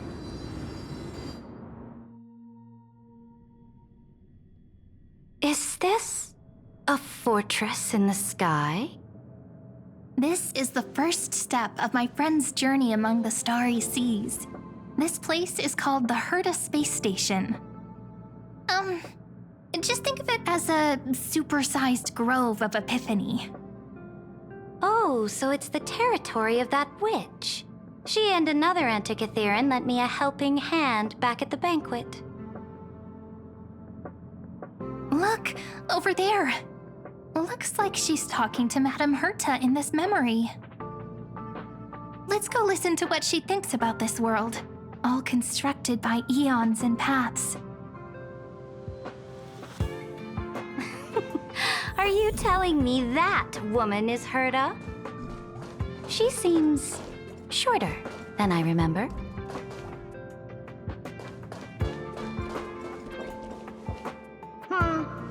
Pretty nice space station, huh? But just wait. After a couple more stops on the Astral Express, you'll see sights that'll make this place look ordinary.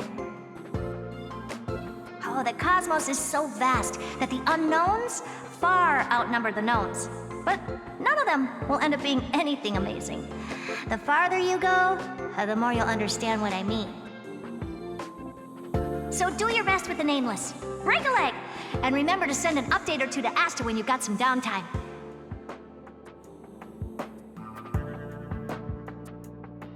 She certainly shares my way of thinking. Only that instead of a conquest through blood and fire, they chose a gentler path. People call Madame Herta and Mr. Screwlum geniuses. Apparently, only the smartest people in the cosmos can receive the blessings of Nous, Amphorius' true creator. Do you mean that even individuals of such nobility are merely subordinates to a god? On the contrary, after all, it was the very first of them who created the god. But I don't really know all the details about that. You might be able to ask Madame Herta herself when you get the chance. Let's go check out some other worlds next, shall we?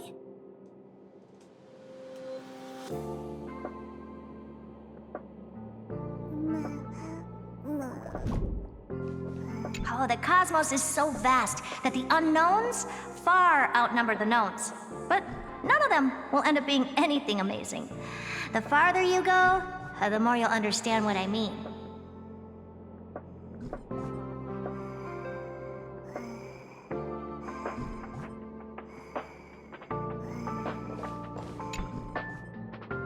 This next stop on the journey has a lot of similarities to Amphorius.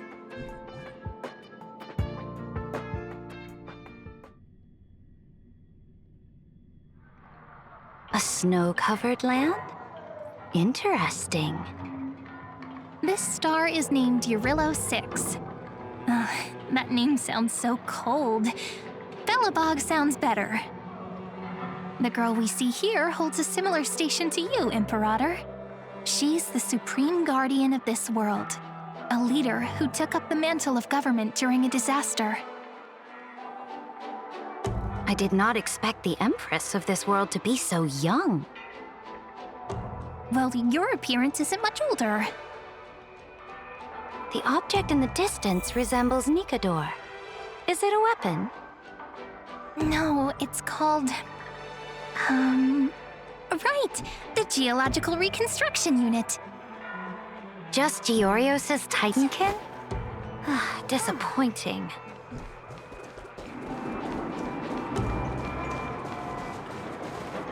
It's all thanks to you that we survived the crisis. The collaboration with the IPC is both an opportunity and a challenge. Nonetheless, it's an important step in our journey back into the universe. This world was sealed beneath its sky just like Amphorius was, and they only managed to reconnect with the stars when the Nameless arrived. That IPC she spoke of, is it a more powerful organization? Yes, the IPC conquered many worlds through trade, and opened up a vast territory that way. There are many such powerful alliances beyond Amphorius, and they all walk on roads different from the destruction. Coming back to the Supreme Guardian and her Belobog, didn't they find a peaceful way to enter the interstellar community?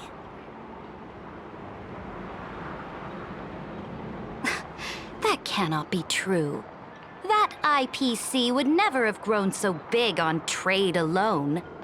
It may pretend to be a wealthy merchant with clean hands, but I am willing to bet that it grew fat on gory oppression and bloodshed. Its path of conquest must have had no mercy for the weak and would have destroyed them if needed. Are you telling me that this snowland never thought about tossing its dignity to the wind and kneeling to the IPC? I will not believe it. I will never allow the Imperator's empire to be sullied by others. Amphorius must become a power so strong that no interstellar foreigner would dare to look down upon us. Imperator, Belobog isn't as weak as you imagine. Listen. I indeed hesitated. But now I understand what we must do. Belobog must learn how to walk on her own until she no longer needs the support of others and can stand on her 2 feet among the stars. even if I may not live to see it, I believe such a day will surely come. They still have their dignity intact. One day, that hope will melt through the ice and help them into a prosperous tomorrow. But the order of the cosmos is already set in stone. The old laws decree that only the strong survive, binding the weak in an unbroken chain, until they wither and turn to dust. Unless they embrace the power of the destruction. Amphorius must shatter the old law and become the new order among the stars. Speaking of the Order, another one of my friend's companions may be able to enlighten you further on that. Let's go to the next page.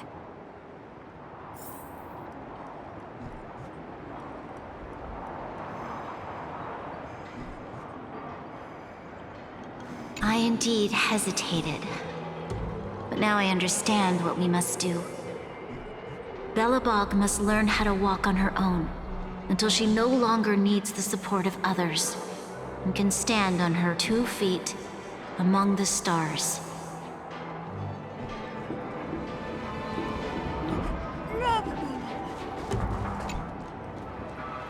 This next world is a nation of dreams.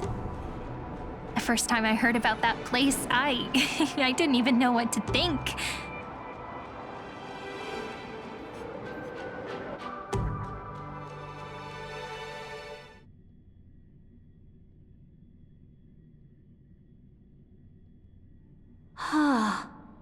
Such opulence does indeed evoke astonishment.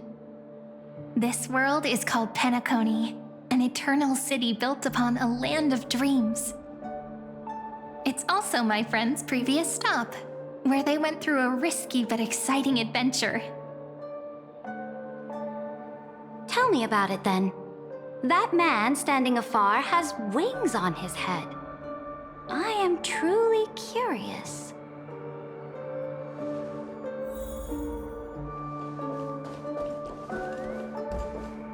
I wish to gaze upon the views of the Reverie Hotel one more time. I'll be just a traveler when I come back here again. And perhaps, through a traveler's eyes, even the things I once knew so well will feel strangely different.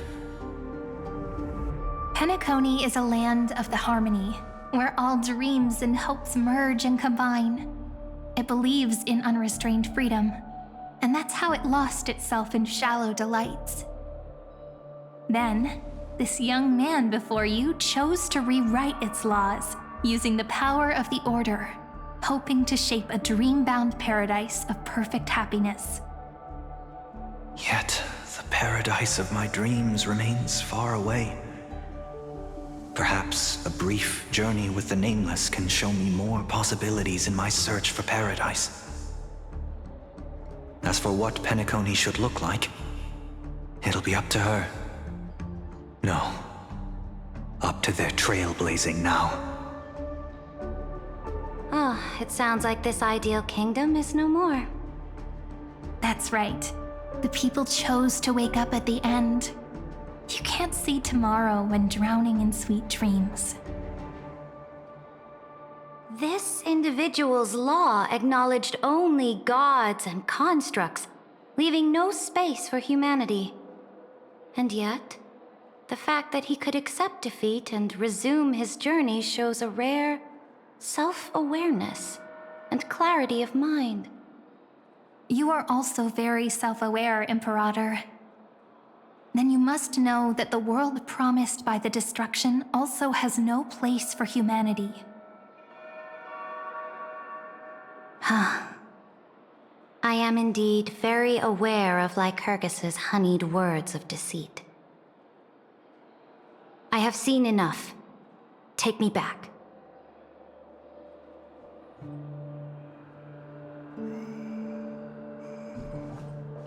As for what Penacony should look like, it'll be up to her. No, up to their trailblazing now.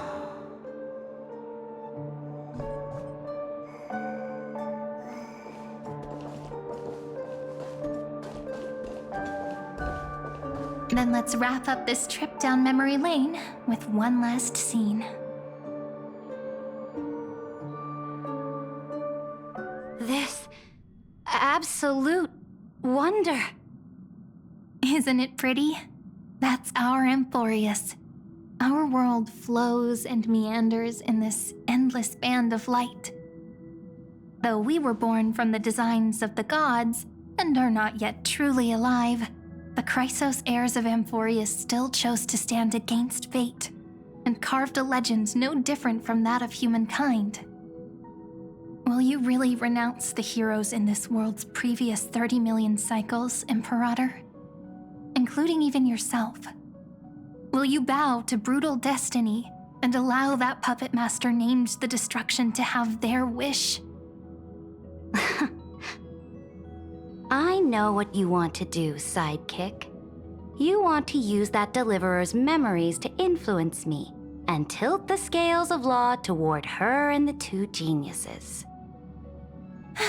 You really saw right through me, Imperator. How can one rule an empire if one is incapable of understanding people's minds?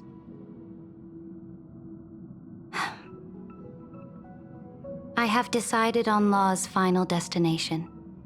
However, before I move my next chess piece, before we go on, tell me this, sidekick. Throughout her trailblaze, was there ever a memory of the ocean?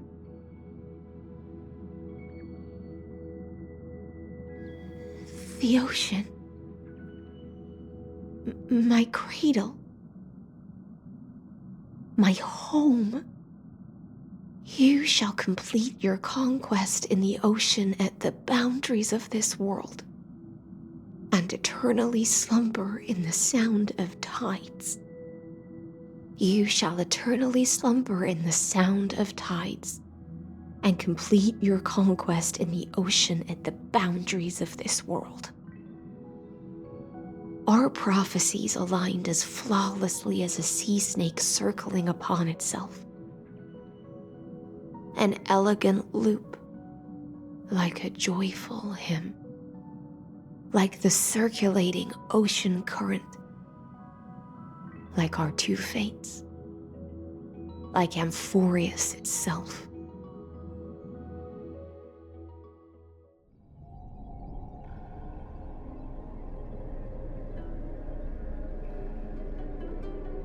The trial is over.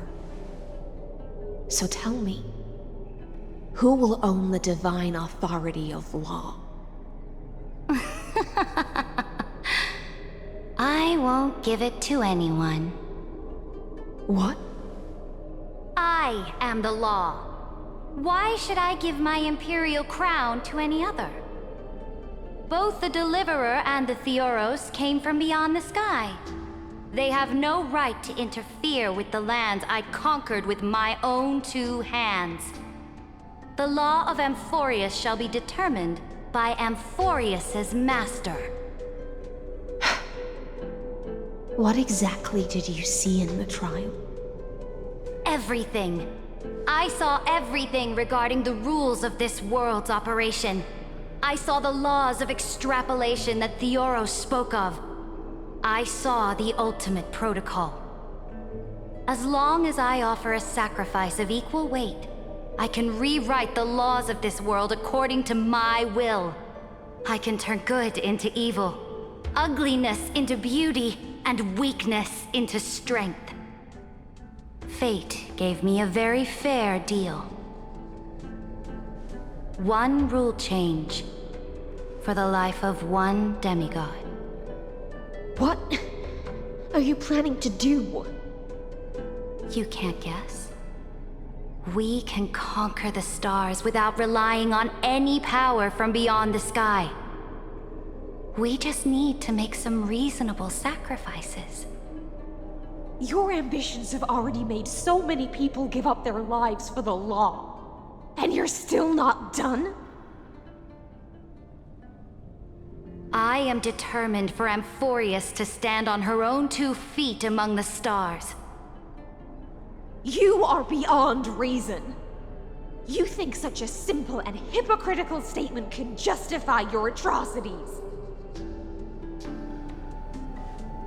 There's no new without destroying the old. That's what you consider an atrocity? Ironic, for that is also the unchanging law of Amphorius's revolutions. Ever since the Flame Chase prophecy resounded in the distance, fate has decreed for the Chrysos heirs to ignite our blood and illuminate this dark age. People would still be puppets of the old dynasty if it weren't for my conquests. But your world doesn't seem to be any different from your predecessors. Bloodshed, tyranny, oppression. You're making the same mistakes they did. Go and see everything for yourself. Go to any library I've built. Go listen to the rumors on every street corner. Go and witness how the Imperator crushed the old laws and forged new ones. Go and see what my conquests brought to this world. I cleansed the Chrysos War's filth and mended all the conflicts left by the Era Bellica. I restored Akima's might and allowed mortals and Chrysos heirs to face each other as equals in the Council. I punished all sins and rewarded all achievements. I smashed Talantin's shackles, united humankind to save themselves, and started the Flame Chase era. That's what the Imperator has done in her glorious life. So now, hearken to my final words. History will eventually forget Ceridra. But it will never forget the Imperator's people or the Flame Chase era she began. Final words?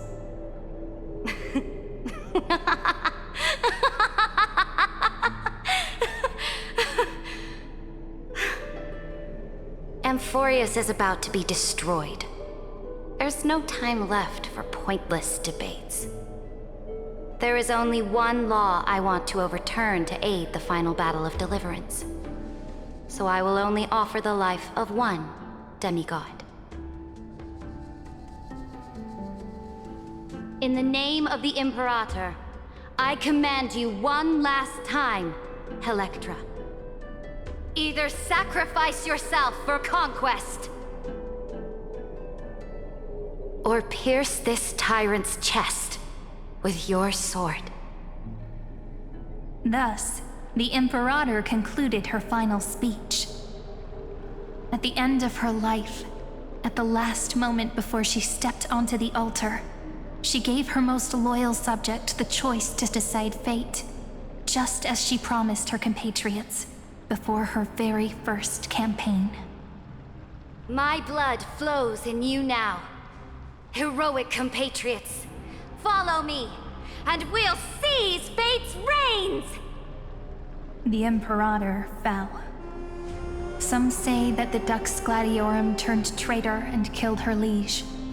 Some say that she imprisoned the tyrant in a shallow pond of water, then left. Which meant the Imperator had to kill herself to rewrite the law. There are countless stories about her death.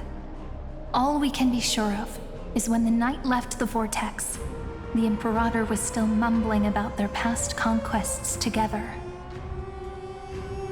The beginning and the end of her existence. Imperator, wait! How could someone of your status come to the front lines? Let me be the flag bearer! The troops defending the pass to the west of the Grove, have they surrendered? They ran as quickly as they could when they heard your name. The Golden Cocoon Pass is now in the First Legion's hands. Good. What about the Delosian militia? The Third Legion set fire to the mountains and flattened everything west of the basin. They just need a few more days. That is enough. We cannot afford to miss an opportunity for victory. Lastly, how many Ladonian cannons are left? They are no more. The 2nd and 4th Legions have destroyed them all. Very good. They now have no way out, no reinforcements, and no artillery support. We will be able to liberate the Grove of Epiphany in the blink of an eye. We will launch the final charge 1 quint after the curtain fall hour tomorrow. Remember, as long as the Alliance's flag still flies on my shoulders, you must keep moving forward. Take no prisoners among the enemy's soldiers. All sages who resist are to be captured and tried according to martial law. And do not destroy any books. Now go! Notify the entire army. Understood! Those who are resolved to die, we salute you. Reporting in. The Mountain Dwellers are resisting fiercely, and the legendary Mountain Breaker has personally engaged in battle. Their formations are nigh impenetrable.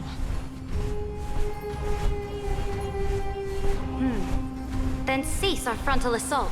Send scouts to all legions and tell them to retreat into the Tritos Plains before the parting hour. What? Are you planning to surrender? It's a strategic change of plans. The seismic walking dragon is enough for that battlefield. Walking dragon? You mean that stupid beast, Terravox? What can they even do? Stupid? No. They are the wisest of all of Giorio's creations. Only they can perceive the currents of time. Let them deal with their earthly brethren. We will advance and take the lead in defeating what remains of our enemy. I will deliver the most fiery retribution for the humiliation they dealt us, and crown myself with a god-slaying wreath. Understood. I'll see to it. Those who are resolved to die, we salute you. The Temple of the Three Fates sent a letter, Imperator. They refused to surrender and said this letter is their last warning to us. Tell the commanding officers not to launch any attacks unless they receive the Imperator's handwritten approval. Disobedience will be punished by death. What are you doing? The priests of the Three Fates aren't soldiers, but politicians. Do not mistakenly believe they don't have a plan. These dying pests will wring out every idea from their brains, all for short-sighted gain. They are much shrewder than we are. I am inferior to them in that regard. They also have the prophecy to wield as a weapon, something I am not blessed with. Launching an unplanned attack will only disadvantage us, as all of Emphorius will judge our actions. Which means, I will be heading to the battlefield myself, just as I have always done. This time, however, I will go alone. I will conduct secret negotiations to ensure fate is on our side. Understood. The legions will make their preparations. Those who are resolved to die, we salute you. Why are we not allowed to march out with the army, Imperator? This will be a long voyage with no return. Those of you who bear the prophecy cannot come with me.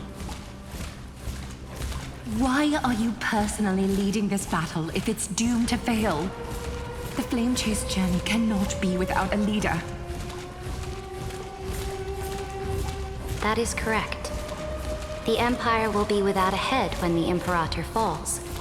But remember, as long as you seize the right opportunities, even a chaotic game will remain winnable. My departure will create a long staircase for you. You will understand what I mean when news of my death reaches your ears. Saridra, is our journey about to be over? Destroy the old laws and forge new ones. My conquest has reached its limits within the borders of Amphorius. Since the prophecy already decreed that the Imperator would never conquer the stars as she wished, I will bow out here and try no more. More Chrysos heirs bearing divine authority will be born, and many more heroes will arise. Will they demand peace or war? Will they resist tyranny, or become the next Imperator? I do not care. The children of the future will decide for themselves. Do not mourn for me. Anyone can kill the Imperator, but the only one who can truly destroy her is Saridra. At the end, I faithfully recorded the most important battles in the Imperator's life. Her conquest was about to be completed at this point in the story. However, for some reason, a memory suddenly entered my mind just as I was about to put down my pen. It was a journey on a fantastical train.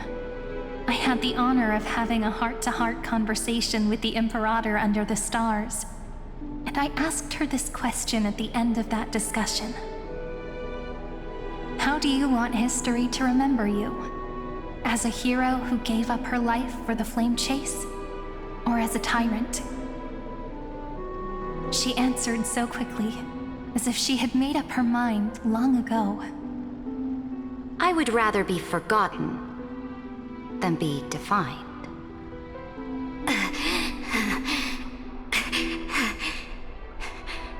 Because the law can be neither eternal nor unchallenged. And only humanity can pen laws into history's pages. Now, I have shattered the greatest law of Amphorius.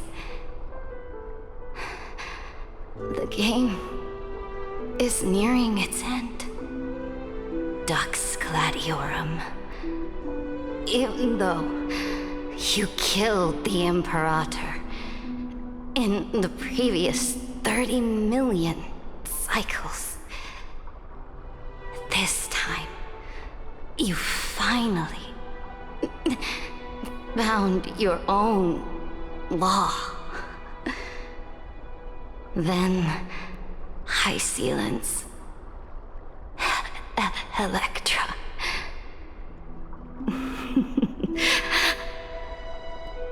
I will ask someone to deliver the prophecy's ocean at the boundaries of this world to you. Will you choose to swim into that ocean? I do not care. Do not care.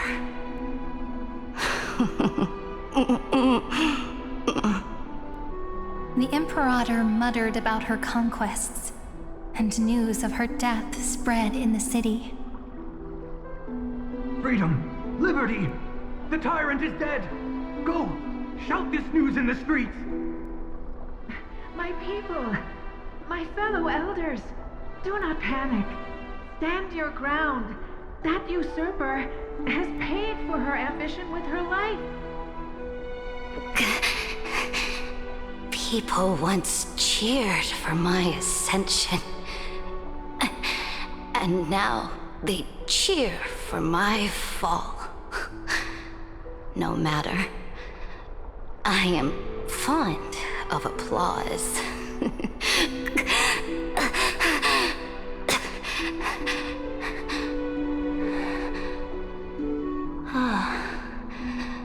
I see the cosmos, the battlefield that I cannot reach.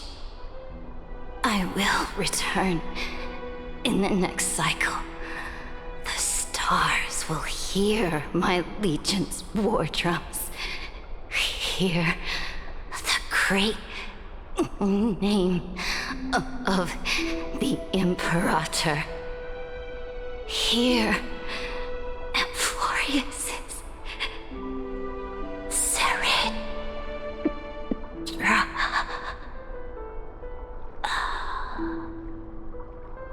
To this day, we do not know which rule the Imperator overwrote at the cost of her life.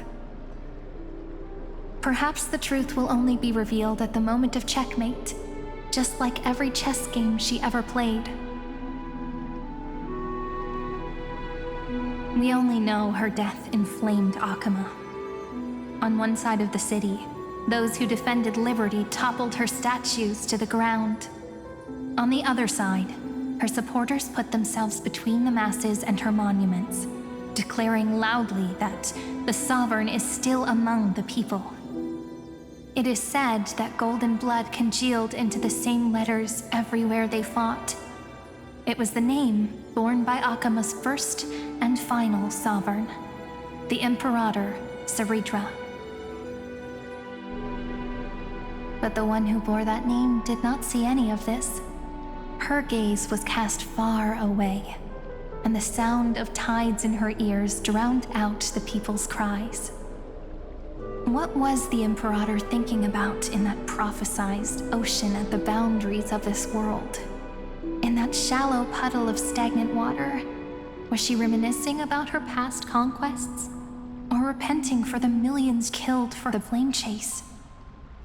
It was neither. The Imperator only saw how the surface of the water gleamed like that crude chessboard, dissected by light and shadow in the afternoon when her teacher played against her for the first time. Look at this chessboard. What do the pieces look like? They are strangely beautiful. They look like the stars in the night sky ablaze.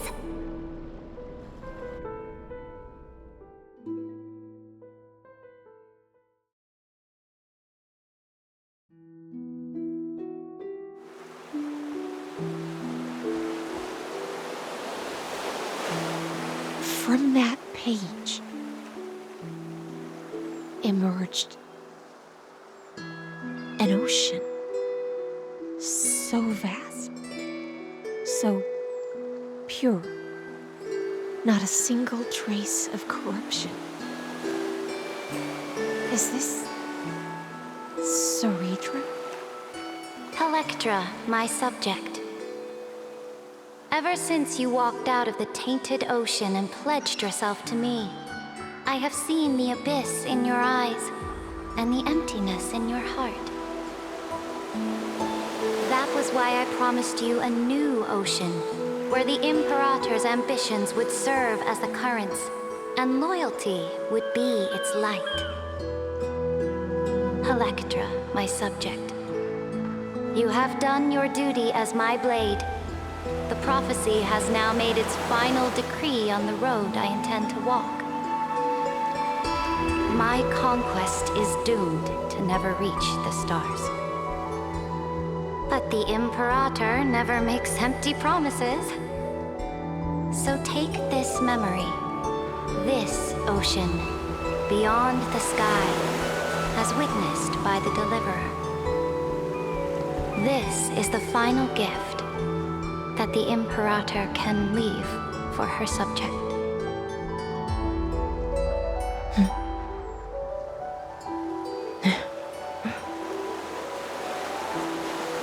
When I was still a fish in the ocean, I always felt so genuine swimming through the waters.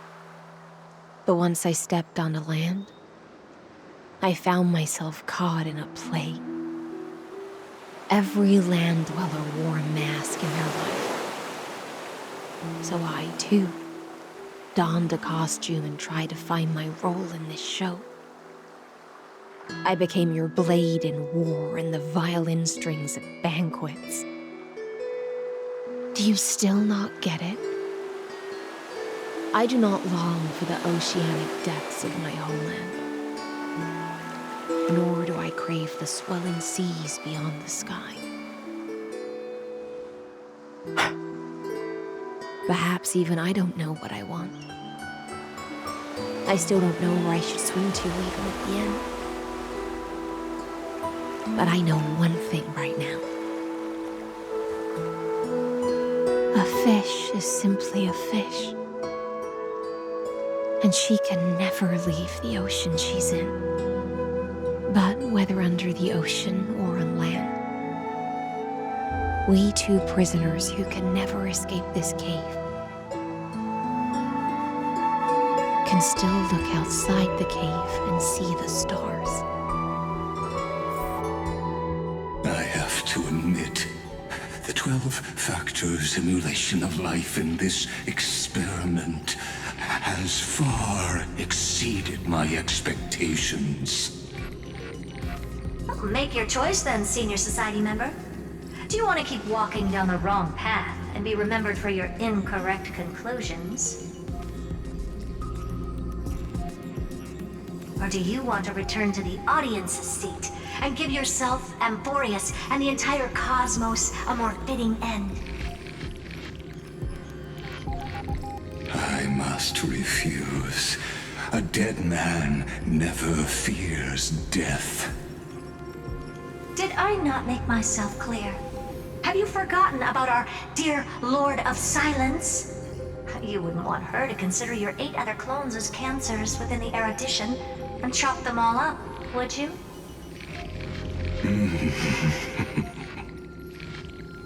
Your logical deductions are vastly different from mine. Therefore, allow me to provide one more academic recommendation.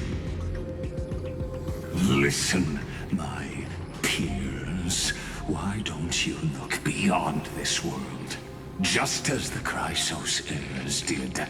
Re-evaluate your calculations and take into account all enemies in the upcoming war among the Eons.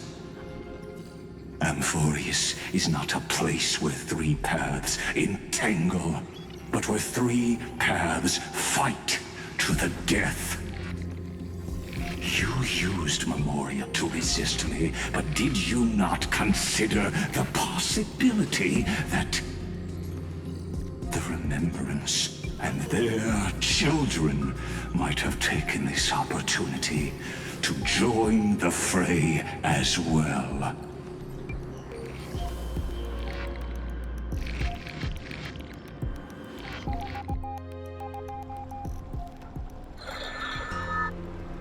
Oh, so this isn't just silence.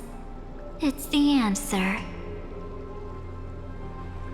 What was the last thing she said to you before you parted the waters at the Scale Gorge waterscape? A tricky question, but one with a simple answer. She didn't say anything back then, right?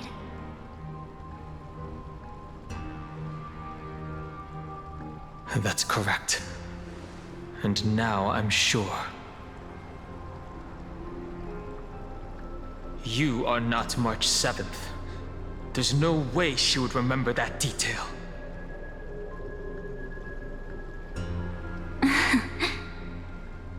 I'll only warn you once. Leave her body. Now. How impulsive. That's not like you at all. Why don't you calm down and think about another possibility? I didn't take over March 7th's body. Rather, it's March 7th who regained my memories.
Back then, the tides of the Chrysos War had not yet engulfed this city-state of Talantin. And the young princess inside the gates once loved to roam without worries. She snuck into forbidden grounds while the servants were away, but was shocked by what she saw on that day. A chessboard, a stack of pieces, and a strange woman. The board dissected by daylight and shadow, the pieces polished from rough stones uneven. Fancy a game? If you are my match, then I'll call you my friend. The stranger's voice was husky and coarse. If you can beat me, then I'll call you my teacher. The princess proudly retorted. Despite the bravado, the princess had never touched chess. The defeat made her study in earnest, acknowledging the other as a teacher. First, she learned the knights, bishops, rooks, and queen. Then, how to defend, attack, capture, and checkmate. I have learned all there is to learn. Barely out of childhood, the princess raced into games of chess. Those who looked down on her faced many losses. Those who glorified themselves forfeited in a mess. At her prime, none could rival her at all. But she still recalled what the stranger said. My origins bring dark omens, so never tell others where your teacher is from. Then the waves of the Chrysos War washed over the world. The Achaemens welcomed a ruler. She was deemed Imperator and loved to play chess with herself. She regarded all things as pieces, whether Chrysos heirs or Titans magnificent. Before every god-slaying campaign, she thought of the stranger from her childhood, as if that woman had always lived in her mind. Isn't it lonely to play chess against yourself? The princess did not understand at the time. But now, she who bore the crown finally realized the flame chase's beginning was like fuel being tossed onto the fire. And in the unending road of marching banners and war cries, she finally had time to meditate. There were often jesters behind the king, curious about her past in her old city, lost to time. One claimed the Imperator was cruel, executing her own teacher. Another stated the Imperator was biased, learning from an enemy hostage. Many such rumors abounded, with no origin found. No matter. That was indeed the criminal sentence I read out. The Imperator stated evenly. My teacher was an enemy hostage whom my elders had imprisoned. Her state betrayed our alliance and must be executed according to law. But she taught me chess, so why can't I chisel the word teacher on her tombstone now? When the princess personally cleaned up the possessions of the dead, she caught sight of an incomplete game on the ground. The stranger's hoarse chuckle still echoed in her ear, laughing at the eternal fate of imprisonment, and at how the one facing her was the princess of the enemy.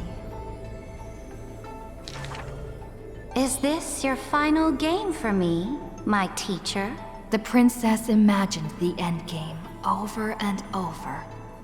Even when she took the imperial crown, she still dreamt of the black and white board. The concealed truths suddenly dawned on her during a more difficult contest in the future. An unfinished game might be the opponent's lifelong barrier.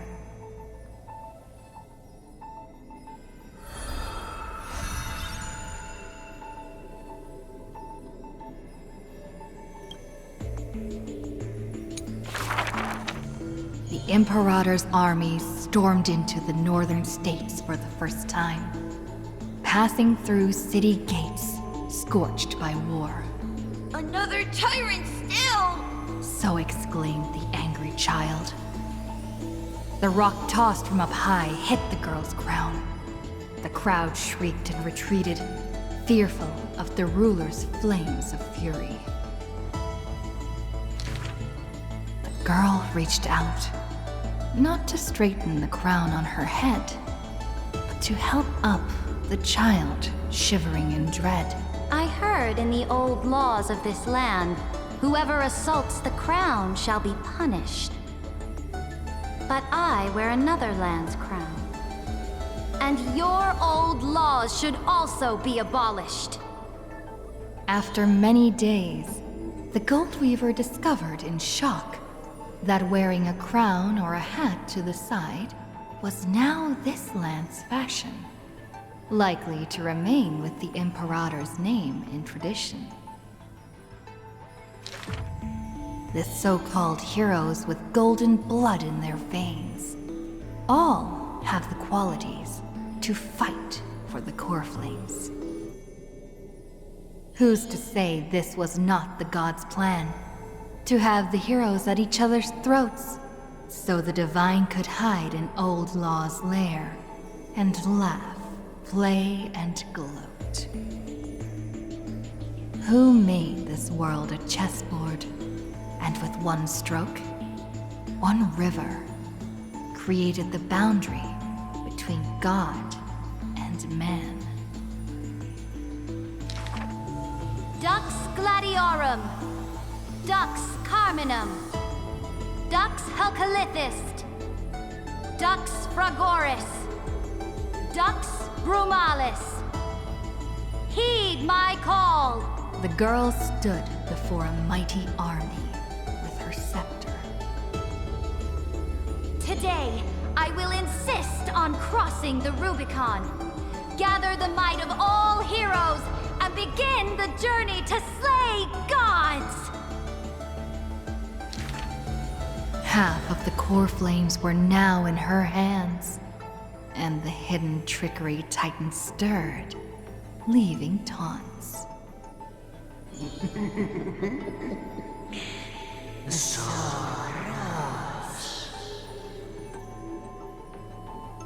The Imperator summoned the heroes to discuss, finally stopping after much hesitation. As they had already pinned down the bones of Earth's beast, they let that thief live for a bit longer in bliss. The warrior of the fractured blade laughed boldly. Our sovereign is good at open strategies and struggles with trickery. But where is that live fish? The Imperator replied with a chuckle. Her? She probably disliked the scent of cats and submerged herself in the baths. The years spent with her dukes didn't seem too far distant. Yet, only after the end of many wars did the heroes discover how the Imperator's form walked more and more alone. The road of a ruler is a lonely one. One day, we'll only be able to see her retreating form. The Swordmaster of Singing Waves was worried too. When all others had departed in intoxication, the two of them gazed into each other's eyes, towards torrents deeper than their fates, and sank into profound silence. Drink one more cup with me, my dear follower. In the end, the Imperator first broke the silence. When compared to the taste of salt and blood, I sometimes miss your ambrosia. About the destruction about to be born, and the eternally occurring extrapolation. The Antikytheran spoke of all this in words unceasing. So this is the old world I must fight against. The girl's expression bore no sorrow or tragedy. Instead, she looked more solemn and ready than ever. Whoever stated that two kings could not meet face to face in chess? I am the sovereign of Akama. I once faced the gods. So what do I have to fear about the laws hanging behind such gods? I will chop up the old laws and let them be firewood for the new. No matter the cost. That was the Imperator's lifelong conviction. Never changed, always persistent.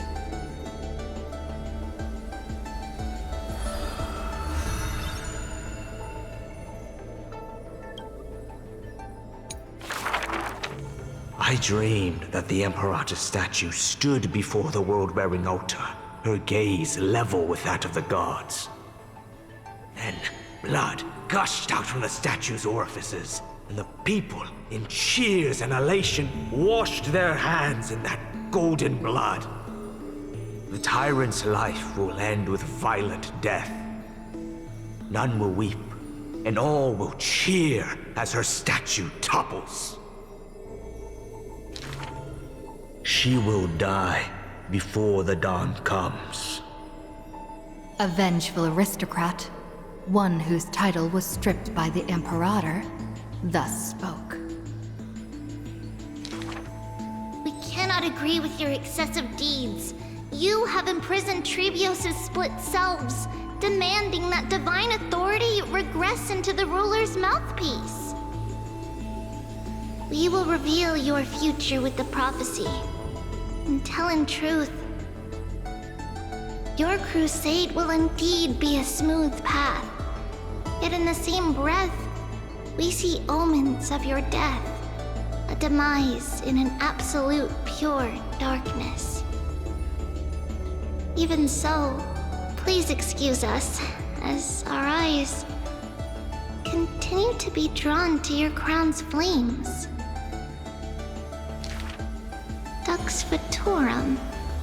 We don't exactly hate that name. In the name of Yanisopoulos' priestess, Holy Maiden, and Oracle, thus spoke the Imperator's Dux Vitorum. Allow me to remind you, your life is now on a countdown with the fall of Law, and you will become Law.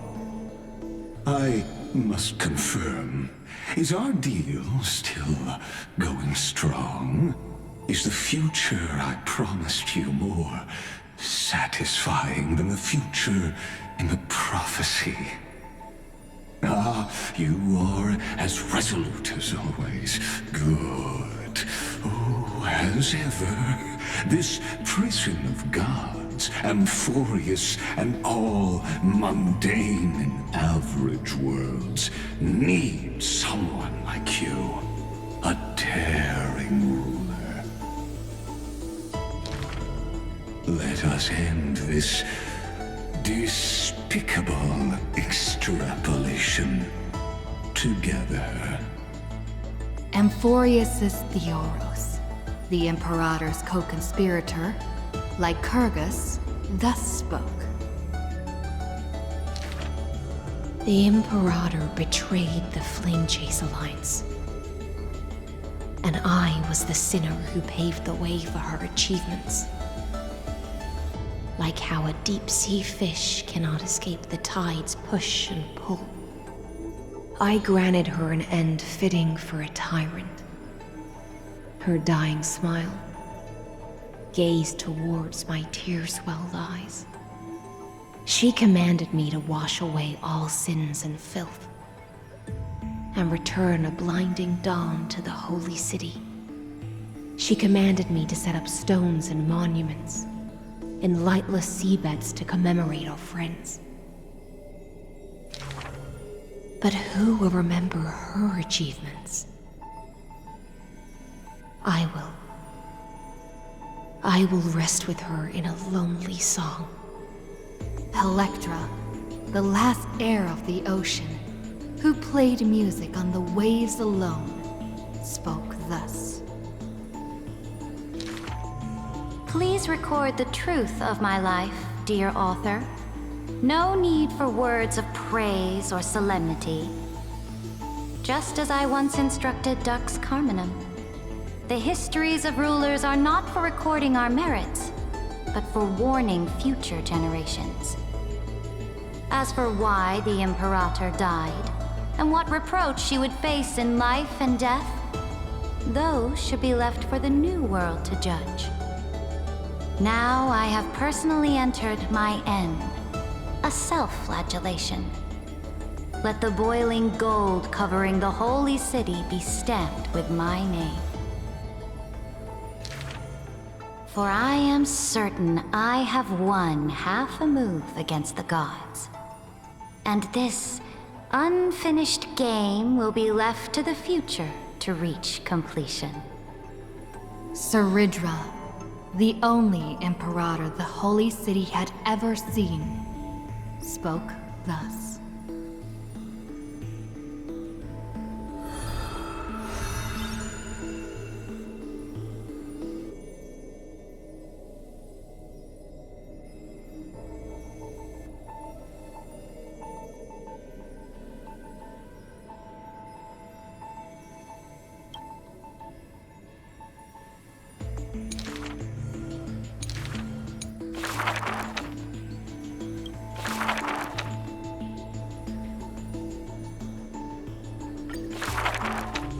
My friend, have you heard of the Rosy Celestial Maiden? Whether in a corner of the archives, or in the depths of a cave, you can always find legends about her. She had hair like a rosy pink dawn, and a smile that could thaw the most glacial ice. Some say she was Nikador's nemesis, while others say Nestia was infatuated with her. Oh, mysterious and beautiful celestial maiden. How I wish to turn into a slate, forever etched with your tale. Many claim to have seen that celestial maiden, either in the half-remembered dreams of early morning, or in the gossip and whispers after supper. She once whispered in my ear. She once saved my life. She gifted me an ice crystal! Her worshippers recite her deeds, even writing some into family teachings. Curious poets ask up and down the land, only to find that the details of these encounters are difficult to recount, even for the witnesses themselves. In the entire Holy City, there are none who can provide proof of her existence. It is not known since when the Celestial Maiden was always mentioned together with time. People recite her name during prayer to beg for miracles to appear faster. It is said that even in the selection of priests of time, girls with pink hair are preferred. They still didn't pick me! Ugh, maybe I need to go dye my hair. The brunette candidate was upset, but the examiner responded with a smile. Don't forget the Healer of Twilight. Has a head of pink hair. She's a descendant of the sky. Scholars and poets discuss at length the origins of the Rosy Celestial Maiden. But all mothers tell the same tale. That princess came from beyond the sky. Her shooting star, like crystal ice, pierced the fog of the Veil of Evernight. She made friends with the Titan, and whenever the month of Evernight descended, they would meet again. The children loved that tale. Therefore, as the moon turned and shifted phases, the story became true. But someone always questions, unable to read the air. There are no worlds beyond the sky. So how can the Rosy Celestial Maiden come from there? Rosy Celestial Maiden. A world beyond the sky. The reckless adventurer takes out the photostone, claiming it is the true work of the Rosy Celestial Maiden. The citizens laugh at this tale, with few accepting it as true. After all, long before the guests beyond the sky arrived, the legend of the Rosy Celestial Maiden had already covered the world. So, my friend, have you really heard of the Rosy Celestial Maiden?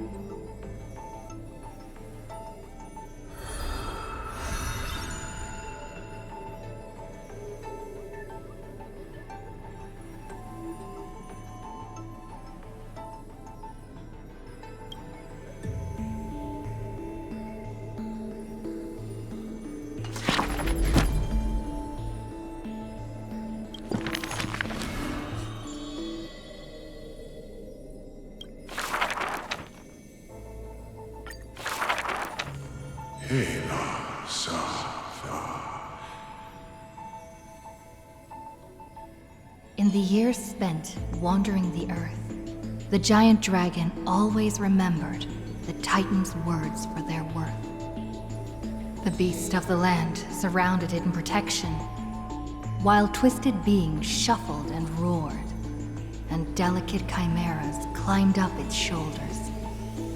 After the tiny humans came into being, they dashed alongside the giant dragon, then, in the blink of an eye, disappeared across the land.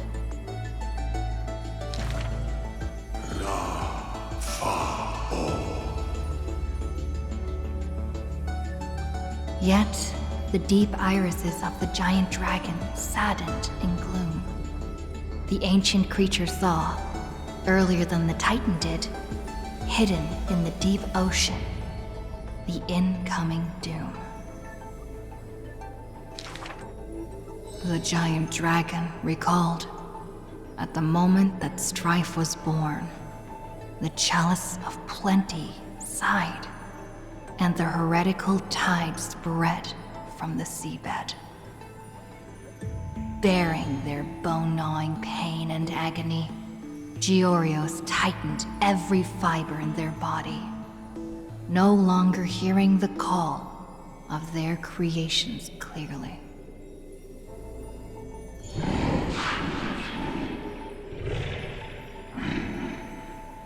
The giant dragon once swore an oath at the Titan's breast. And now, the dragon silently turned and departed, leaving the plateaus and mountains of a secluded world, and entering the bustling cities humankind crowded. Thousands of years later, the giant dragon realized those tiny creations of Kefali had rooted their civilization in time.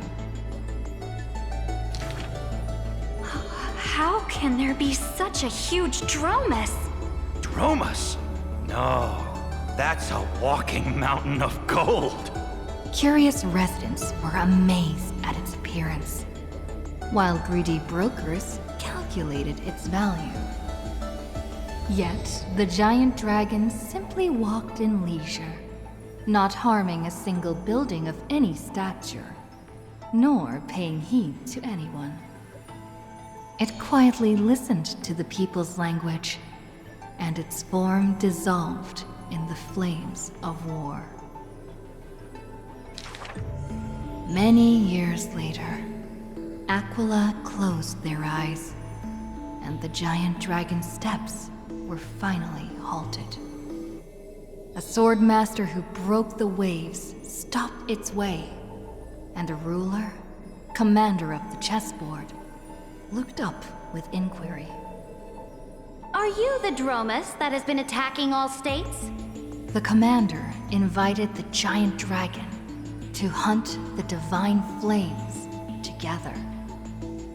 The giant dragon nodded, but it did not look at the commander, and never mentioned where it came from. Its timeless sight had already seen past the Flame Chase's final plight. Georios shall be executed here! The Titan, in a painful daze, closed their eyes with a sigh.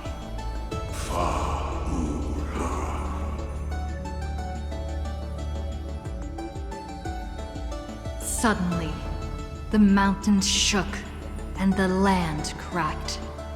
The wounds dealt by the black tide, once mended by the Titan, now tore the land apart again. The calamity of lands asunder. Who should shoulder such a duty? The giant dragon sunk into the earth in answer. For the earth was the breast of Georios, and the dragon's birthplace. And from that day forth, Amphorius had a new legend of how a giant dragon collected the broken lands and once again made the earth whole.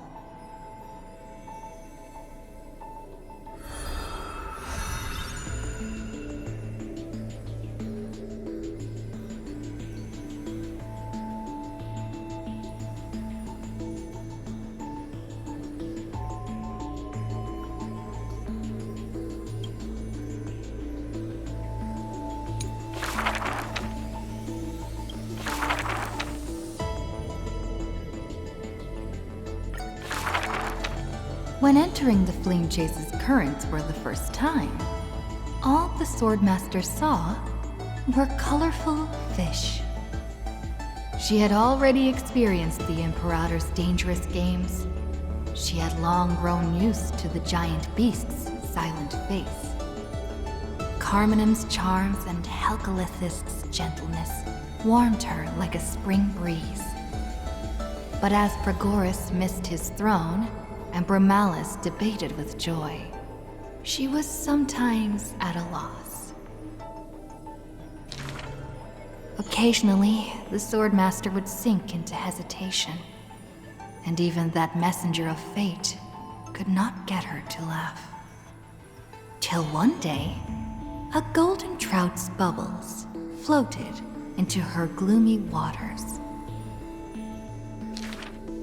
In that holy city where golden figs grew, the messenger of fate led to her a maiden dressed in glamorous gowns. What kind of clothes are you even wearing? The girl snickered behind her hand, while the messenger pulled on her sleeve. Aggie, don't be rude! Such hubris, delicate fish. Are you not aware that there's food on your face? The messenger's eyes opened wide. Aggie, you've been snacking behind my back again! Exposing me like this? I'll get my revenge. The girl ran away in a fit. The Swordmaster smiled, and before she knew it, her hesitation was gone. After that first meeting, the richly dressed girl often came in greeting. So, you really came from the Sea of Souls? Do all the children of the ocean dress funny like this? The Swordmaster did not chase the girl away, but also did not respond. So the girl used her hands to meticulously measure the Swordmaster's torso all around. You can't be seen like this. I'll send you a new dress. Some days later, the Swordmaster appeared in finery at a ball. All were awed by her splendor, with only the Imperator thinking in wonder. How rare to see you like this. Oh, so lonely, Gladius. The Swordmaster's wardrobe grew full, and people praised Akima's Goldweaver for her cheerfulness and splendid skill. But only the Swordmaster noticed that the smile on the girl's face gradually faded as the flame chase progressed. The calamity of lands asunder added to the girl's weariness. The Battle of the Grove robbed the light from the girl's eyes. Yet another feast arrived where the Goldweaver was absent. The Swordmaster donned the most majestic garments and gently knocked on that door shut tight. The singing voice of Dux Gladiorum hailed the prelude of the feast. Guests clamored and cups clinked, and only the Goldweaver had no thought of enjoying the ambrosia. Who would have thought? I've sunk so low that I need you to comfort me. She gave a bitter chuckle next to the bonfire. You were as gloomy as the bedrock of the ocean when we first met. The Swordmaster held a tall chalice containing liquid pure, reflecting their two faces. I remember you were once curious about the stories under the sea. Then allow me to use my songs to reveal the past known to none.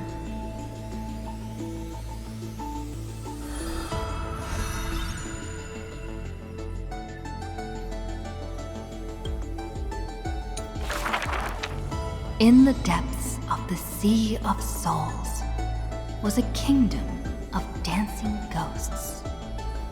Its residents all had melodious voices, and music enveloped every ocean current. For the queen loved her people deeply, thus drowning out all sorrows and leaving only feasts and twirls. Only one rocky castle was silent, one belonging to the princess of the ocean. a princess named Electra. Were a monster of the depths to invade, the princess would raise her sword to engage. The people always rang her triumphs before she returned, for her swordsmanship was superb, never suffering defeat. Princess! Come enjoy the feast with us.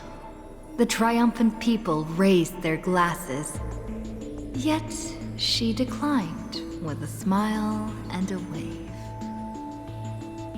The children of the sea thought she was shy, but little did they know that in the dead of night, her castle too echoed with music. Though that music was loud, twisted, and invoked spite. Before a song even finished, the princess was already biting her lips, and the sea foam brushed away her tears. All of your people sing and dance with skill. So why do I alone lack a good singing voice? The princess wept, her face on the queen's knees. The ocean's favorite child can control the waves and is invincible in battle. In exchange, Talantin took away your singing voice. The queen consoled the princess, caressing the other's hair bun. Finally, she relented and took a chalice. If you're truly troubled, then imbibe the honey brew in this blessed chalice and throw yourself into the feast at ease. The liquid in the cup sat still, reflecting her loneliness. Princess, come sing with us! The people outside her window invited her warmly still. She finally ceased to hesitate, drinking down all the honey brew in one swallow, and leaped into the crowds.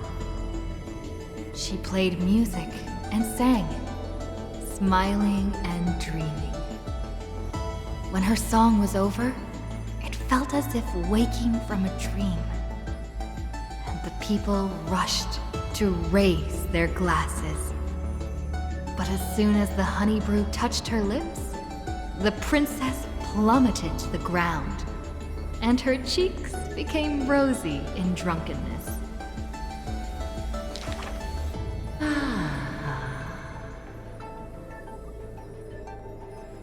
The whispers of the ocean filled her ears as the princess fell drunk again and again at the prelude of a feast. Seems like you still have not been able to get rid of that curse. The gold weaver softly took the cup away from her hand. If you want to enjoy yourself to the fullest, then leave this honey brew till the very end.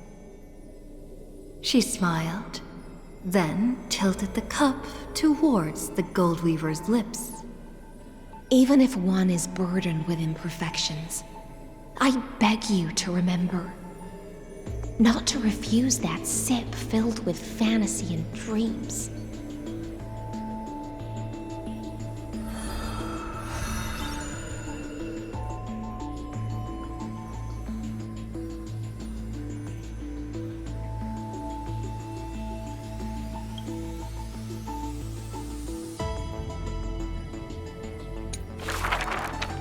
She returned home after many years. The princess of the ocean stood alone with her sword drawn, stepping over the blooming blood of her peers. Before her, the creator of the sea sirens and the mother goddess of feasts was already sinking into the drunkenness of imminent death.